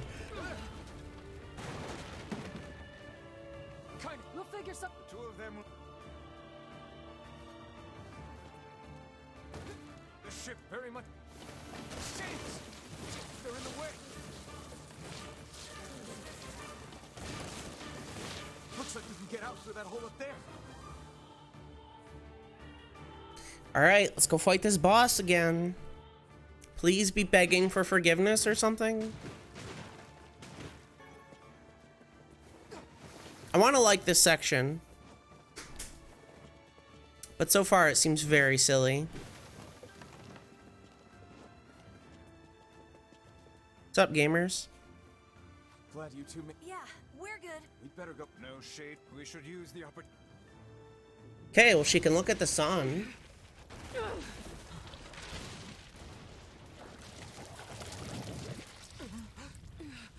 What on earth?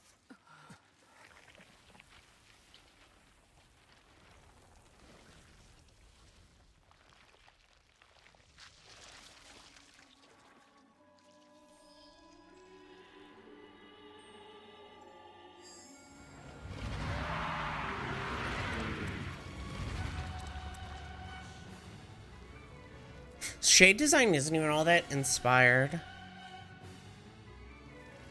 Why isn't this shade being hurt by the sun? That is not precisely the case. It most certainly is being burned by the sunlight. However, its regenerative abilities far outpace whatever damage the light is able to inflict.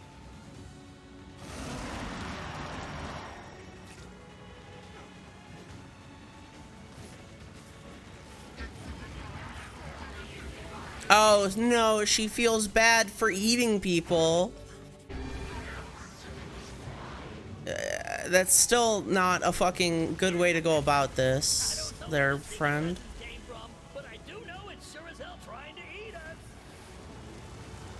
Even Tehran's dialogue isn't that good.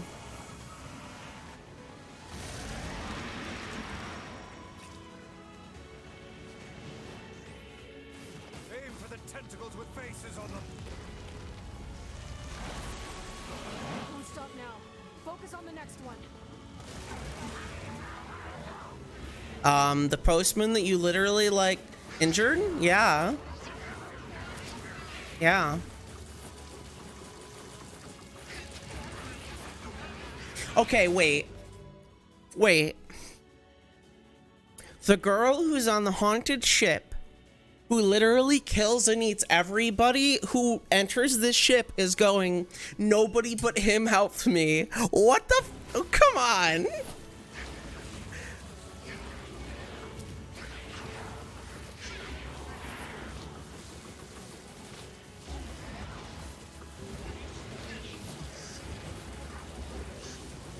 So she's in love with the postman.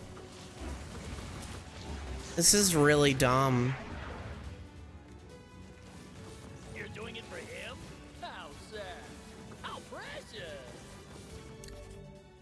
I don't think the writers understand what Tehran is supposed to be. He's not supposed to be like the Joker.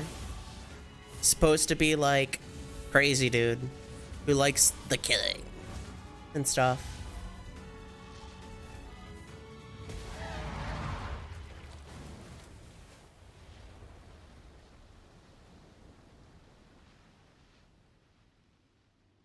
Did we get it?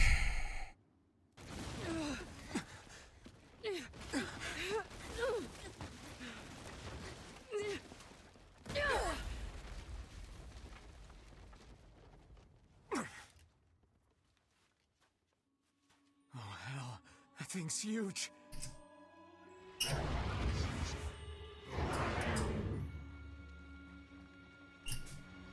And then he's gonna go, you're a fucking monster because you've literally killed and ate everybody. How dare you? You're a freak. Go away. And we're supposed to feel bad, but this is the most justified murdering of a shade I think there's ever been. To think it could recover from such a grievous wound. Ordinary attacks aren't gonna do shit against this thing. Hey, the guy from before's collapsed on the beach. Oh, okay. He's got some kind of We should take him hostage. Wait! Wait, Kaine! Using my blades on people. Is this thing turning its body into spears and shooting them at us?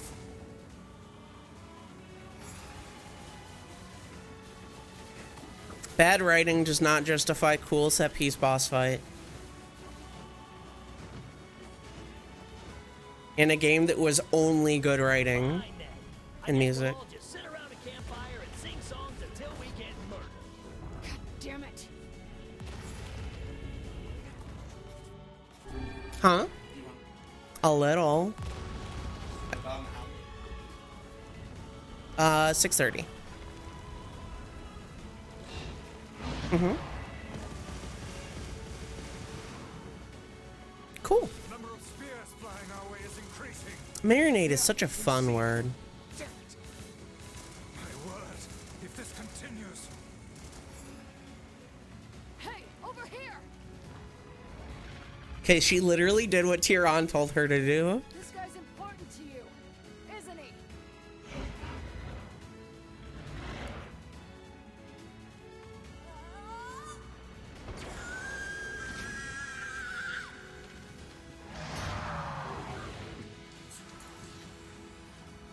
This is here and now.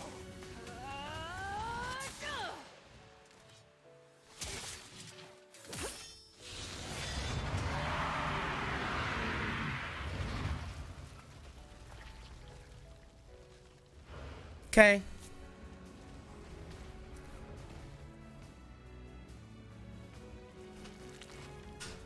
Son of a... Is this thing immortal? How can it withstand? Is there a logistical reason why this thing is stronger than the fucking, like, king of the fucking gestalts? Unleashes that attack. We must stop it. Yeah, there's literally no way you can fucking survive this, is there?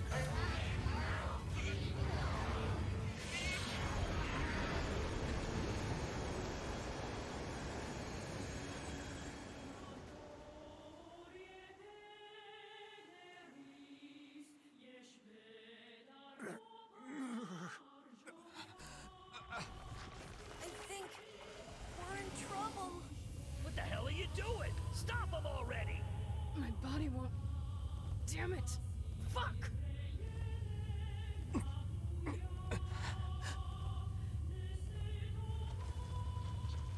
Oh, no!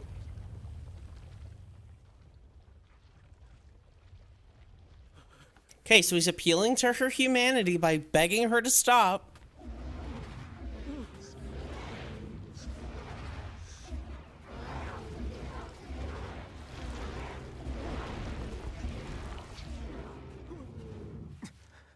What are you doing? You're gonna get yourself killed.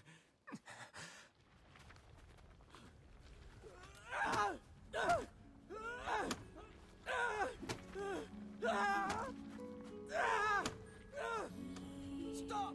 Don't hurt these people!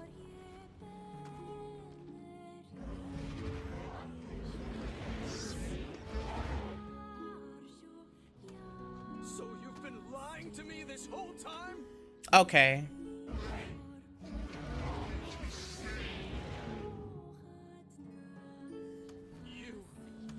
You're a monster!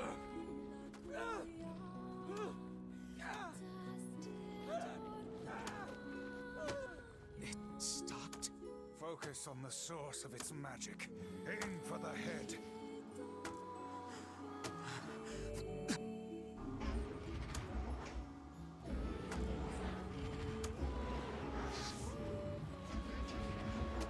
It's a little creepy.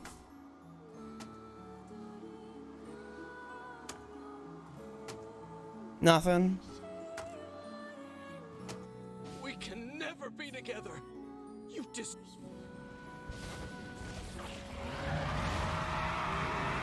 That line at the end was kind of silly. As if he could hear her.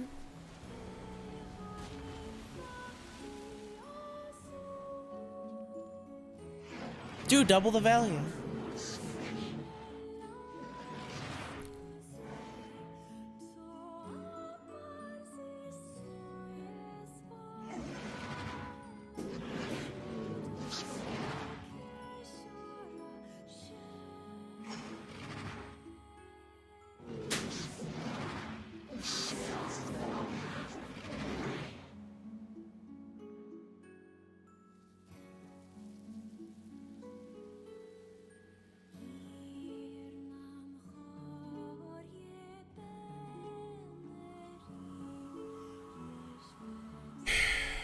So literally, it's just a shade who doesn't want to be a shade? Congratulations, you invented a shade with dysphoria. Or dysmorphia, or whatever it is.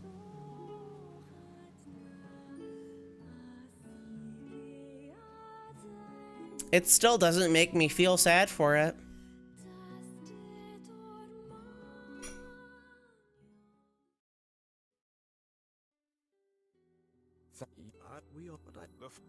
Alright, there, fair. And she still murdered a lot of people. No.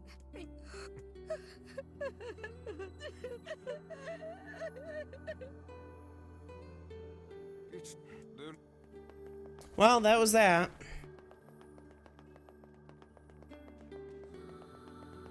I don't know. I'm really hit or miss with that content. I like the fact that they had a shade. Oh.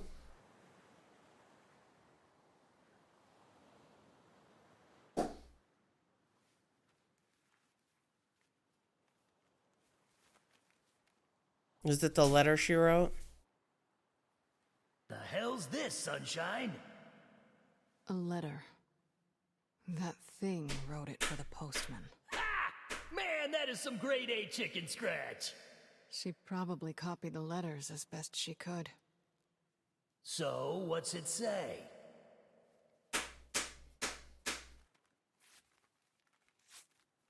I think our friend's gonna wake up soon. Let's go. What did it say? I assume it said... Yeah? When you were threatening that shade on the beach the other day, how did you know it was trying to protect the postman? Just a feeling, I guess. Alright. It probably just said I love you or something. Or I want to be human, or I want to be together.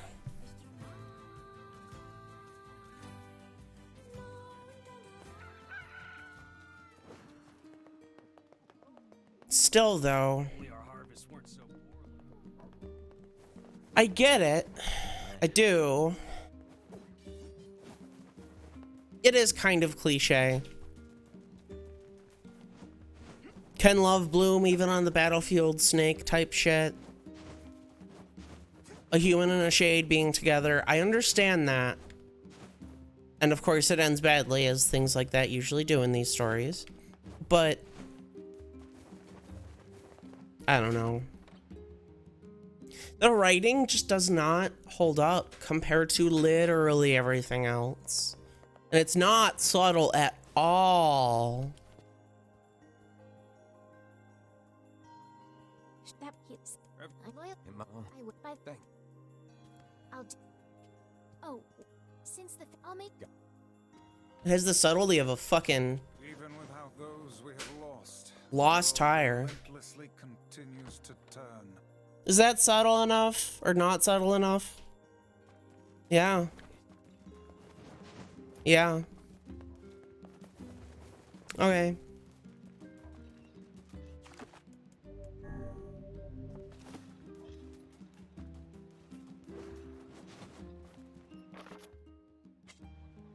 All right, let's go get married.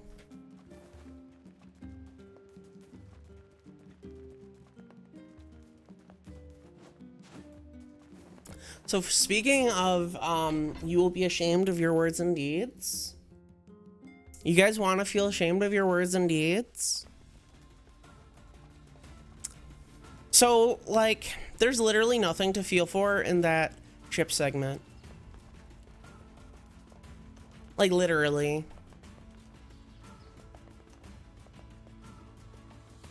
But in this next segment, oh boy, are you gonna be ashamed of your words and deeds. Puppy time.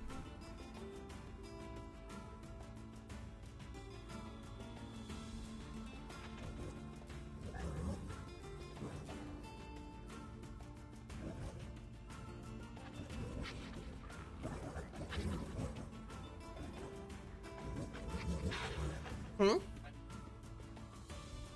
Good. What do you think the calorie density of a sticker is? So I don't understand that one that much, because it says they turned our forests into this, but like, these are sand fountains. I don't know. Does it not strike you as curious to find wolves in the desert? Should it? They normally live in forests, yes. Deserts would seem to hold little sustenance for them. Well, I can certainly guess what they've been eating.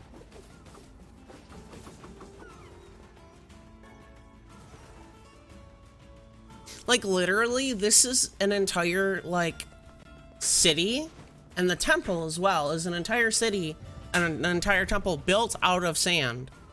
So it's not like the fucking masked people had anything to do with the loss of the forest.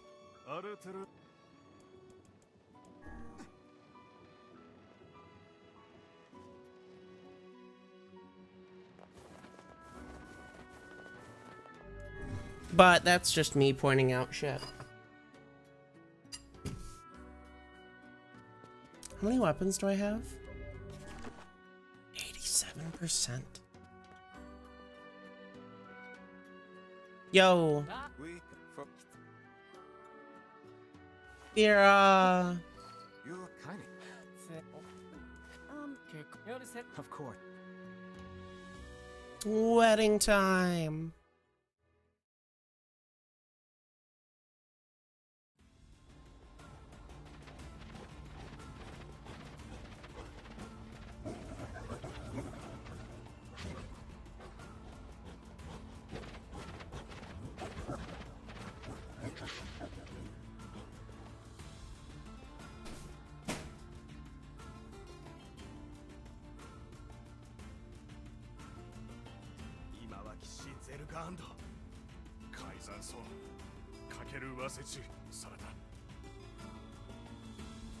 Nani?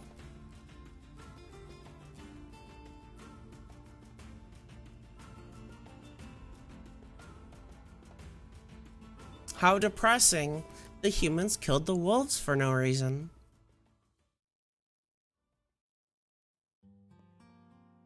What's it? What? We weren't sure. This instant? Yeah. Will you keep? So there is one thing I do want to say. What's up? Something bothering you? No, the opposite, in fact. I'm just so excited about the wedding that I can't settle down. I bet it's gonna have streamers and dancing and bears on unicycles and everything. If I ever get married, I want bears on unicycles. I'm sort of jealous. I wish I was Vera. You'll find a nice bride someday, Emil. Huh? Oh, right. Bride. You must be tired indeed if you misunderstood that simple social nicety.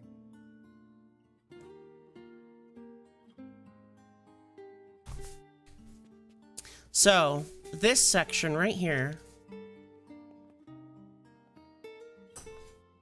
Yeah, that's not exactly it. Apparently that line was removed from the original English version of the game, thus making it a little more obscure that Emil is gay. But apparently is re-added back in this version, I guess? I don't know.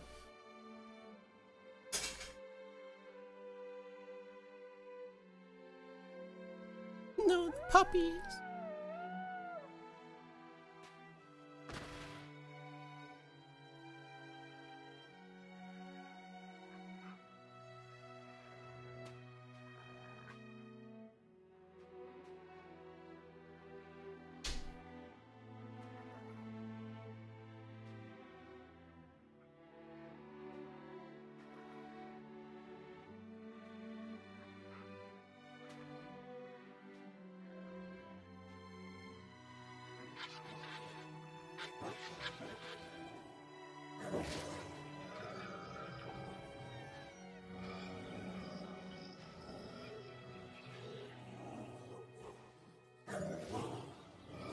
You're just digging it in more, dude.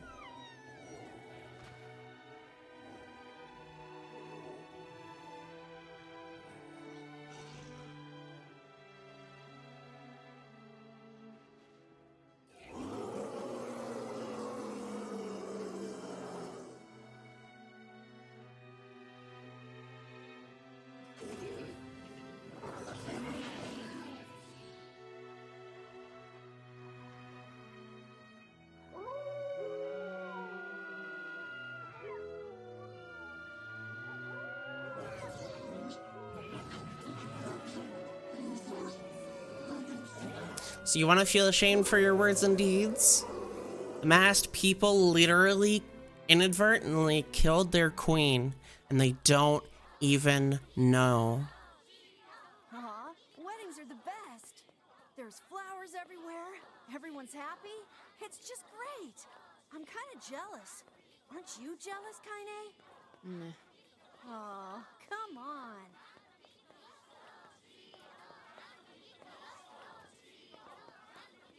異牛と螺旋地恋アルテルはシース用林地こってちサイトズセおていきくさあテレルタいいて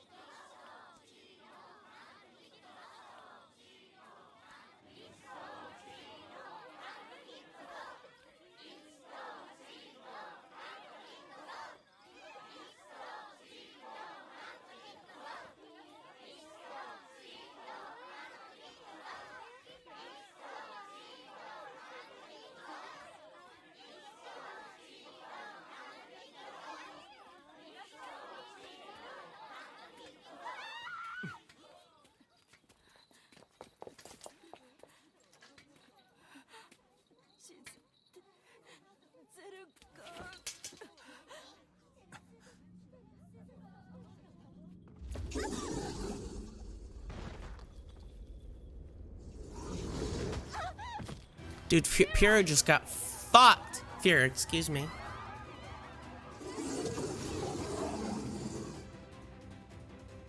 That wolf is a shade. You raised our forests and poisoned our streams, and now you slaughter our young. Will it bide your existence no longer, mankind? We literally outnumber you.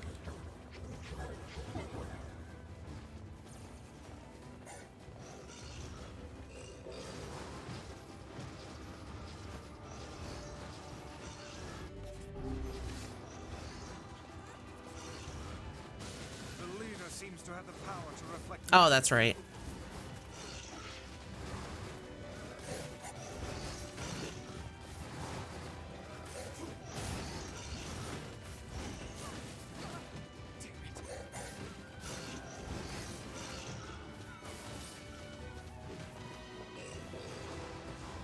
Where you at, doggy?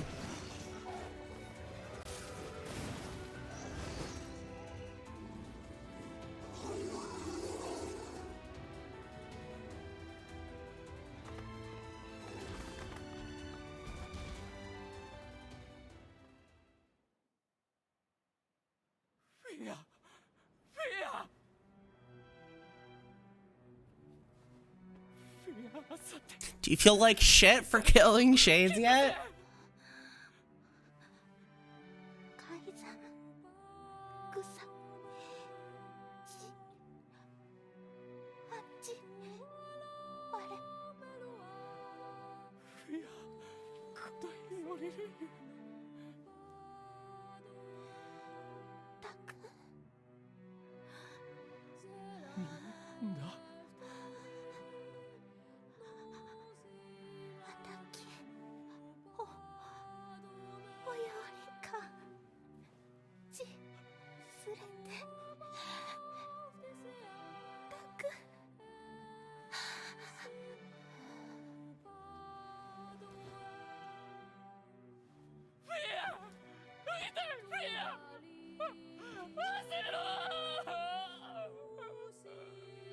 したかれきたたさす取りたできた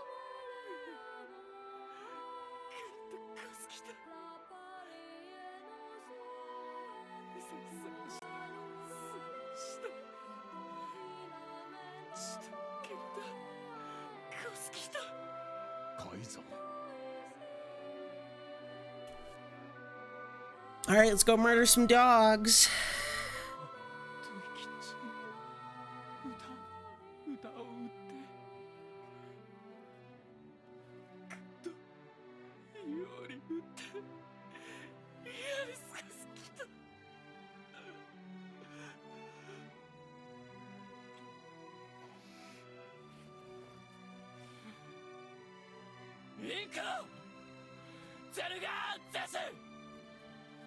I would rethink this course of action, King. Ahead lies a battle you cannot win.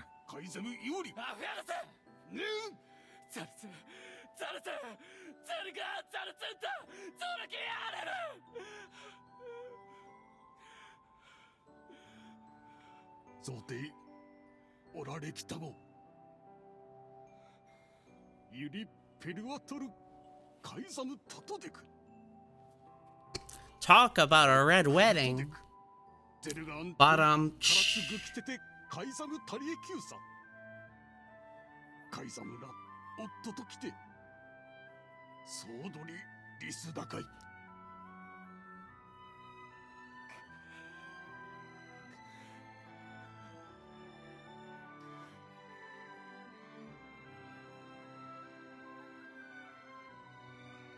The king's...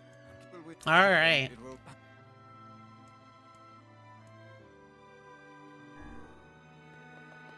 Let's go finish this up real quick, shall we?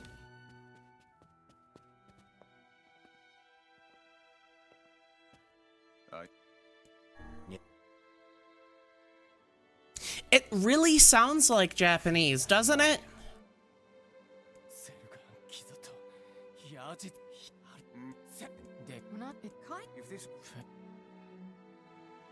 It totally sounds like Japanese. Alright, we're skipping this cutscene.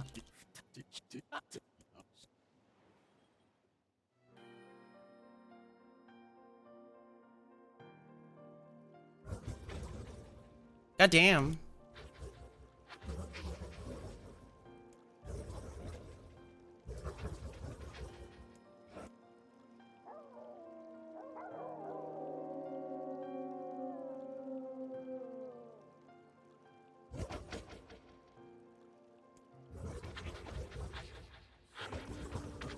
Die with honor.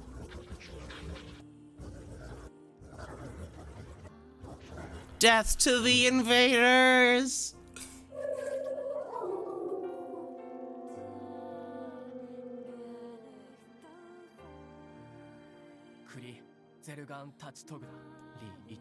Let's move.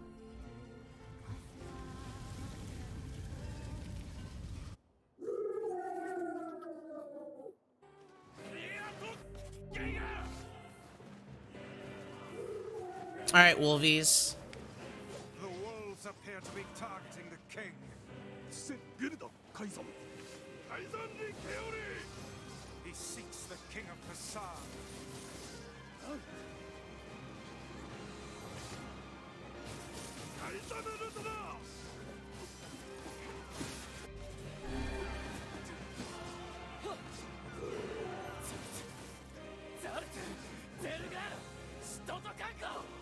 And the fact that we're sitting there going like, you stupid fucking wolves, you dumb wolves, you pointlessly murdered our people. And they're like, nah, you murdered us pointlessly. It's just depressing. Is there really no need for war? Haha, dogged defiance. You know why. God damn, there's so many wolves. As for the leader, if even one shade is here, then I have to kill all of them.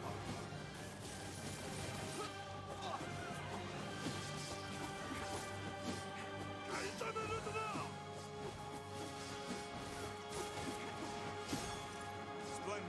Now just keep pushing. The king is in danger. I'll guard the king. That's what Firo would want. Indeed. You must worry about protecting more than yourself in this battle.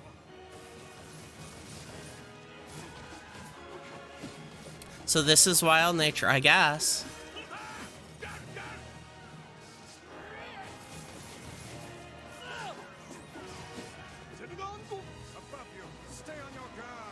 Dude, I'm gonna combo the fuck out of this dog. Watch me.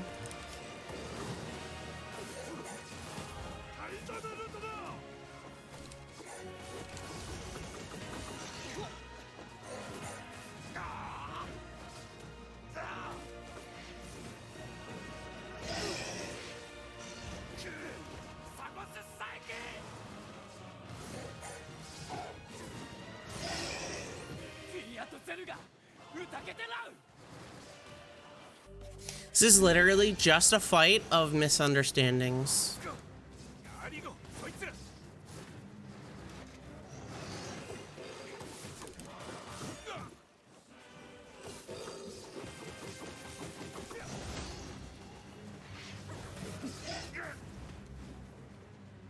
Goodbye, Wolfie.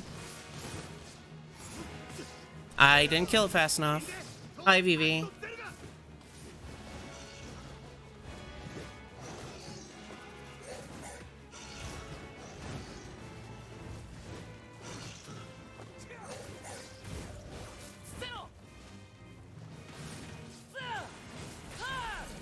Alright, let's fucking combo this dog with sick punches.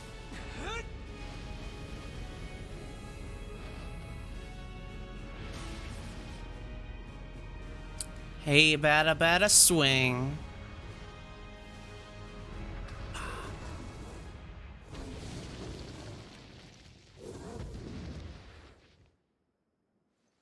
Get fucked, Poochie.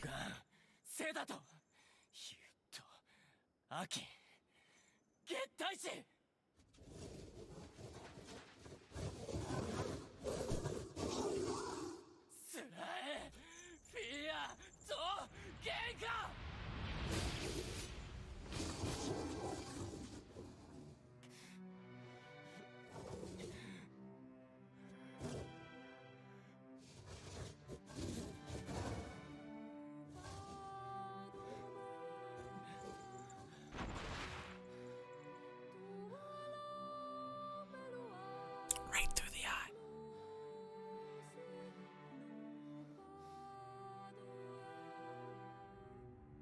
So why is there a dog shade?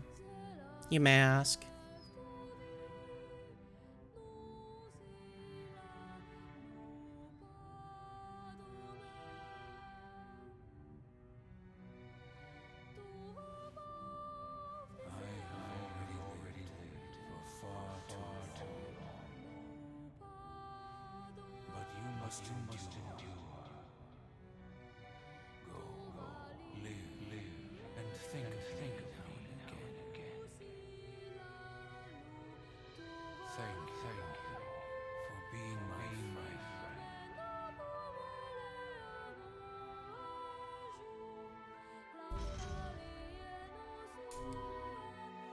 So that's why it's called Loyal Cerberus.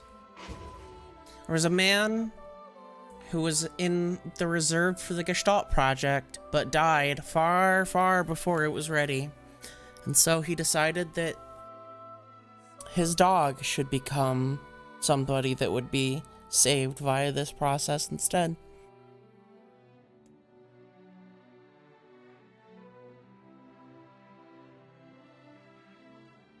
And that's why there's a shade of a dog. Is that? This is shit. And that's that. Let's see if the.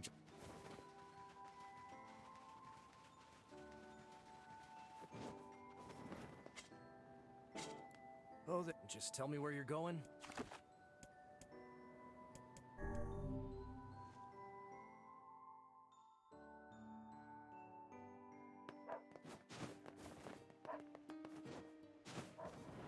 Fuck!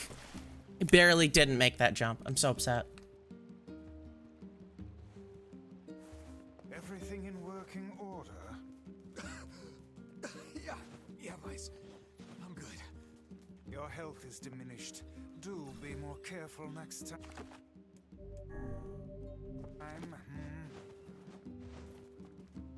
You have... He's off. Junk heap time!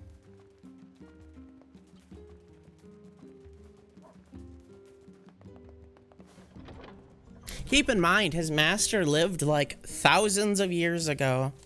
Or like 1.5 thousand years ago. It's a long time, dude.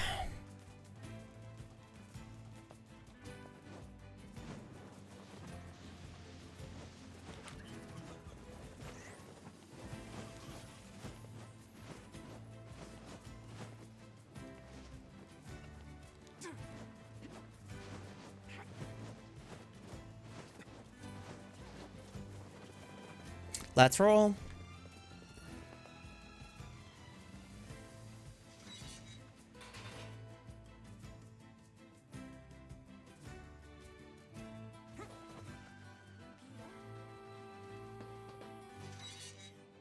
Give me my sword, bitch. Hey there. Great. I need. Oh, I want you.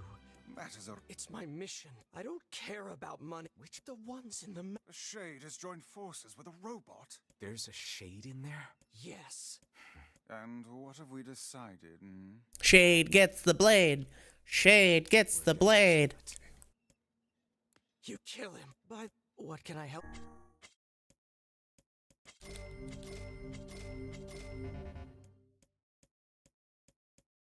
Missing fucking pearls? Ugh.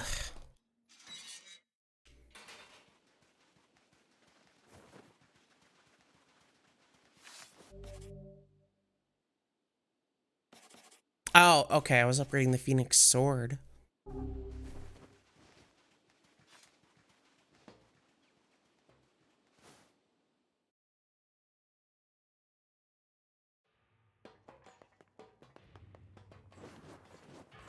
Let's go fight P-33 again.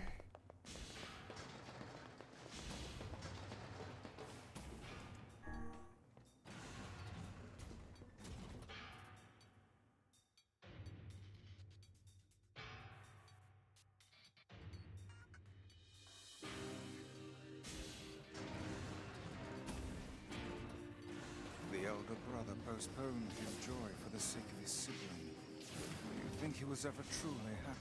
Just making his little brother happy would have been enough. That's what being an older brother is like. You know, I really don't like how Japan fetishizes siblings shit so much. Like, I understand this is a post-apocalypse world where everyone, like, we have to be grateful and we have to care about what we have. But, like,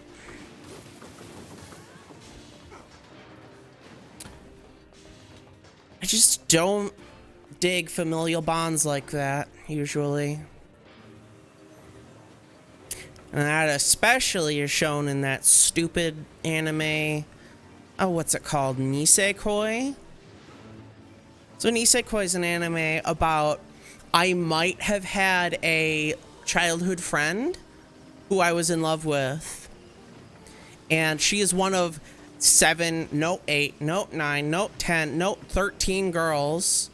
Yes, they add new characters every fucking 6 seconds.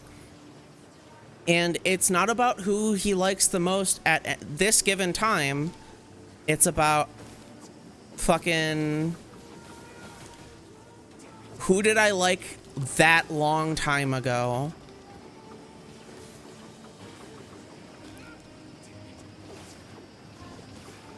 Because the bonds I have now don't matter, but the bonds I had when I was fucking 3, they totally matter, man. Just like in like Love Stage or something. Man, I wish I could watch that anime again, but oh my god, does that one part just... Whew, can't do it. Can't do it, man.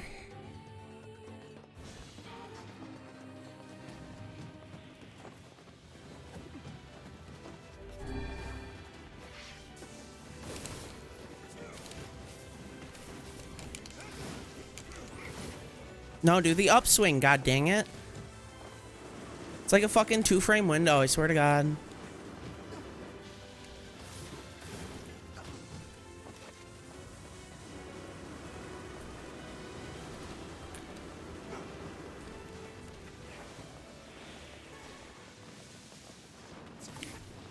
Oh my god, I don't one-shot these things anymore.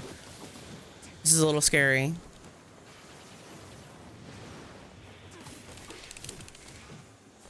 Dude, I'm so used to like one-shotting these things. These are actually slightly dangerous now.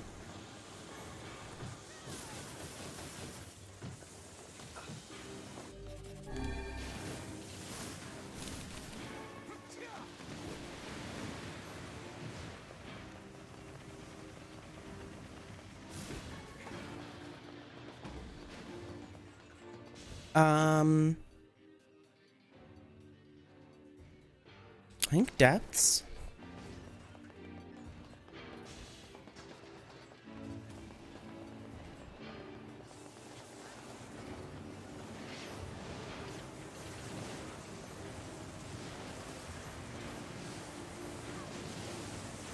Dude, baking garlic is like a good smell.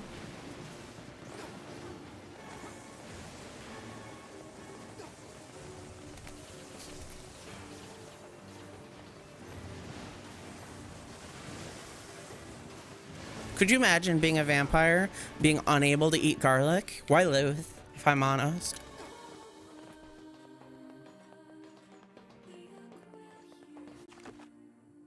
I'm going the wrong way.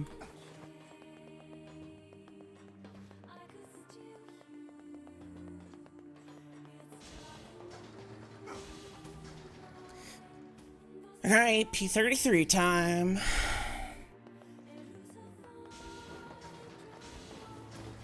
Oh wait, forgot about this section.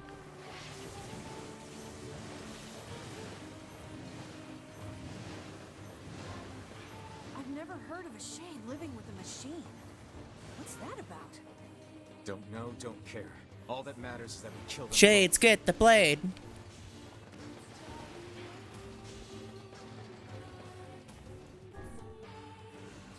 It's gonna be NieR's new chant.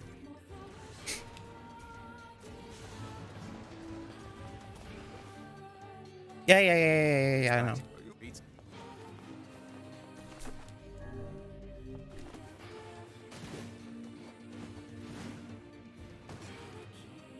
Beepy. Okay, that's a little ominous.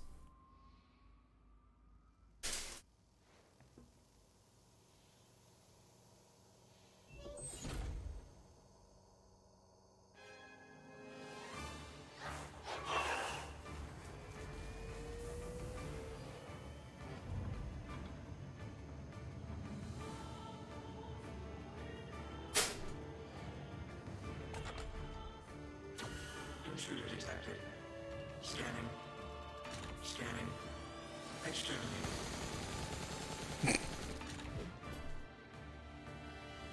All right, what you got to say for yourself, Beepy? Intruder detected. Scanning. Scanning. Exterminating.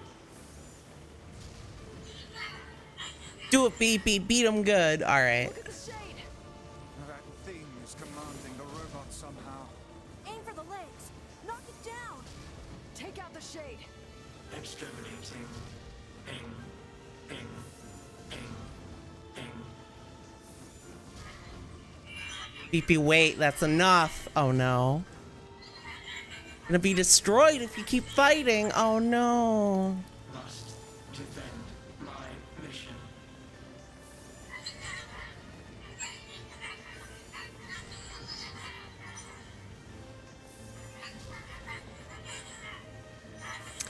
Poor Khalil. That's a shade.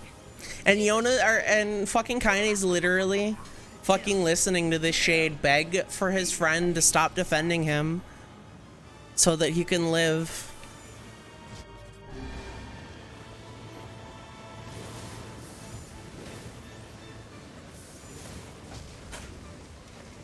Fucked up, dude.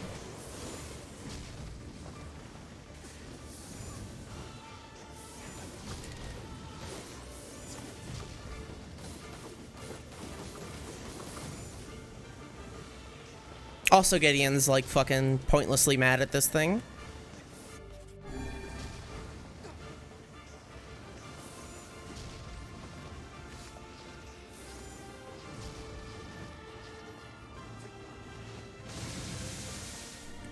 God, my magic does no damage.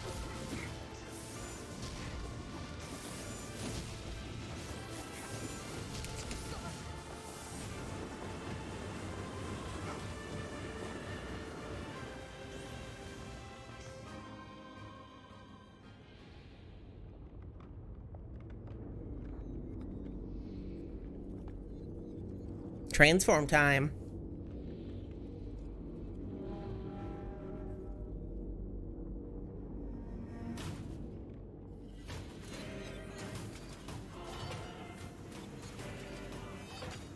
They're literally not sentient anymore. Oh, well, yeah, no, I get you.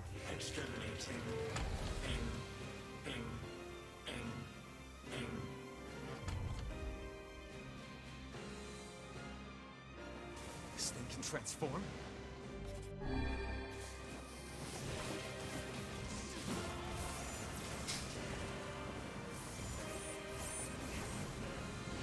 Watch for falling debris.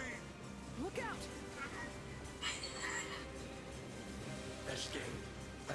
So they're not trying to hurt us. They're literally trying to leave to see the world because that's what they wanted.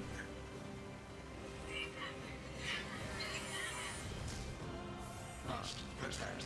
Must fight. We're gonna murder a fucking baby here in a minute.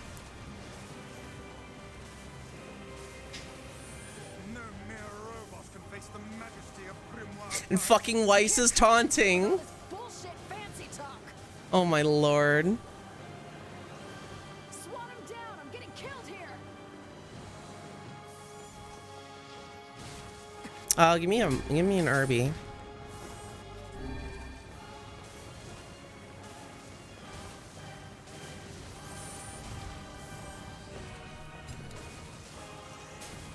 Come on.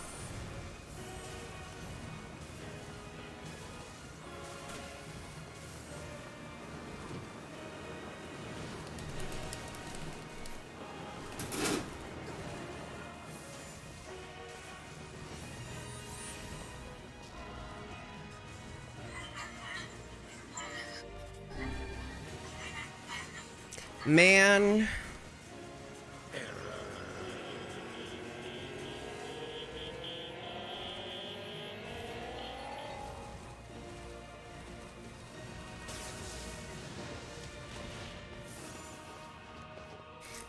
Nah. Fuck the fucking robot. This child on the floor, that's the thing we gotta focus on murdering. Nigh defenseless child. We're gonna do sick fucking spear combos on his ass. Get fucked, kiddo.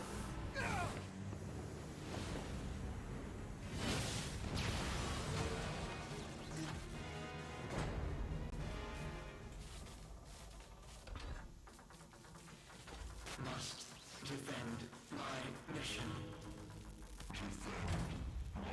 His mission is to defend Khalil.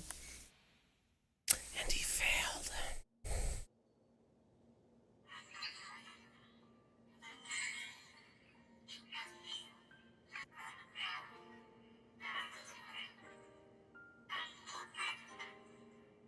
Do you feel good about yourself? Beat up a child. Khalil. Together. BB. Alone. BB. Cry. In a world full of humans, what does it even mean to be human? And then Gideon comes in here to give us a thing to dislike. Why did you?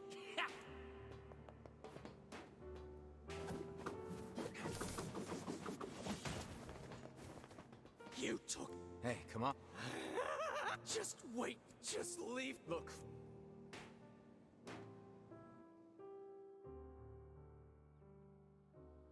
Hatred and madness. Maybe it's... Yeah. The law of robotics. Popola said we might be able to... You will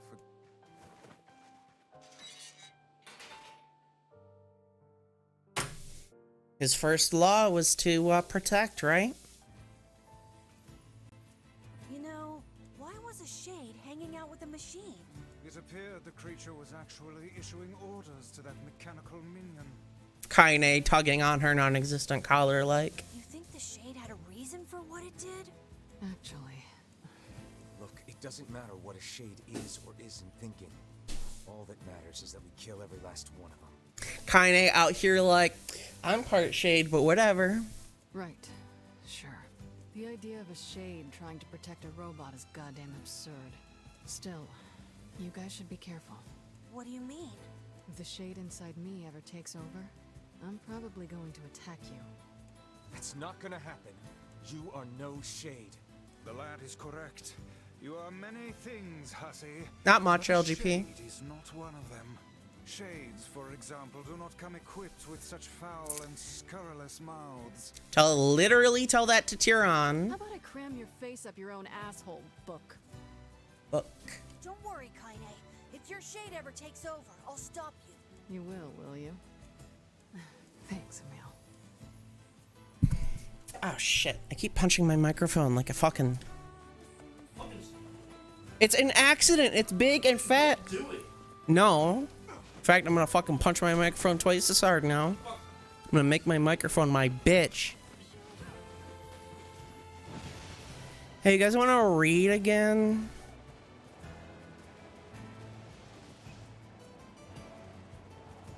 This chicken that my roommate's making? Nothing. My friend's gonna make a post about Kaine's thighs or something.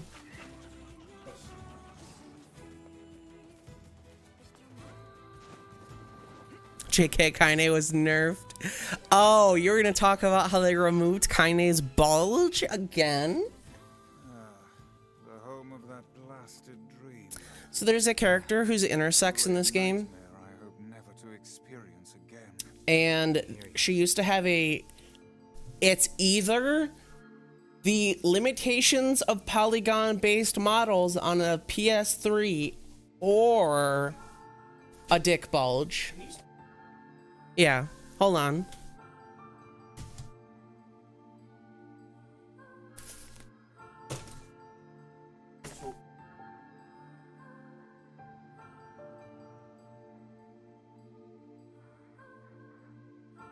No.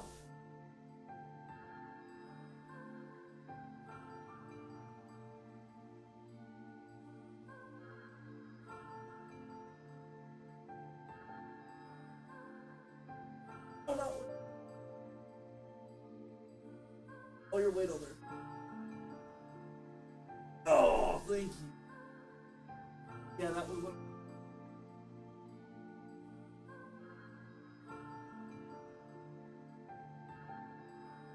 Sorry. It's like hardly a difference.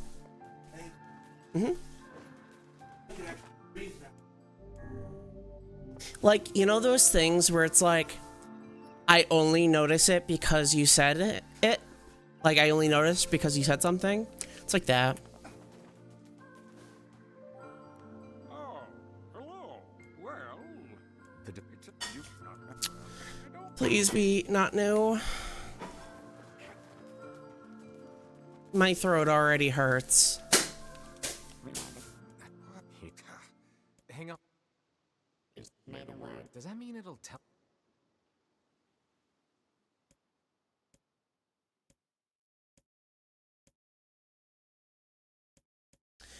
Oh, thank goodness. Yeah, I've got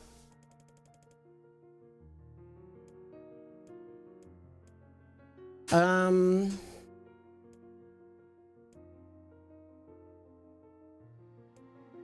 23 and brown.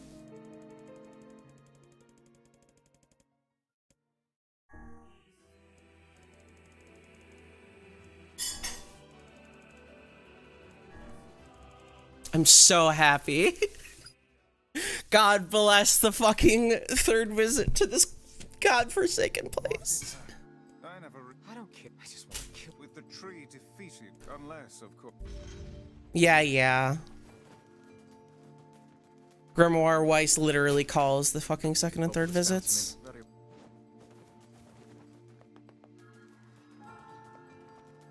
Oh, I'm so glad I don't have to reread that entire section. Hey, if you guys want to read, if you want to tune into more Azzy ASMR, go look at the previous parts. They're literally all on YouTube.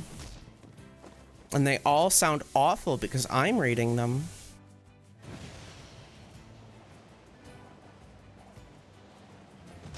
Ah, yeah.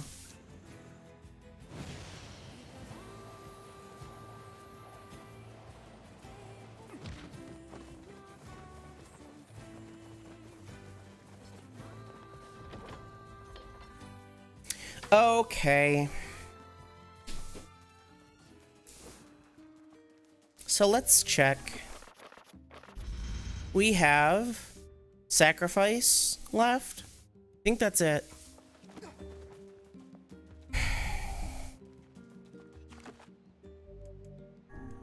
So as much as I would love to just beat the game, we have a diary to read. What might that be? It's Mom's diary. So in the American version of Gestalt, it's your wife's diary. I have not heard you speak much about your mother. She got the black scrawl and died when I was little. My apologies for bringing it up. It's all right. I can barely remember her face anymore. This is the only thing I have left of her. Reading it helps remind me of when we were still a family. I see. But the final entries get a little strange. In what way? Well, here, take a look.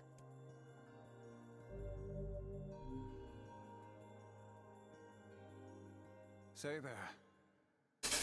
Devil and Popola literally said that fucking Kaine's beautiful. I dig it. Can you not hear me?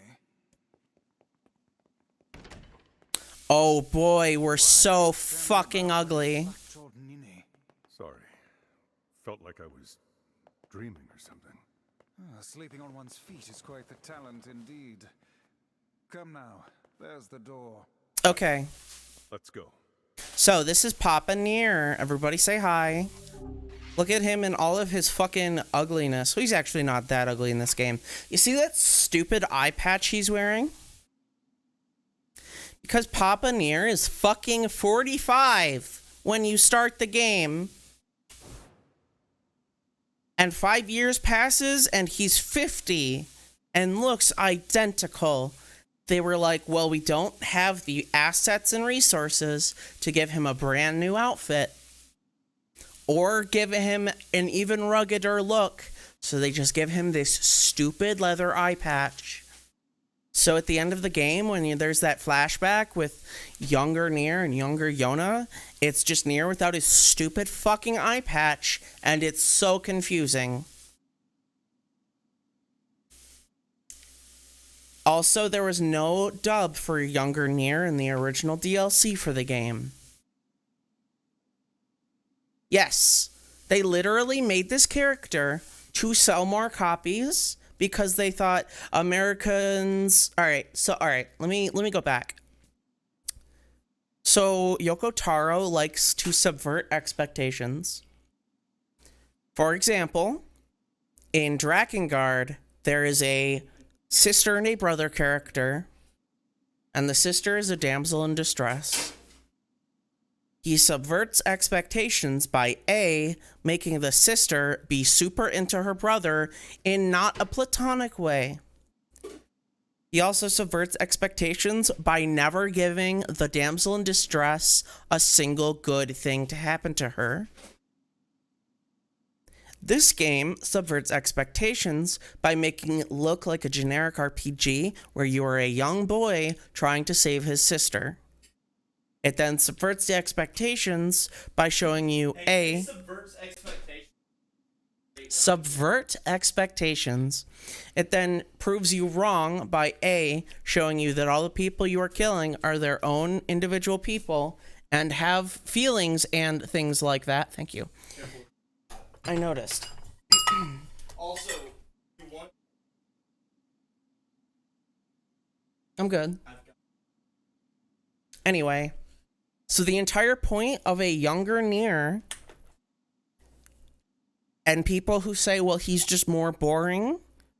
A, no, because a character with just 100% less writing and design on them is way more boring. And B, that's the point. He's supposed to seem boring, but he's actually very thought out and well written. It's the trick. It's a ruse. Dang it. Shut the fuck up. I'll fight you. That's why every scene with Papa NieR where he A, fucking whines about friendship, and later on there's scenes where NieR and Kaine kiss, Thank you. And it seems incredibly fucking, like, forced and dumb in Papa NieR, but with Brother NieR, it seems fine. Because Kaine is like half of NieR's age. That's just a little creepy. Emil falls in love with NieR in both versions. However, you could argue that it's just a platonic, I like you like a father figure, because they remove all of the gay connotations in that version. Whereas with Emil and younger NieR, now that he straight up says, like, I love you and shit. This is why I like fucking, yes, bromance versus forced romance, basically. This is why I like younger NieR, because he has character, he has depth, he has reasons. All of the writing fits. Now, I'm not saying I hate Papa NieR. I like his design. I love the American voice actor for him. It's all amazing, good, fine, dandy, perfect. It's just not NieR. It's a cool side story, but it's not NieR. Now let's go do the worst piece of content in this game. Oh my god, this music though.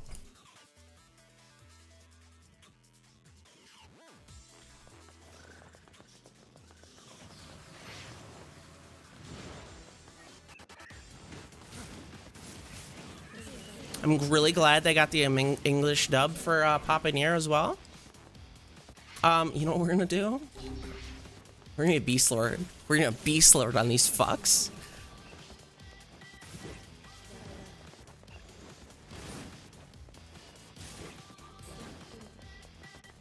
This music's fucking bumping. This is literally the only good part of the DLC. So this is the DLC, World of the Recycled Vessel, or 13 Shades, or whatever the fuck it's called. 13 Nightmares, I believe. And it's literally bad costumes. You get 3 weapons at the end that are all, like, basically Drakengard weapons. And they suck. But the music, though.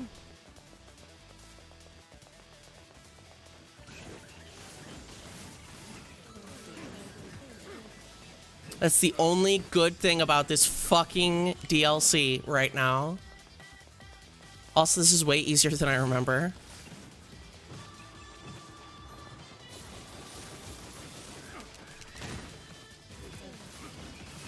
Also, if I remember right, what's this thing called? Dark Phantasm? I believe they did not even make a Papa NieR exclusive Dark Phantasm model, although I might be wrong. They might have for this game. I don't remember. I remember there being a Dark Phantasm model in the original game, though. I might be wrong, though. Who knows?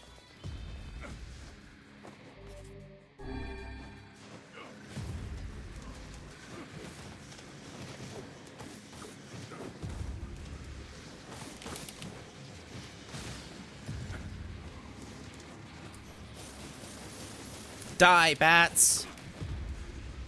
Owie. God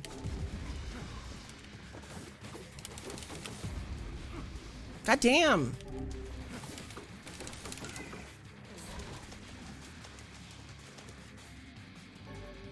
Hey, was that cool? Did you guys like that?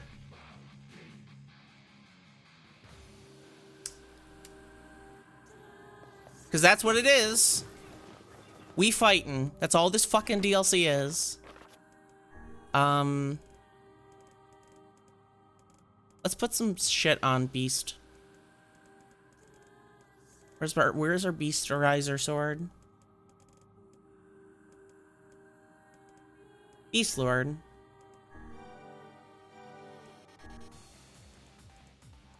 Except please give me drain HP.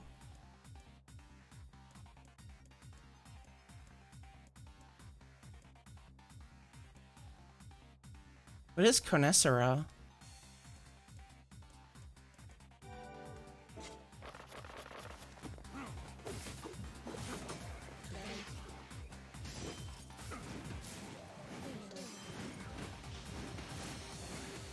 Also, this was a combat arena.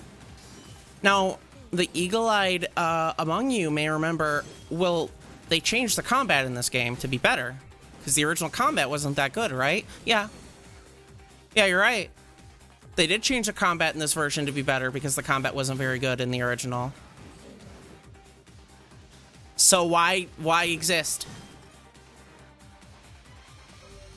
Right? Give me a spear word edit.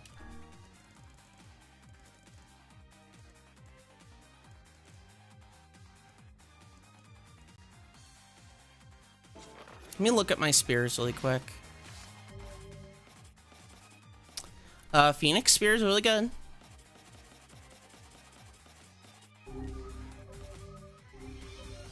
Looks like we're doing Phoenix spear.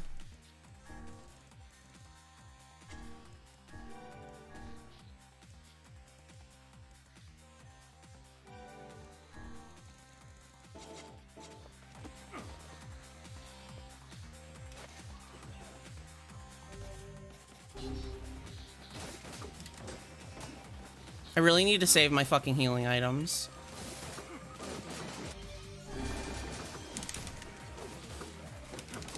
Which is why I'm putting fucking heal HP on everything.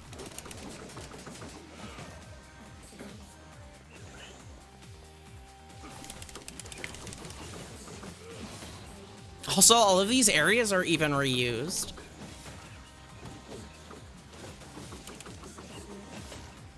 The DLC was not very good. I bought it originally because I was like, oh, you play as fucking Brother NieR in the fucking DLC? That's fucking pog as shit. I want to play as Brother NieR because I saw it came with costumes. Give me this. I saw it came with costumes and I assumed that it was the other NieR. But no, I was wrong.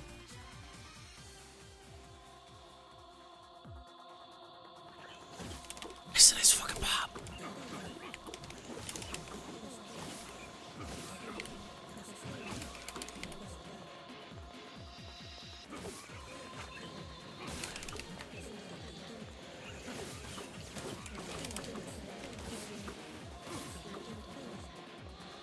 It's impossible to see, dude.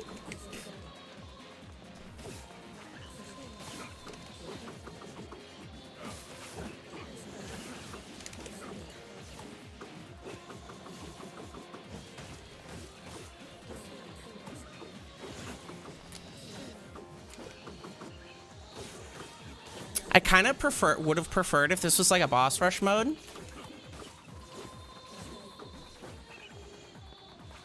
But whatever. It's weird that people think that this is added in this version.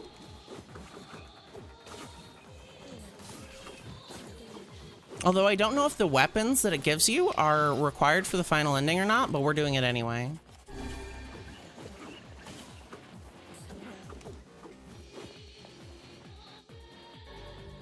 Fool's Embrace. We're gonna go top up on some healing items before we continue. Or not.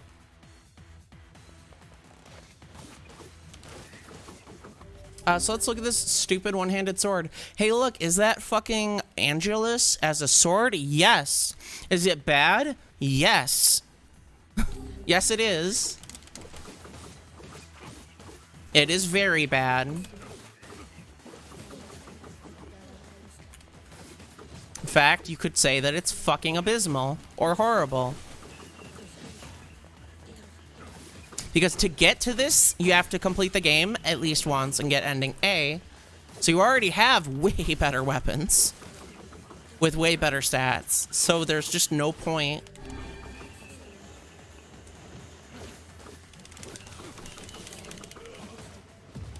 Oh, goddamn. I can't see shit, dude.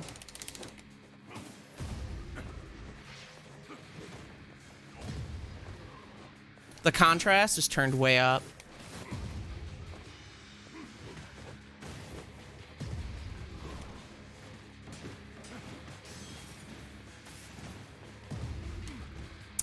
So before this game was even going to come out, I downloaded. Oh shit! Hold on. There is a ROM. Well, give me 1 sec.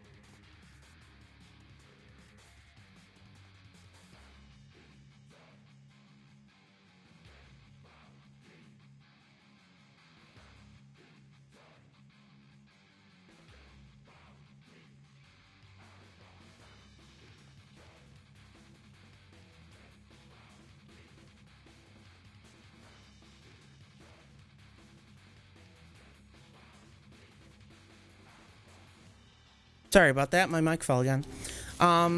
There is a ISO hack of the Replicant. So, Replicant, 2 versions. We got Gestalt here.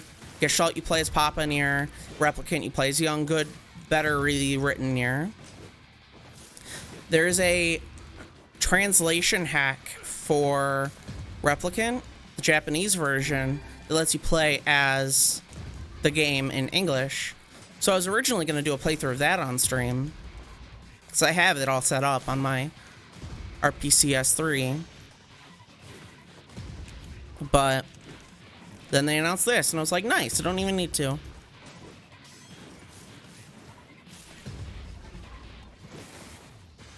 Well, it would be nice to have, if they had added the ability to play through the entire game as the inferior NieR, so that everyone who fucking doesn't know what they're talking about could be happy. Like, you can play through both, I mean. I mean, I don't know. The effort on this does not seem amazing. I mean, it's a NieR game. Been out for fucking almost a week now, and we haven't gotten a single patch yet to fix all of the issues on PC.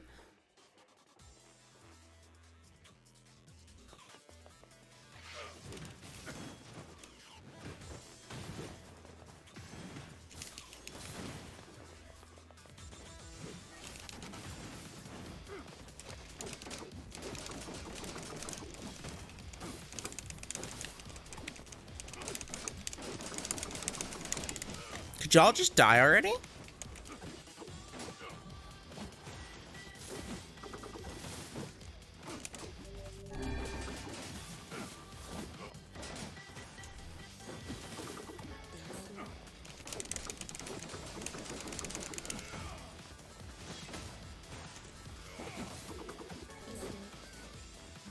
Oh, fuck me.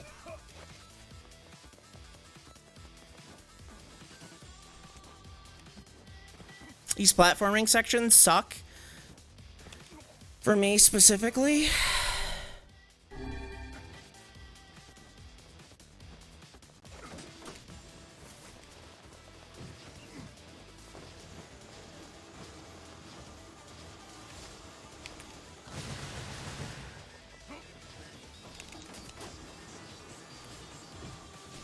Ah, shit, I missed. Gotta love the auto-targeting.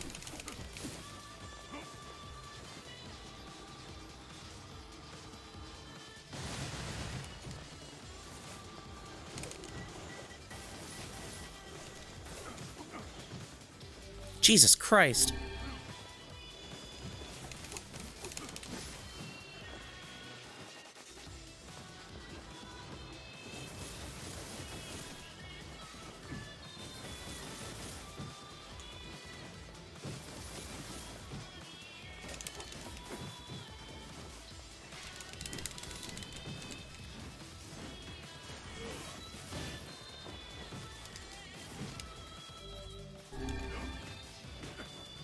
This kind of sucks, my dude.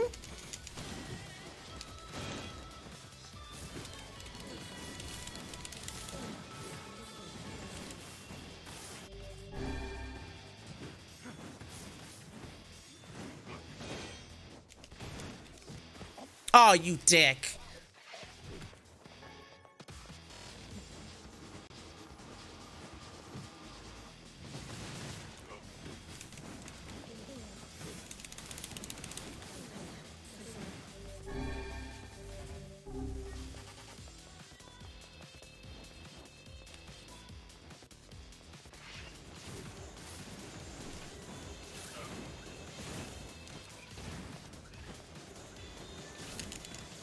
Kind of wish they'd given more enemy variety in this game.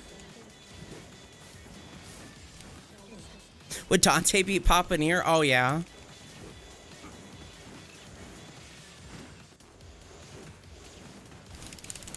Fucking with ease.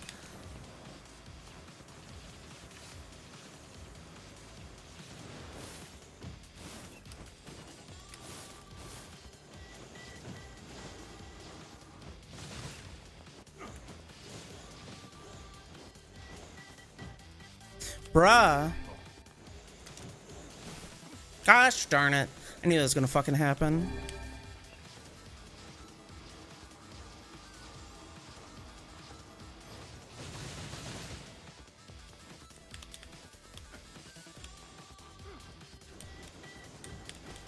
Dude, I'm fucking mad. Really? Ugh.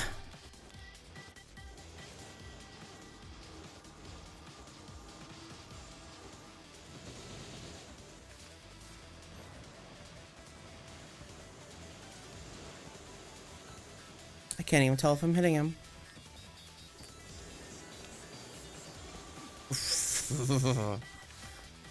No, it's much more irritating than Castlevania. Fuck.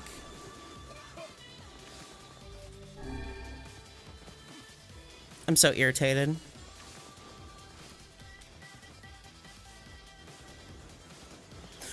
Okay, y'all saw me fucking slide off that fucking platform?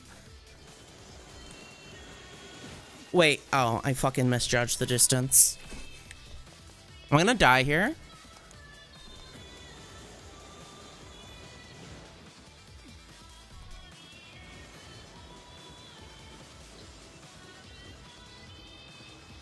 Cha-cha real smooth. Nah, not even.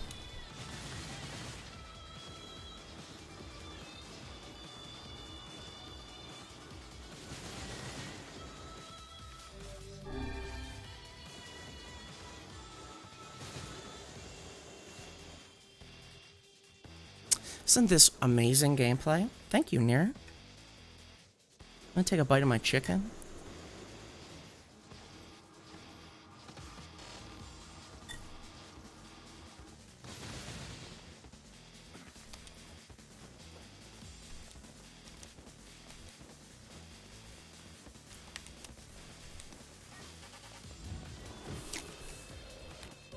Okay, hold on. I need to get something to drink.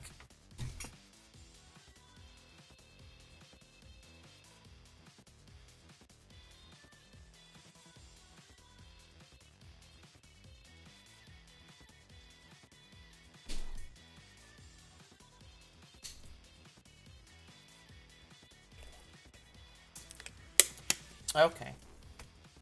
My roommate loves to coat stuff in pepper, and I love to coat shit in salt.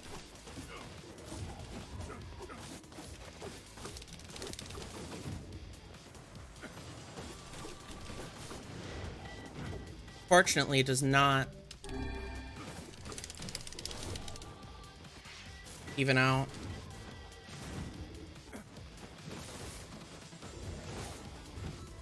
Ah, you bitch.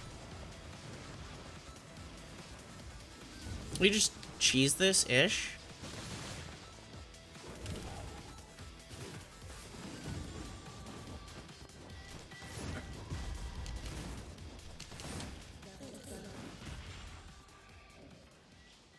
Alright, now what? Kabuki outfit.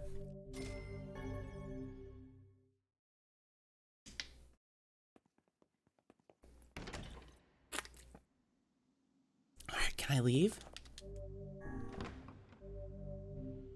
Let's go buy some fucking healing items.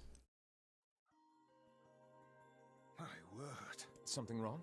I feel as if I've just awoken from a most unpleasant dream. I know what you mean. That happened. Okay.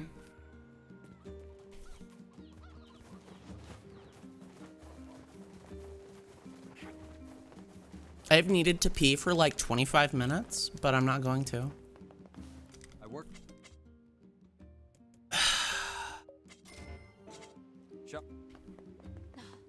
Why am I the only one working? Okay. let us continue. Now I'll show you what the stupid Kabuki outfit looks like. It's not even a Kabuki outfit, it's a full suit of fucking armor.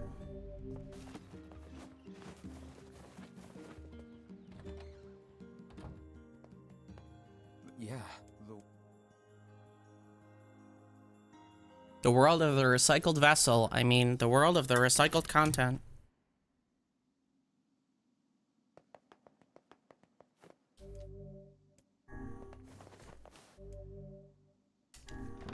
Let's do it, gamers.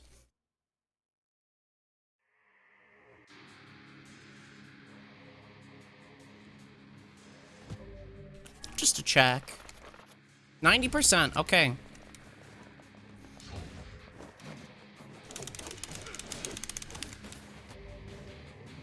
Aw, say what? Oh, I died. That's cool. So, yeah,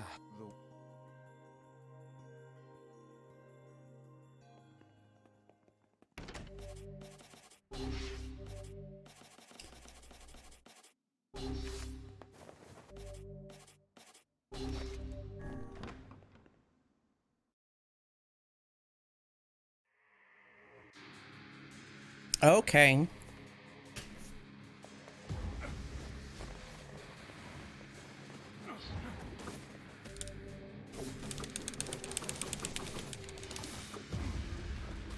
God damn! Yep, can't block now. Can't. We dodged.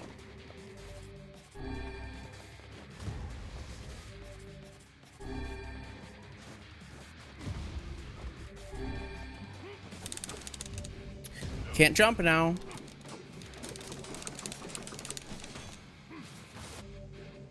Can't. Oh, we can dodge now, thank goodness.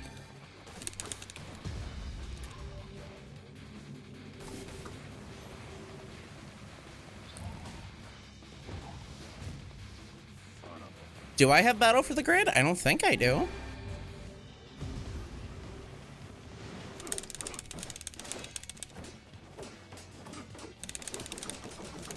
Could you stop guarding?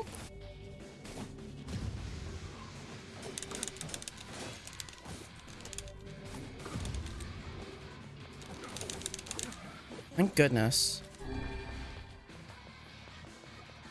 I know, but I don't think I own it.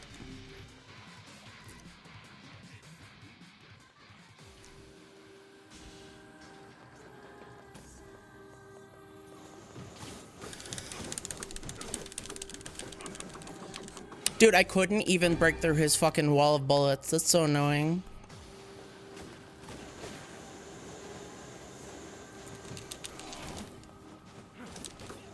You know what we're gonna do?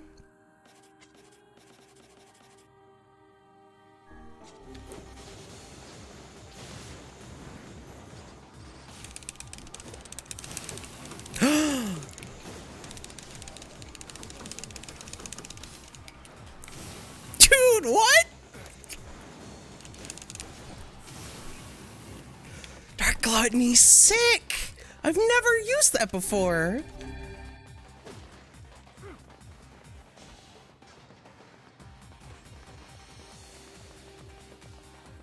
Question is, are shockwaves magic attacks?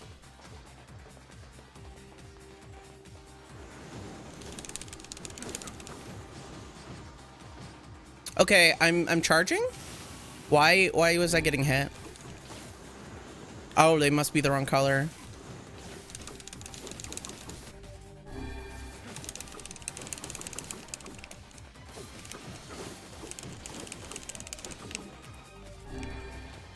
Is that the Darkwood Grain?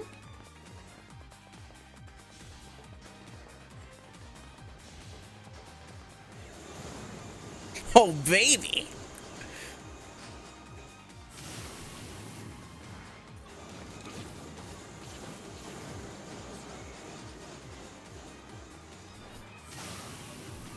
That ability is so cool!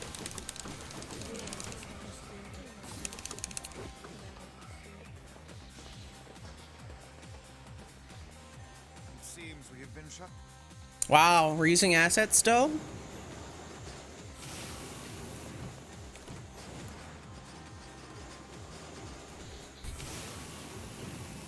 God damn.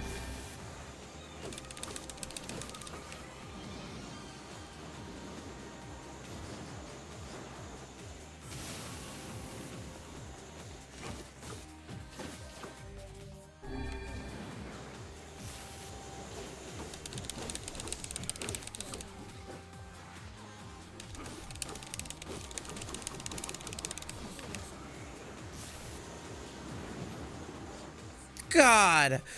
Can I get the spirit capsule? And then a fucking herb or two?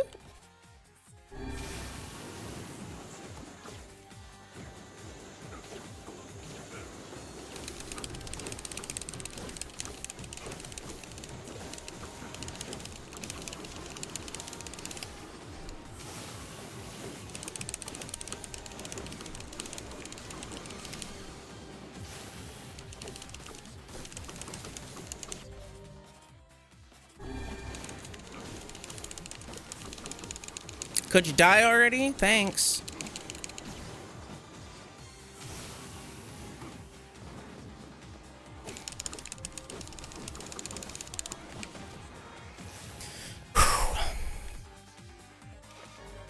On to the next.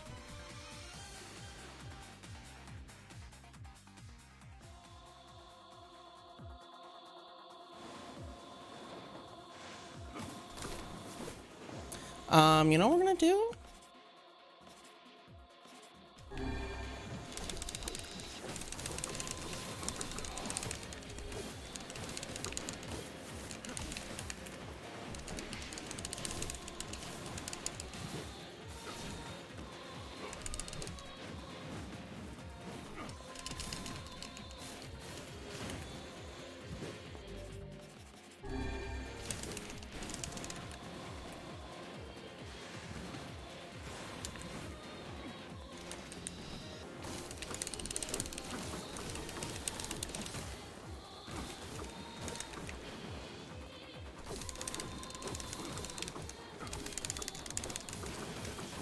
Sorry if I'm not talking as much. This is just really annoying.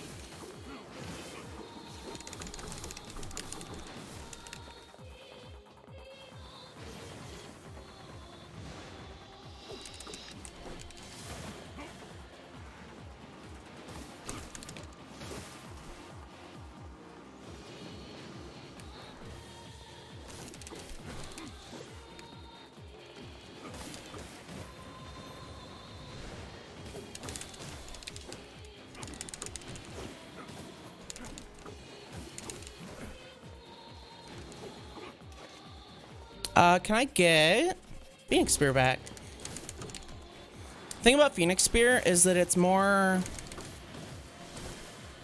It's got better magic stats than the other one.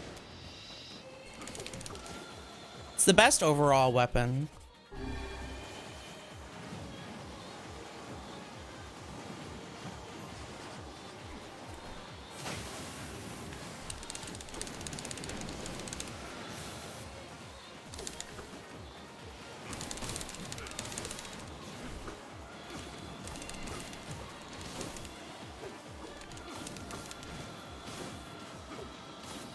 Y'all good?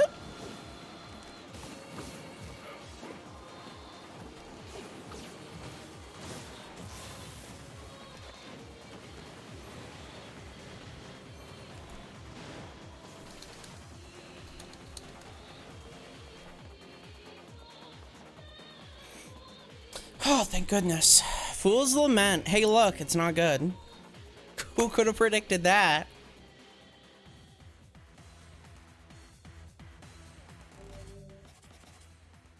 Wow, that even looks bad.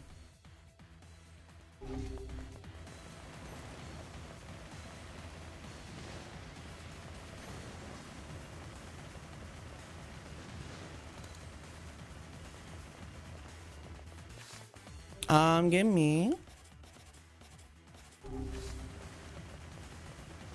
I kind of want to save my healing items, so we're just gonna do this.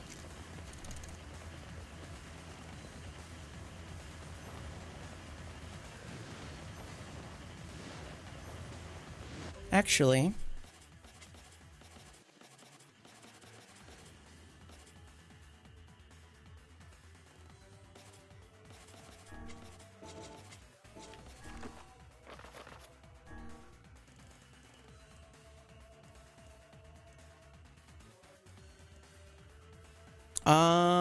sure, we will use a pink moonflower. Dude, these things are a pain to farm. Hell yeah, dude.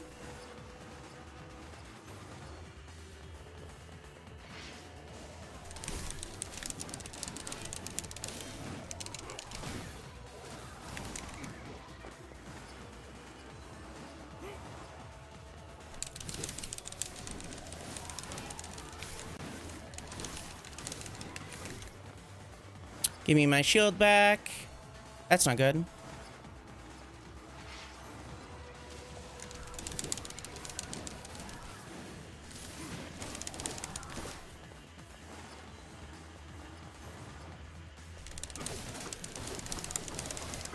God damn, that shield broke quick. What the fuck?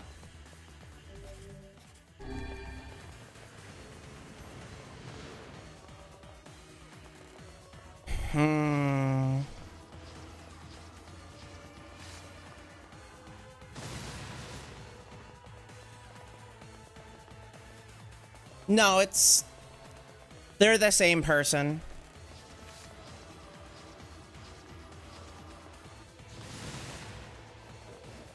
Father NieR is not canon. He doesn't exist.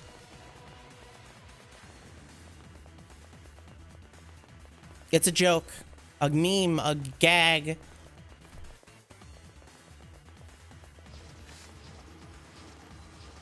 Yeah. Well, technically it's the past.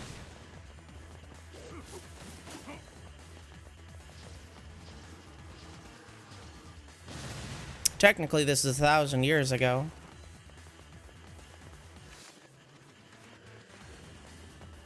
This is so cool.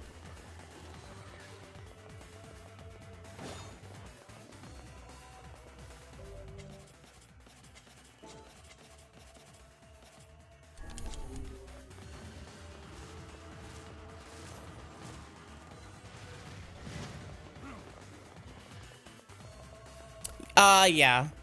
We're only playing as Papa NieR right now because wacky DLC gimmick world. This is just a, it's just a fight arena.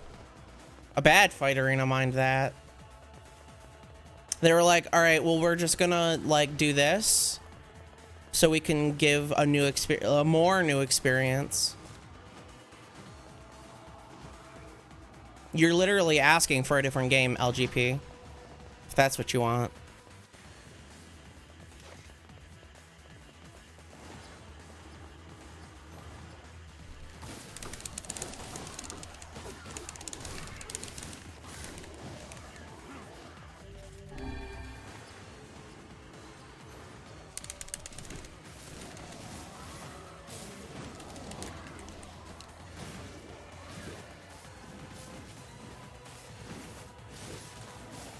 The things that are happening right now are not canon. They're technically a nightmare.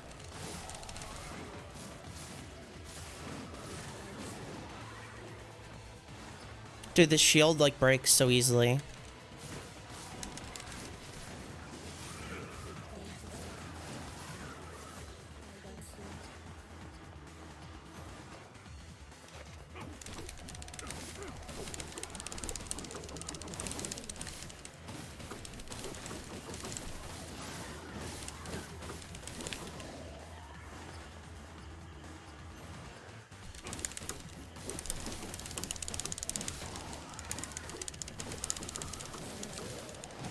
Oh, goddamn, I dodged back and then back into it. Basically.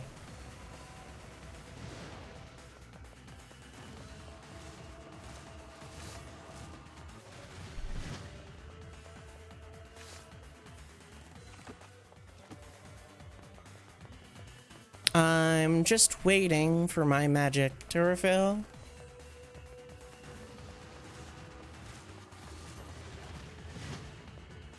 Theoretically, we could fix that.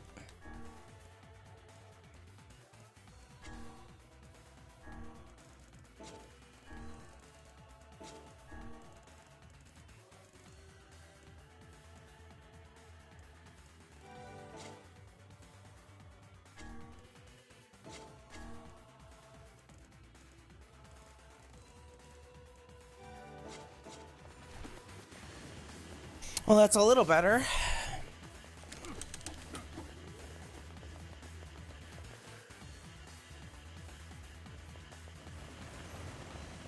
%, 25%. This is shit. Ow!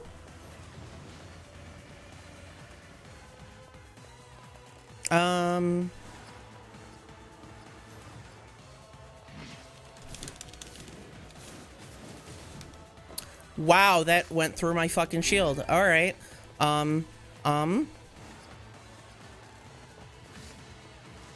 Fisting time. Okay, that did nothing. What other spells do I have? Dark Whirlwind's useless.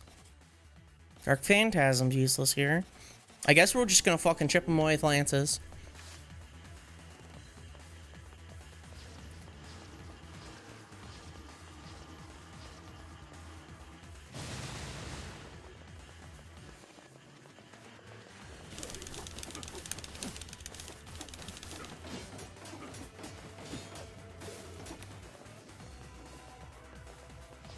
What about Perfect Dark?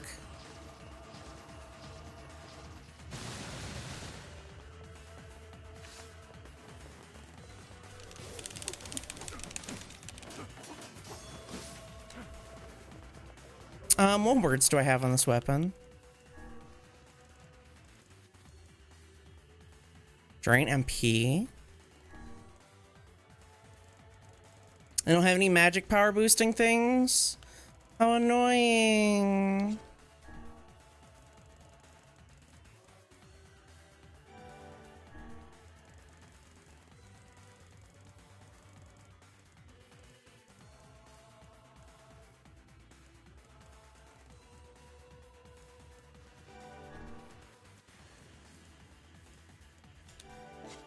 Oh, it creates poison level 9. And that's fine.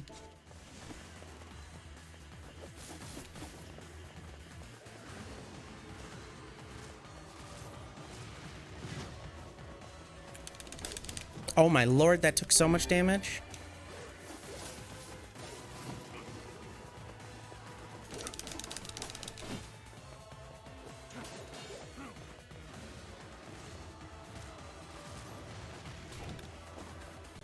God, these fucks do so much damage.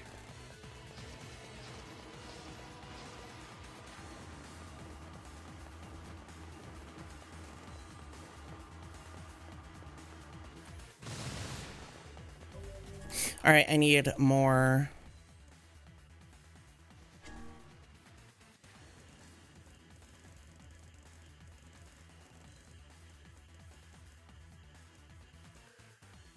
Nope. This one. Okay.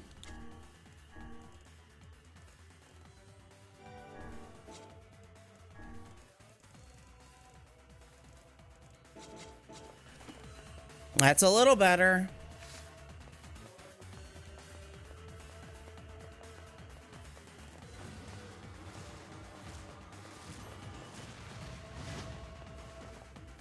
Keep forgetting to, or keep trying to use Dark Lance, but I forgot the button was on. It's LB, not L2. That makes sense. I'm dumb.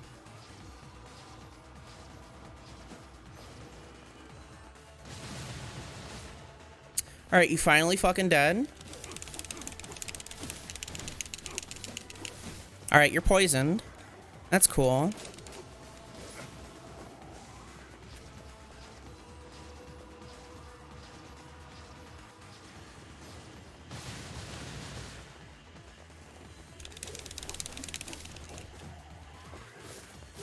I wonder how much damage this poison does, even.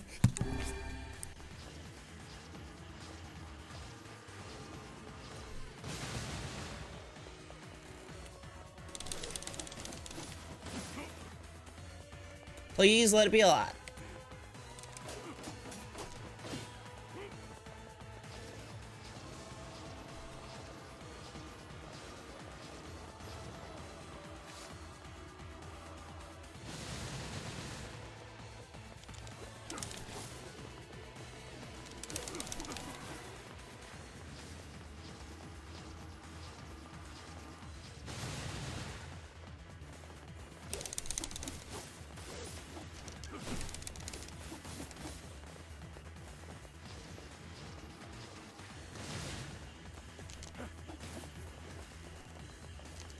Thank God. Oh my God, the poison killed it.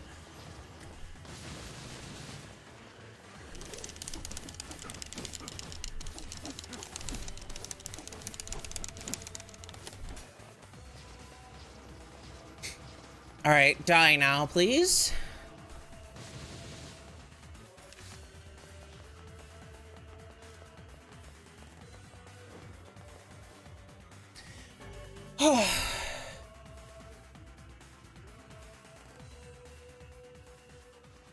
Puppet priest collects the accursed prayers.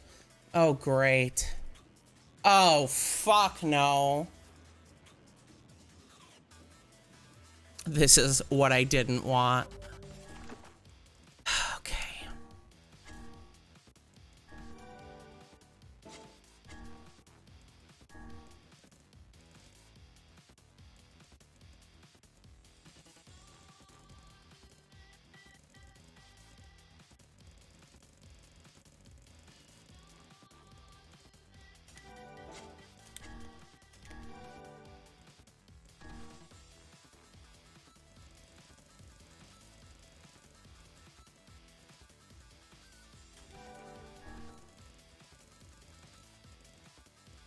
Oh boy, plus 10% physical defense.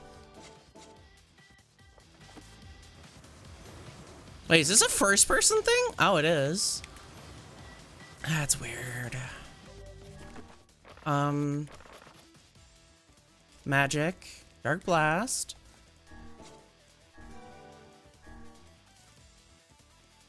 Ooh, could you imagine Drain MP on this magic spell?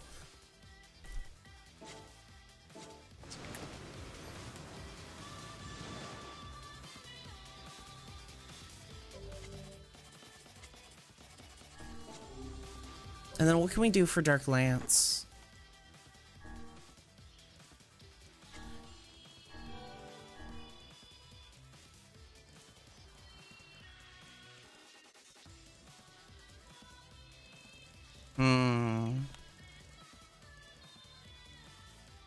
I guess that'll be fine.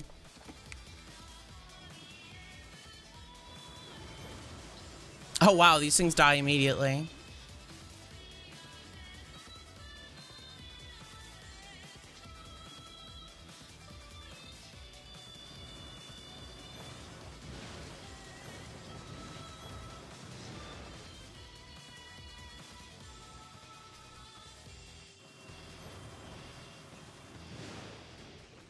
Wait, are we gonna go around the town until I kill everything? That's gonna be so annoying.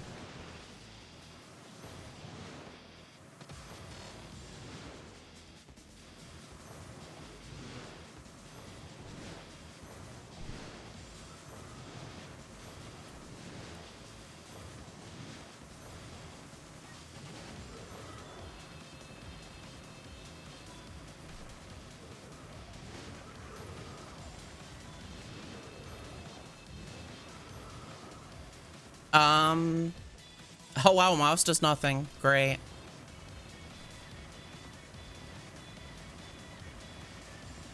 Well, at least this is different.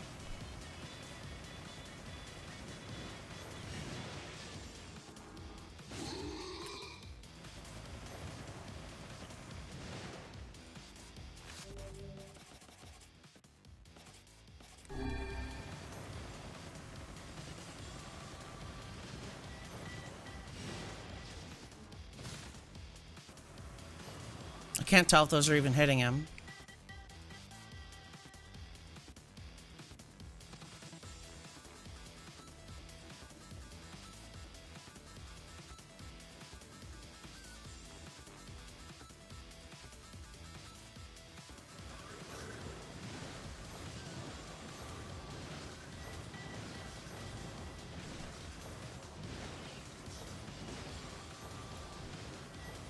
The fucking auto homing is so overpowered. And that's not new. The bullets fire way faster than they used to, though. Is that it? Samurai. Oh no, that means that there's more doors, which means we're buying more healing items. Kill me.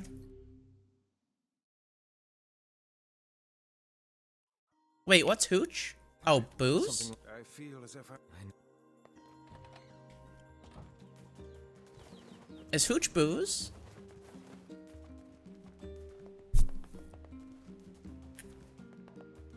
Could you imagine Devila and Popola getting drunk with fucking Yona and shit? That would be fucking awesome. Shop.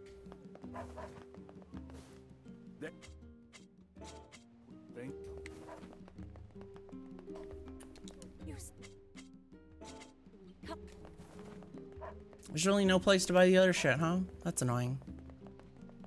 Curse these.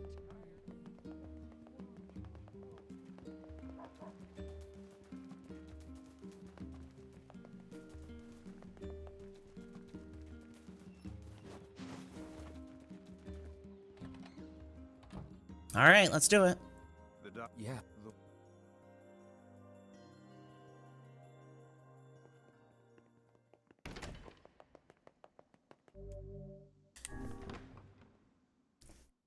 I hope to God this is the last one.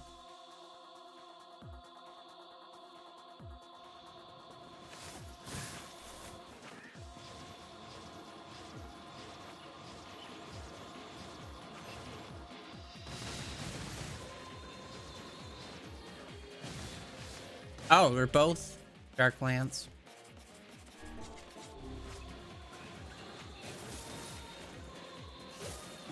You know what we should do?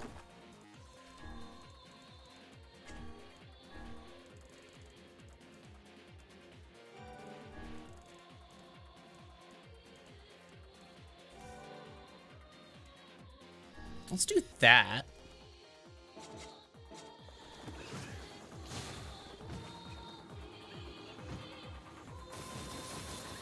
Oh, wow, it's useless. What?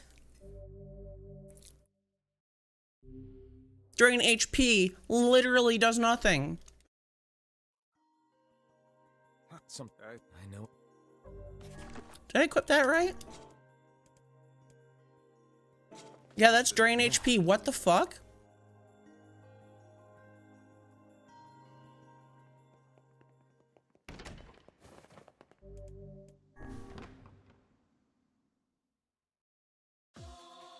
Let's try that again.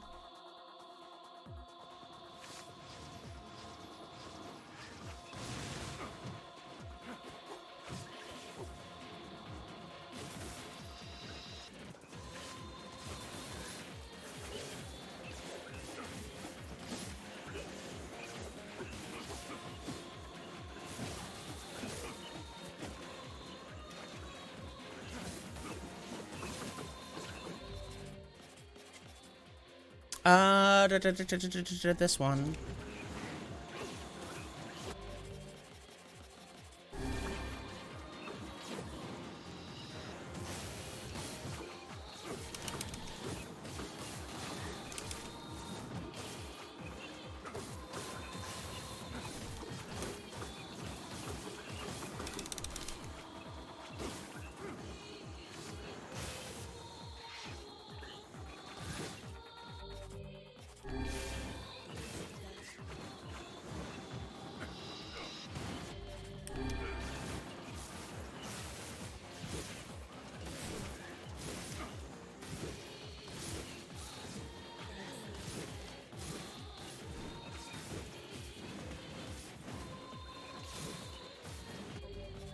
Let's try on this weapon.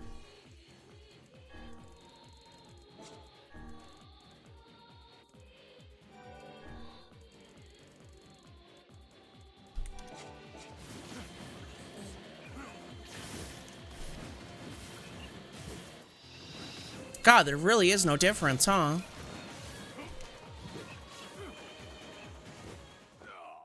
Dude, what the shit? Drain HP is worthless. Maybe on like a spear. Maybe. I know what.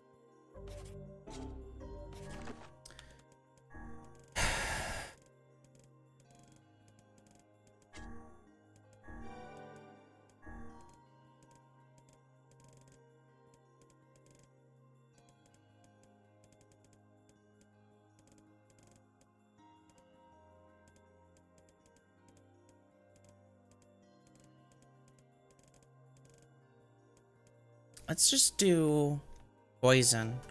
I'm gonna run to the bathroom because I really need to pee, so I will be right back.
All right, this is a reminder for Nikki to wash her hands after she goes to the bathroom.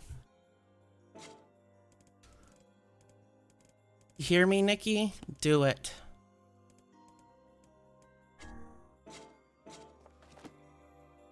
All right, let's try it again. It's not the same.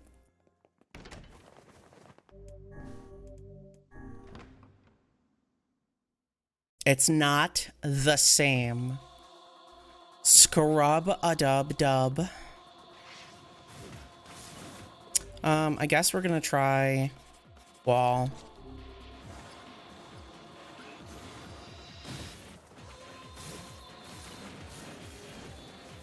Wall is just generically good. Especially since I'm being chipped by damage.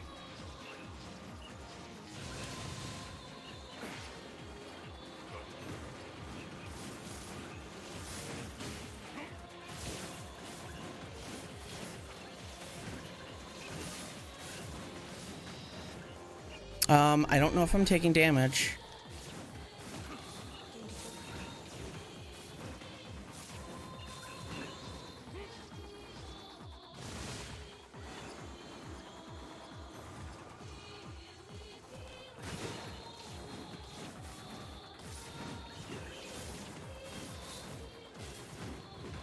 That too.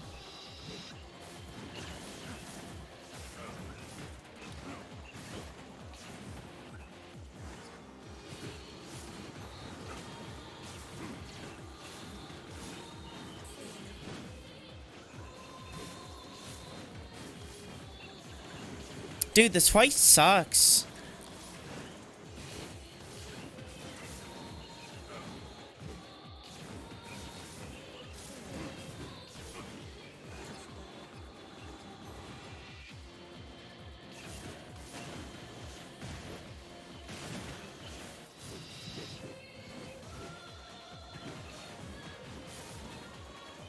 All I'm doing is like just beating down fucking tanks.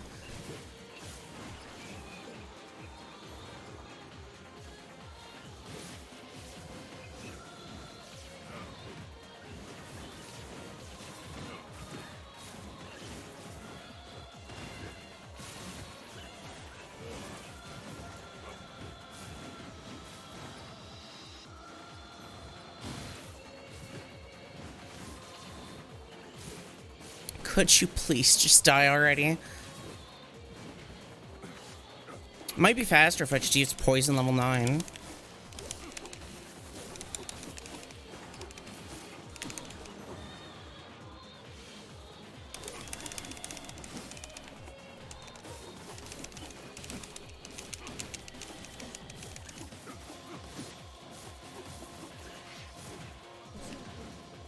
Okay. Great, more of this. Just what I wanted. You're gonna insult me? You do anyway. Tell me something I haven't heard before. Wait, this isn't an insult. What the fuck? You're just lying.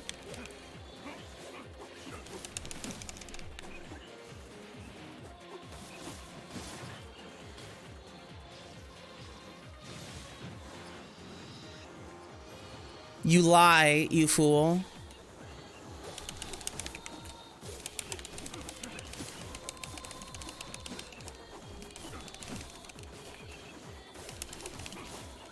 Alright, I guess I'll just run around poisoning each one of them.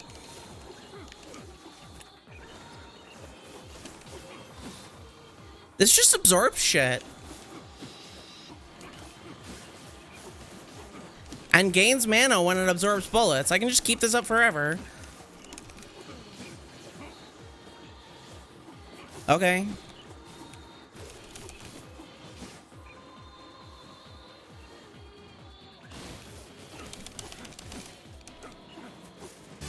Oh my lord, Huntress, no, why? Alright, let's see. Z, Vader Aloha, Miss Luxie, Superhero 60, A Little Melee to God, J Vines, Descendant CE, Neko Girl 363, and Ninjo. Why would you do this, Huntress?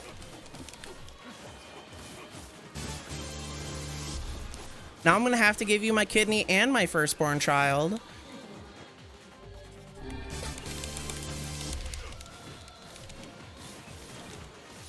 No. Well, I appreciate the subs, Nat. Thank you very much. I love you.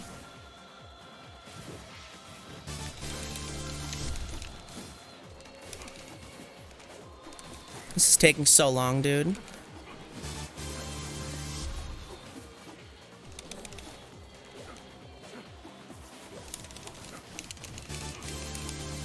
Oh my god, they're still going. Yes, our firstborn child is no longer ours. I'm sorry.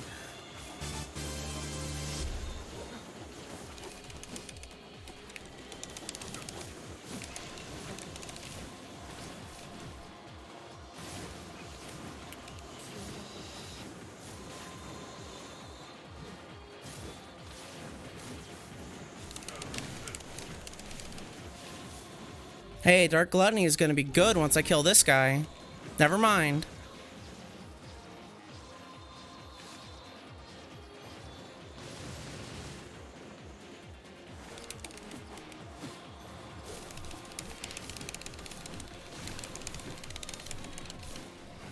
Oh, thank goodness, a boss!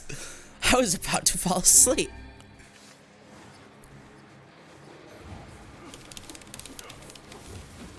Alright, poisoned.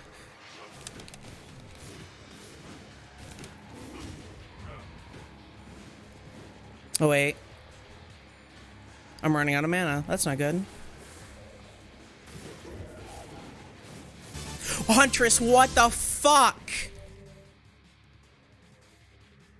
Oh my lord. Alright. Deference, Vulpus, Nelly Knox, Amplificate, Shibari, Maki R, Sailor Simon, Bleach Fan 614, Ice Cube 3X, Raven RKO 25. Huntress, why are you doing this? Huntress, you're so cool and fucking awesome. We already know this. You don't need to fucking flex this hard.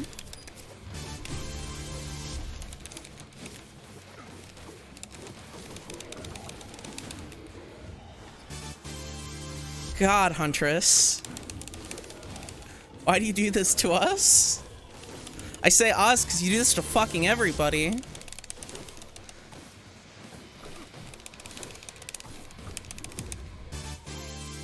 Did that thing just one-shot me through my shield? That thing just one-shot me through my shield. Alright, I guess we're gonna go buy more fucking healing items. God damn.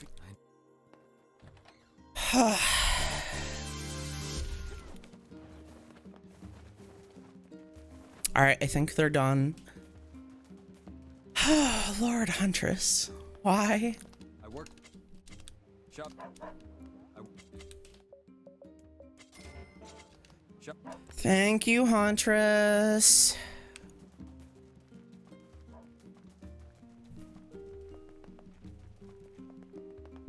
Uber keeps emailing me as if I care. This is how I do dom and sub play, just to put my subs in place. Yeah.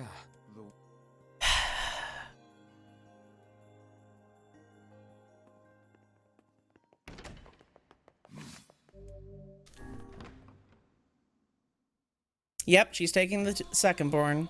Sorry, honey.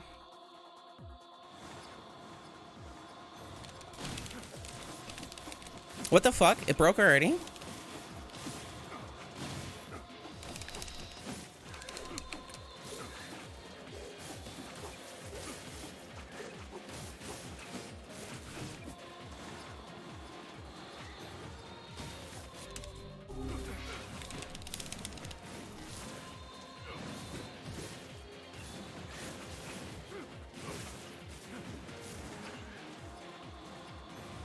Give me the juice.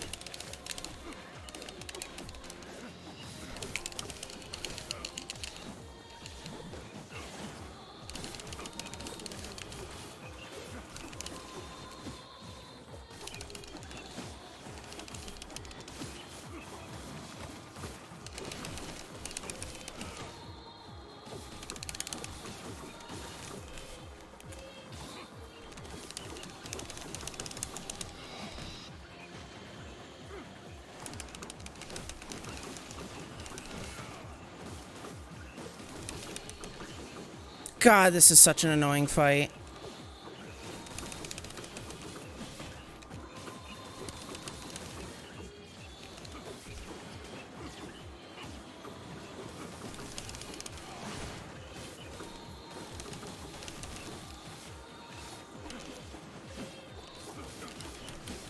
Make sure everything's poisoned.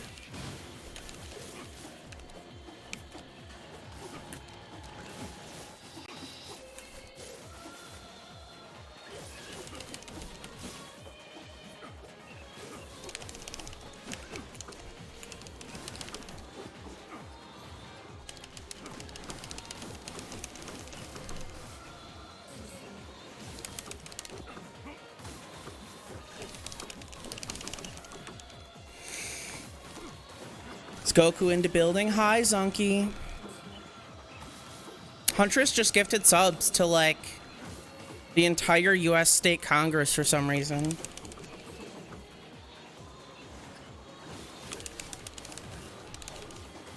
Also, we're doing obnoxious content. Could you imagine doing this in a combat system that sucks dick? Spoilers, I dropped it very quickly. There's no government, only the witch. True that.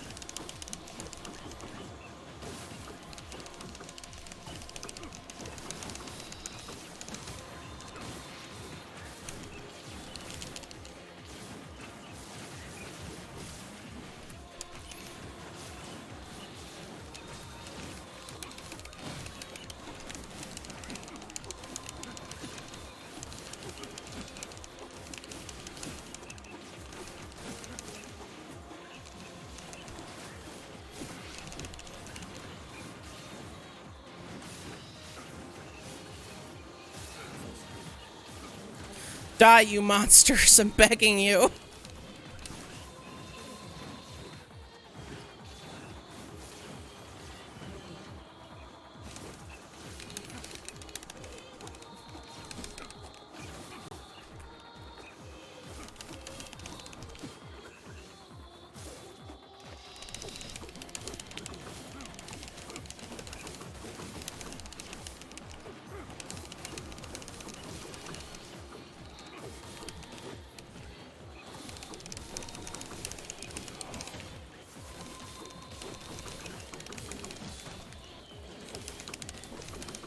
I have fucking HP drain, and it's still the most useless ability on the planet. What I'm gonna do...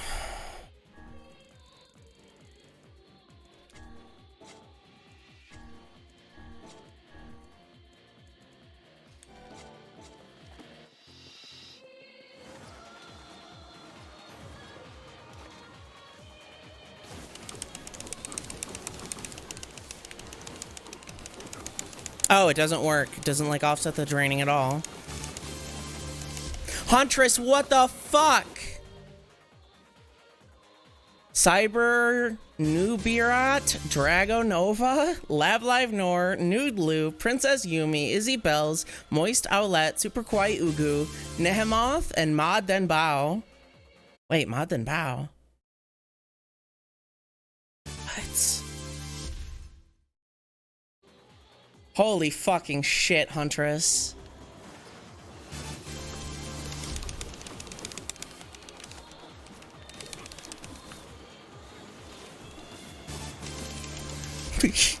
Everyone else is next. Goddamn, though. You're crazy, though. Like, for real.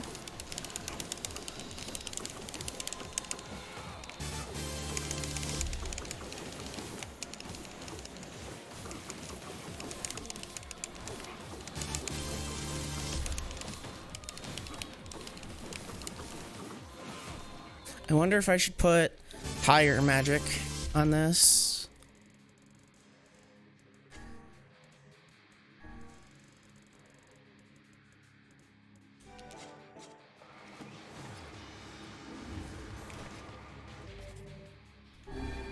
All right, we gotta make sure we're fucking full health, because this guy could just one-shot us through the shield.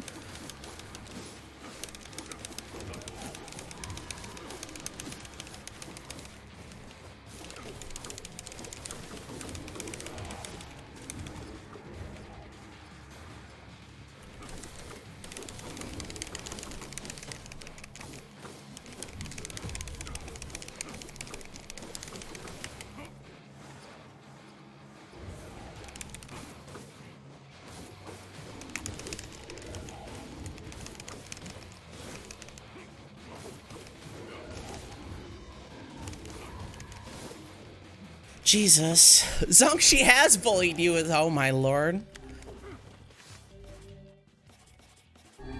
She has bullied you with subs, what do you mean?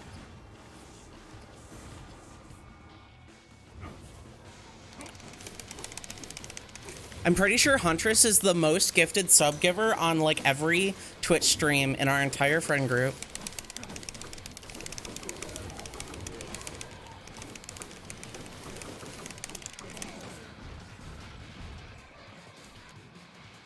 Oh my lord, that took forever. Oh, and I didn't even... Foolish human, foolish human, foolish vessel. Oh, great, more of this, huh?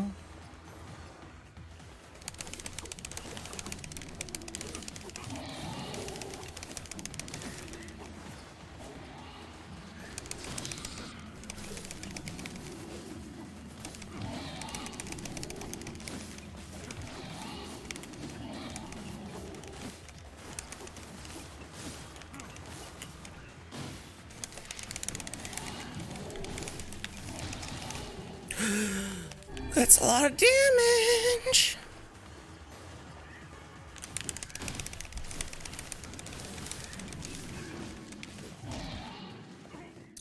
Are you fucking kidding me? Are you fucking kidding me?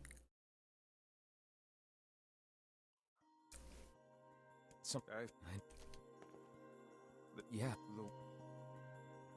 God, this game.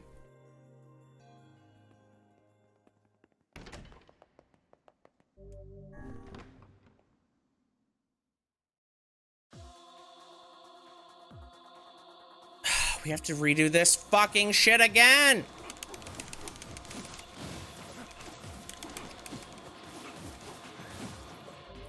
All right. Hold on. Nope, not that.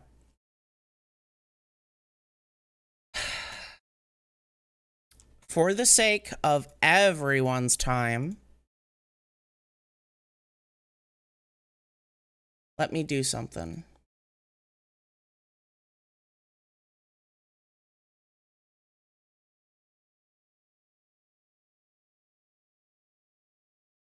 Okay. Ignore that sound. That terrible looking sound.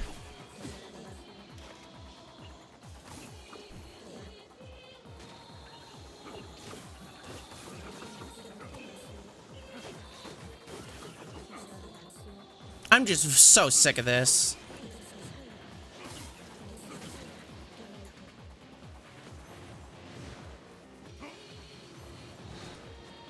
Ah, shit. I fell in the water now.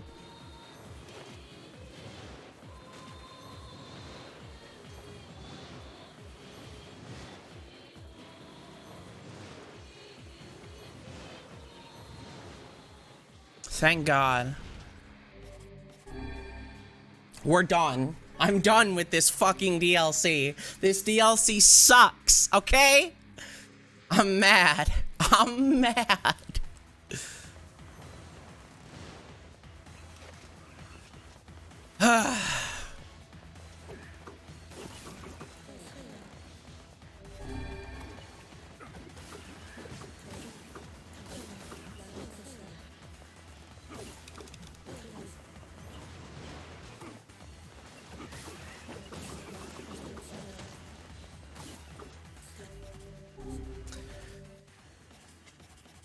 This fucking stream isn't even on me, about me anymore.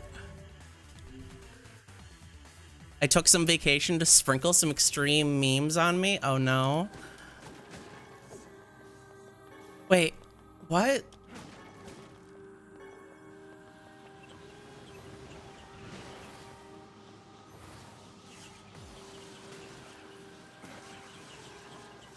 I'm so confused.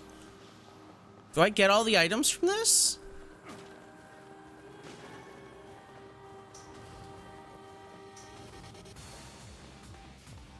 Seems we've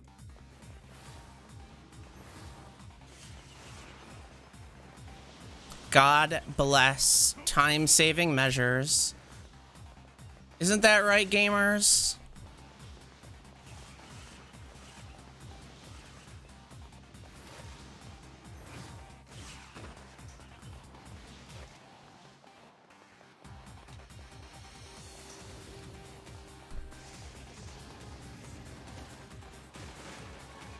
Huh?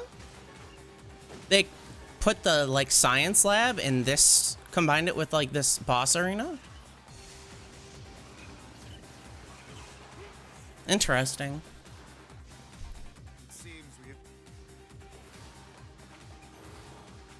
Wait, does Papa NieR have the dumbass haircut? He has the dumbass braids that young NieR has. Wow, he's like the worst of both worlds.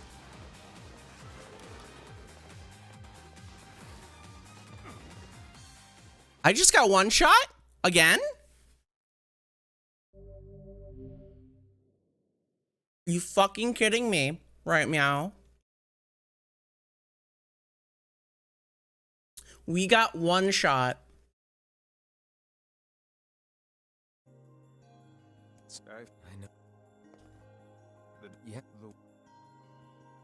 Dude, this game. This DLC is like $15.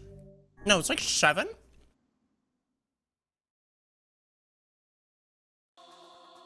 For a not good piece of content, mind you.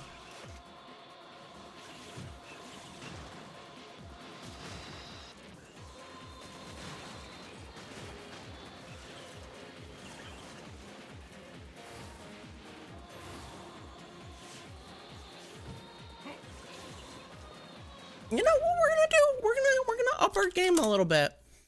We're gonna up our game just a little bit. I want over. I want it over with. Okay.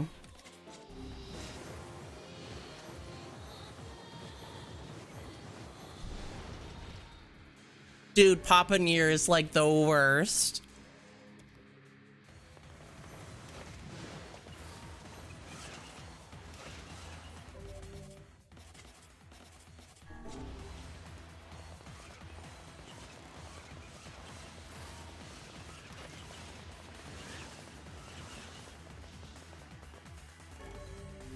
You know, maybe I'll just grind to 99 and do an entire stream that is just this.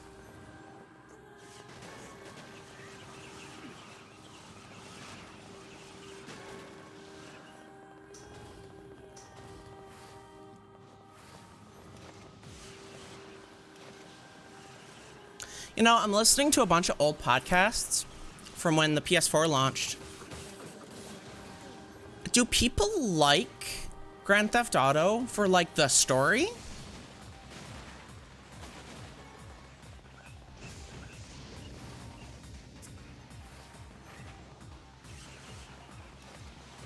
Okay, that's what I thought.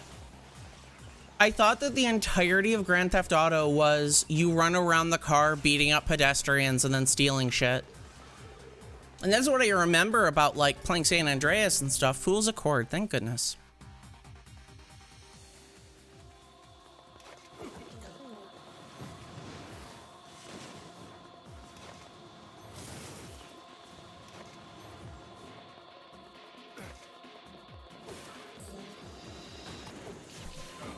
Hey man, you gotta get your money's worth. Oh wow, there's lots of health items here at least.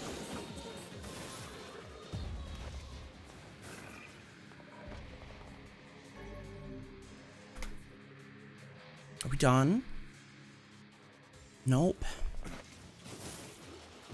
Dude, and all of these enemies are just health sponges.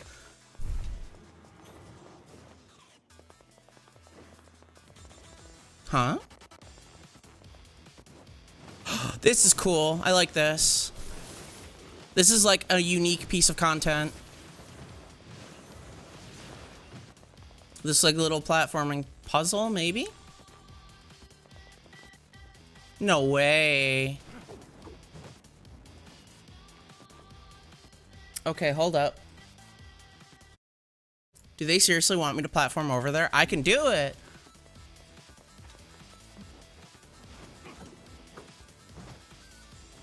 Okay, that's what I thought. One more time, just for posterity's sake. Okay, that is an invisible ass, invisible wall. Oh, but over here. Fuck.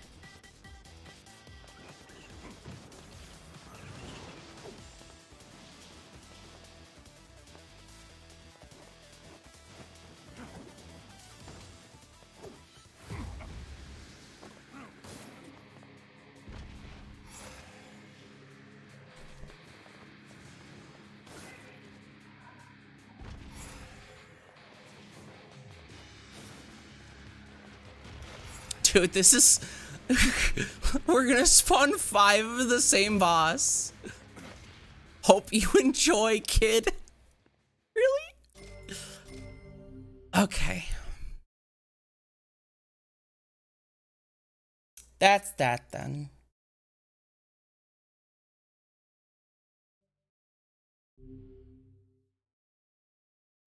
So that's the fucking DLC. Holy shit, that's awful. Is that all? Huh? Is that the final entry of the diary? Seems that way. Interesting. You figure anything out? I fear not. Yeah, I'm not surprised. Alright, so let's see. Fool's Lament. This sword is,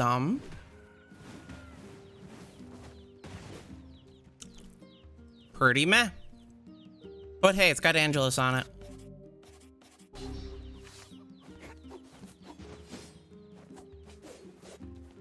This sword, pretty meh. But hey, it's got Angelus on it. The Fool's Accord.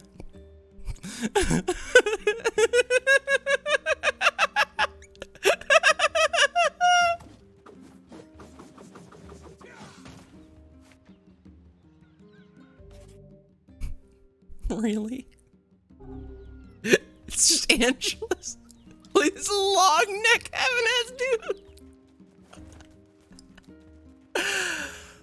Oh my lord, dude. Let's see if we can upgrade these fucking things. Just wait till you see the fucking outfits. In fact, once we get to the brothers, I'll save and then show you the fucking outfits, because they are not good looking. Imagine paying $7 for that shit. $7.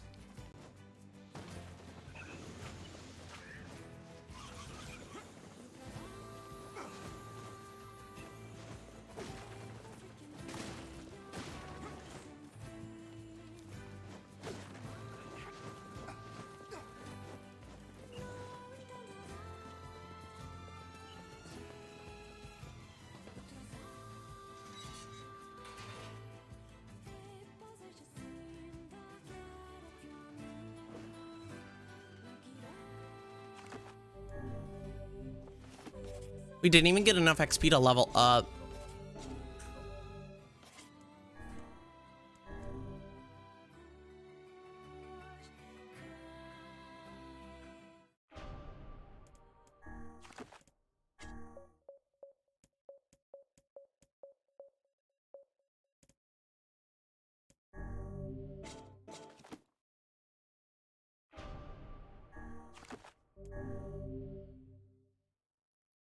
We get a meal loading screens now. That's kind of cool.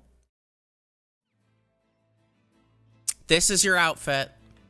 Kaine's is all right, actually. Kaine's is better than I remember it looking. Emil's is pretty eh. So this is young NieR. This is old NieR. I don't think there's an easy way for me to show Babby NieR. And then fucking just to show that it's all that Father NieR is an afterthought. What can I help you with? His is just armor.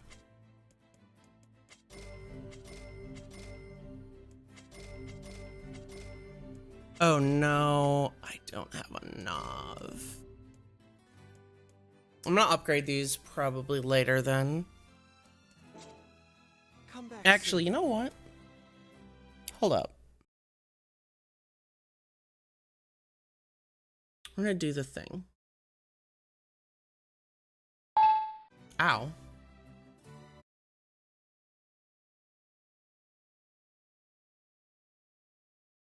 For the sake of time saving.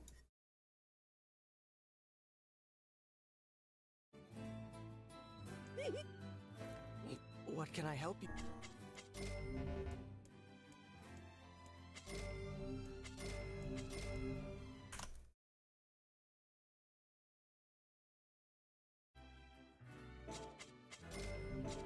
Come back soon. All right, get out of here. We're gonna read some weapon stories before I leave. Fuck off, mouse.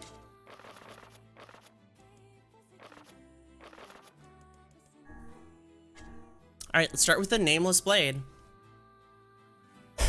Smash, smash, smash, smash. Sweat rolls down the faces of hardscrabble men as they chip away at ironstone, their cheerful singing echoing through the mine. We are workers, workers in the mine, dirty from tip to toe again. Today we search for the iron within all our might. Smash, smash, smash, smash. Foom, foom, foom, foom. The sound of women stomping on the bellows in the mill. The sound of iron being gathered from the scorched sands. We are workers, workers of the mill, workers who send wind. Today we stomp the bellows again with all our might. Boom, foom, foom, foom. Clang, clang, clang, clang. The sound of swordsmith wielding hammers at their forges. The ringing of such transformative blows is stunning indeed. We are swordsmiths, swordsmiths who bring blades to life. Birds of steel, clang, clang, clang, clang. Rip, rip, rip, rip, rip. The sound of flesh being rent on the battlefield. The sound of killing enemies, killing someone, killing humans. Somebody help me. It hurts. It hurts so much. Help me, mommy. Rip, rip, rip, rip. So they're all like that. Depressing. Let's see.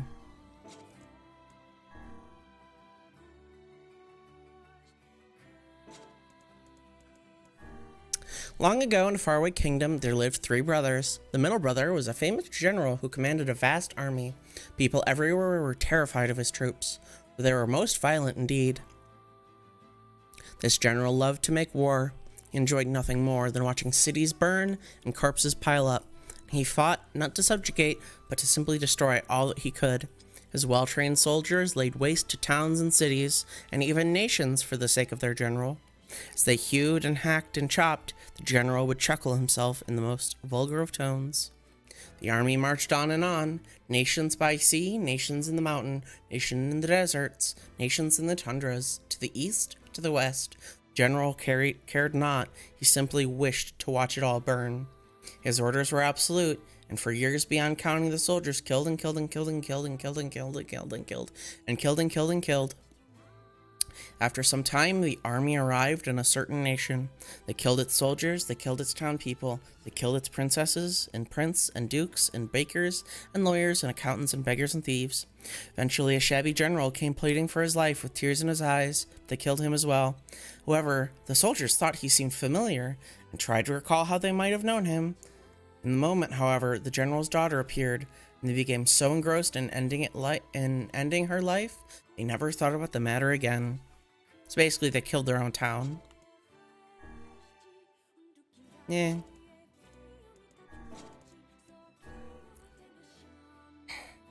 I was saved from the despair that shackled me. I was freed from the fate that cursed me. I was pacified from the indignation that plagued me. I was changed by the day I met you. My flames will scorch the earth below. My fangs will know the taste of blood. My claws will rend my enemies asunder. My wings will soar the skies above. If your eyes are to be robbed of their light, if your skin is to be stained with blood, if your sword is too heavy a burden, your lips can no longer produce speech. Even if this body is snuffed out, even if these words are stolen, until our contract is complete, until the moment this warmth is lost. Oh, that's the lewd. Iron Pipe. May 21st. We finally run out of money. Food costs a lot more nowadays because of the war. We tried begging at the church. They had their hands full caring for the wounded and can't spare anything. Yona's really lost a lot of weight. I wish I could get her something to eat. July 15th. We met a nice lady who gave us some food. At first I thought she was homeless like us, but she said she was joining some kind of relief and support thing run by the government, so we decided to go with her. At least Yona seems to be doing okay today. August 1st.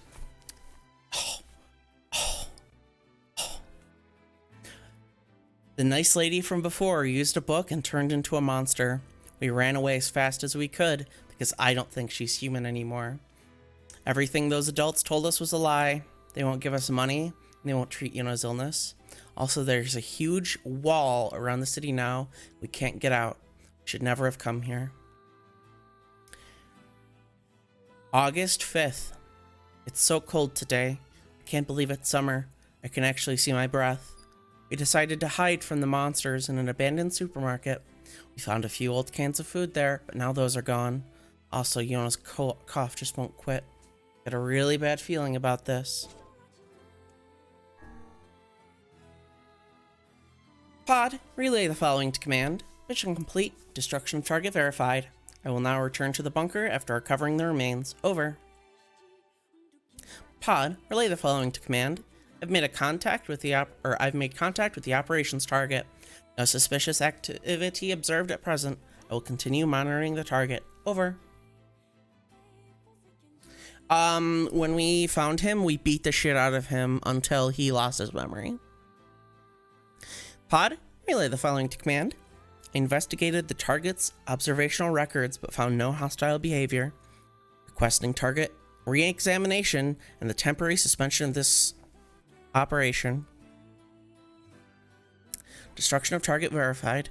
I make no apologies, for I promise I would not. Farewell. We're not gonna talk about that yet, but that's spoilers. Starting your boot sequence. As you lay resting before me, I call out to you. I want to let you sleep a little longer, but I've got my orders. Let's get this brightness set. I was the first thing you saw after you woke up. I hope my hair looks alright. Let's check your voice recognition settings. Can you hear me? Mine was the first voice you heard after you woke up. I have to try and keep my voice nice and deep. I don't want to sound too excited. Okay, settings should be good to go. Good morning. And so we peacefully boot up to face yet another day.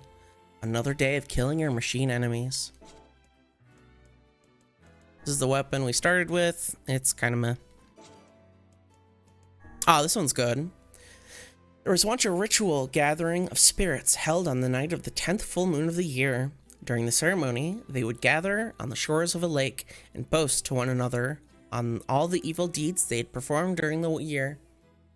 The first spirit took great joy in telling of the unfathomably cruel ways she had killed some of the finest soldiers in the land. Over the years, she had transformed her shape into the Lady of the Night, called out to various men, then tore off each last piece of their body when they came to her bed. The soldiers, ashamed their skills could not save them, shed bitter tears as they died, and the spirit claimed they were the most delicious thing she had ever tasted. The next spirit regaled the others with a story of cunning and guile. One night, she threw a small boy into a bog. When his older sister came to rescue him, she too sank into the murk. These two were followed by their parents, then other siblings, then extended relatives, until finally every member of the village was sleeping at the bottom of the bog. When the spirit finished her story, she was so beside herself with glee that she did not even notice that saliva had dripped down her chin. Nervously, the smallest spirit in the group stepped forward to address the crowd. "I am the most amazing one of all," cried the oft-ridiculed spirit at the top of her lungs, "for it was I who thrust all living creatures into the terror's deepest depths."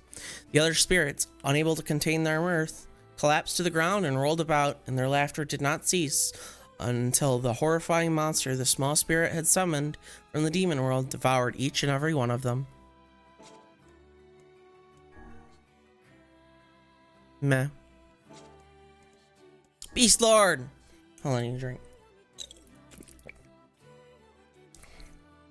Long, long ago, in a faraway kingdom, there were 3 brothers.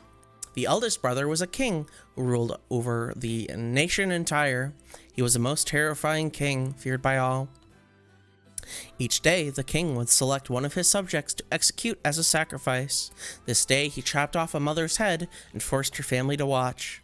The head spun 3 times as it flew through the air before landing next to the head of her son, who the king had previously killed. Oh, the horror of it all. But the king merely watched the sight unfold before him and laughed in a most unsettling voice. One day, the king contracted an illness most dire, one which caused his body to rot while he was still alive. But though diseased, the king would still drag his decaying flesh to the executions all the same. His retainers dared not defy their king, so they continued to kill day after day after day after day. In the end, the king rotted and died. His was a disgusting, foul, rotten death, but his retainers continued carrying out executions before the king's rotted corpse every day killing. Every day the rotted king and the rotting retainers and the rotted citizens and the rotted you.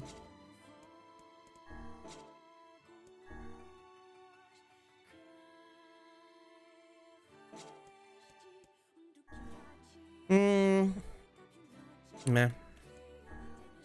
Memoir, June 6th, 2003, approximately 1500 hours.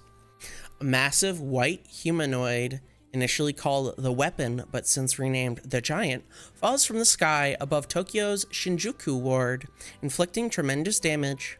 At the same time, a large red creature, henceforth referred to as the Dragon, appears and engages the Giant in combat, though both the nature of its attacks and their utility remain unclear. As the SDF contemplates methods by which they might attack the target, the government establishes a Bureau of Emergency Countermeasures. June 12th, 2003, approximately 1600 hours. The Giant, which was locked in combat with the Dragon, suddenly begins to collapse for reasons unknown. The Dragon is then shot down by the 6th Division, 303rd Squadron of the Air Self-Defense Force. No official record exists of who issued the order to attack the Dragon. Work has begun retrieving the remains of both the Giant and the Dragon, but no official verification has ever been made regarding which organization performed the retrieval. December 2003. The first case of white chlorination syndrome is confirmed in Tokyo's Shinjuku ward. July 2004. Humans continue to turn violent due to white chlorination syndrome, with fighting growing increasingly intense in infected regions. With the cause of the disease still unclear, the infected are isolated and violent riots suppressed by force. Main thoroughfares are sealed and rail transportation is halted, later leading to all of Shinjuku being sealed off. At this time, the prospect of asking the American military for a non-official intervention is considered, but the government defers. Meanwhile, research begins on mesoparticles obtained by the giant and the dragon, as well as the countermeasures for white chlorination syndrome. This research ultimately leads to the founding of Project Gestalt a decade later.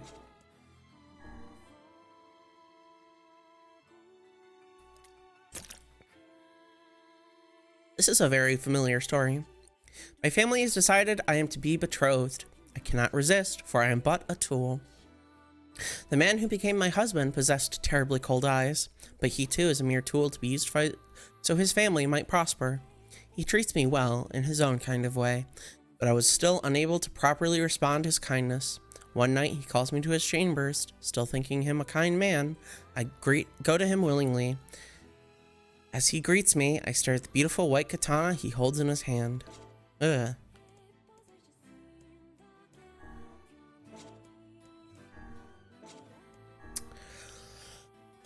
Long ago in a faraway kingdom, there lived 3 brothers. The youngest was a terrifically lazy lad who spent most of his days fast asleep. They either turned into pillars of salt or an army for the deceased queen. However, he was every bit as cheerful as he was lethargic and was so beloved by all. When the nation was beset upon by a contagious disease, the youngest son did not but laze about the palace, humming to himself all the while. But his cheerful music comforted the townspeople, so instead of hating him, they sang his praises. "Oh, what a fine young man," they would say. "Just the finest young man you would ever find." When the nation became embroiled in war, the youngest son did not but laze about the palace, telling stories of the good old days all the while. But his fascinating stories helped the townspeople forget the horrors of war, so instead of hating him, they sang his praises. "Oh, what an amazing young man," they would say. "Just the most amazing young man you'll ever find." One day, the youngest son was lazing about the palace as usual when he realized he could no longer hear the voices of the townspeople. And he wondered why that might be. And he lazed and wondered, and he lazed and wondered. He lazed and wondered. Eventually, all that wondering tired him out, and he went to sleep. This is why, in that nation, where all have perished from war and disease, the only sound you can hear is the soft snoring of a young man. It is a nation of happiness, a nation of happiness, a nation of happiness, a nation of happiness. The captain tramples life under his feet. The screams of others transform into songs of joy. Flowing tears change from despair into darkness. Conflict beckons revenge and gives way to new solitude. Meh.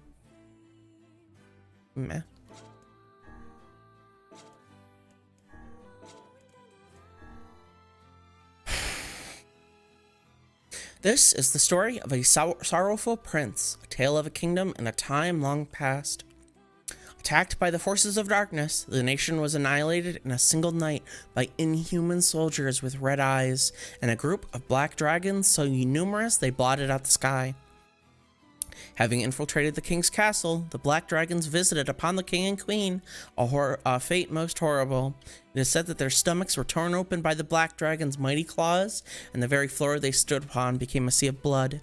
The prince and the princess, though racked with sorrow, escaped to live another day. The prince, spurred by the shock of witnessing his parents' tragic end, became consumed by a desire to extract vengeance. This is a story of a terrifying prince, a history of conflict in the long ago. Obsessed with laying low his hated enemies, the prince indulges in his vengeance day after day after day. Even when faced with foes who take heel, he chases them down and tears them apart from groin to gullet.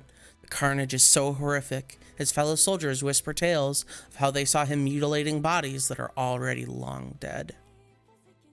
Perhaps because no commander can control him, the prince is sent to an even harsher battle. This is the story of a fooled prince, the whereabouts of fate in the long ago. The prince's next battleground is a castle that guards a goddess. He lays waste to all before him, hacking arms, cleaving legs, rending stomachs, gouging eyes, separating heads from soldiers. But soon the injured prince can no longer tell the difference between the blood that rains down and that which comes from his own wounds and collapses in a heap. As he lies in pain, coughing up gouts of hot blood, he lifts his gaze and sees a hated dragon standing before him. Oh, this is like the start. This is the story of a mad prince, a meeting with a dragon in the long ago. An injured red dragon stands before the prince, and though it is a different color than the beasts that killed his parents, he feels no need to avenge himself upon it regardless. But he raises a sword, the dragon says. In exchange for both of our souls, human, I will save your life and grant you power. After some thought, the prince makes the pact. Matters not to him what he might lose in the deal, or that it involves a dragon. All he cares about is that he can continue swinging his blade. So he swings and swings and swings, and with each blow, his heart fills with a desire as black as the deepest night. There once existed a cursed spear whose holder would inevitably meet a violent end. Eventually, the weapon found its way to a mechanical automaton that possessed no soul, and though it was a mere machine, the spear delivered countless deaths upon it all the same. The automaton warred against the mechanical weapons, much like itself. It was crushed to death, burned to death, and thrown to its death from great heights. Yet each time, the automaton was reborn and thrown into a battle anew. The war became fiercer and more complicated. There were more self-detonation suicide attacks, false operations, and betrayals by companions. Indeed, it seemed to be the soulless automaton that was inhabiting a kind of infinite cyclical hell. Finally, the automaton died a final time in order to save its trusted companions, an act that precluded the possibility of ever returning to life again. But as the pangs of agony spread through its body, the automaton found its final rest.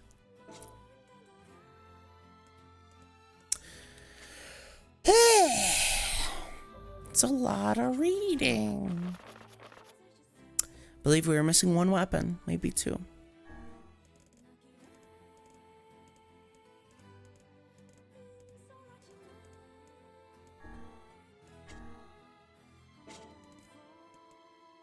That's that, though.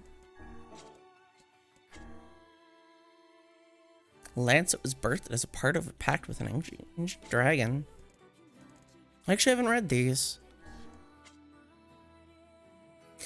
Weapon with a heroic dragon motif used by a man who tried to save the world. Yeah, that's how you want to try it. Yeah.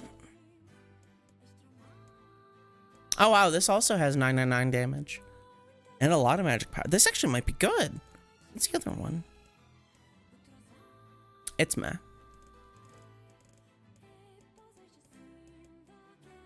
This is also not bad.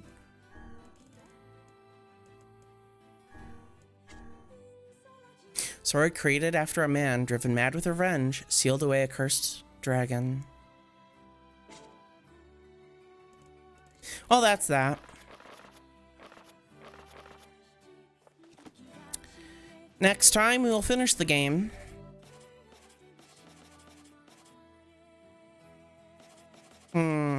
This is still the best spear, isn't it?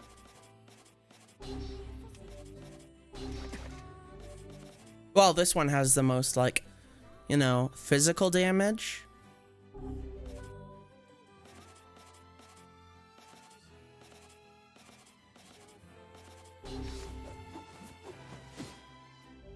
I don't think well, I don't know. So this is very light. Meanwhile, this is very heavy.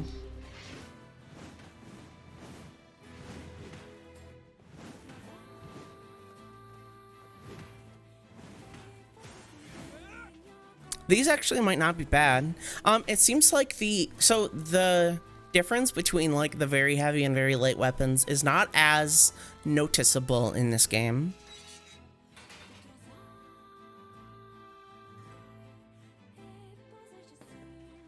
We might actually use this one. Maybe this one, although the Phoenix Dagger is just... I mean, he sacrificed like 60 fucking attack, but it's faster. And it looks cooler, too.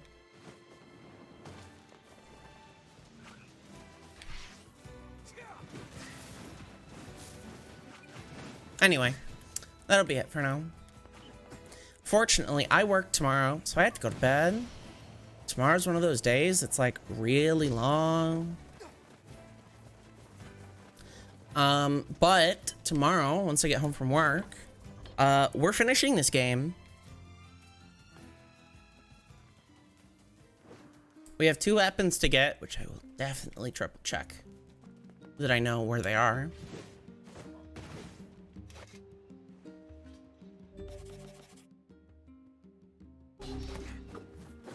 Anyway, so we're gonna finish this game. We're gonna get all the weapons.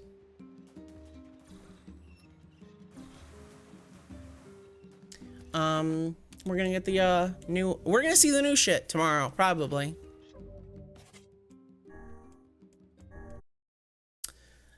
But yeah, that'll be it. Do I have anybody that I know that's on that I can raid? It's on. Oh dear Lord! That I can. Okay. We're gonna raid our buddy NieR. So who else is on? Hold up. There we go. All right, have a good night, everybody.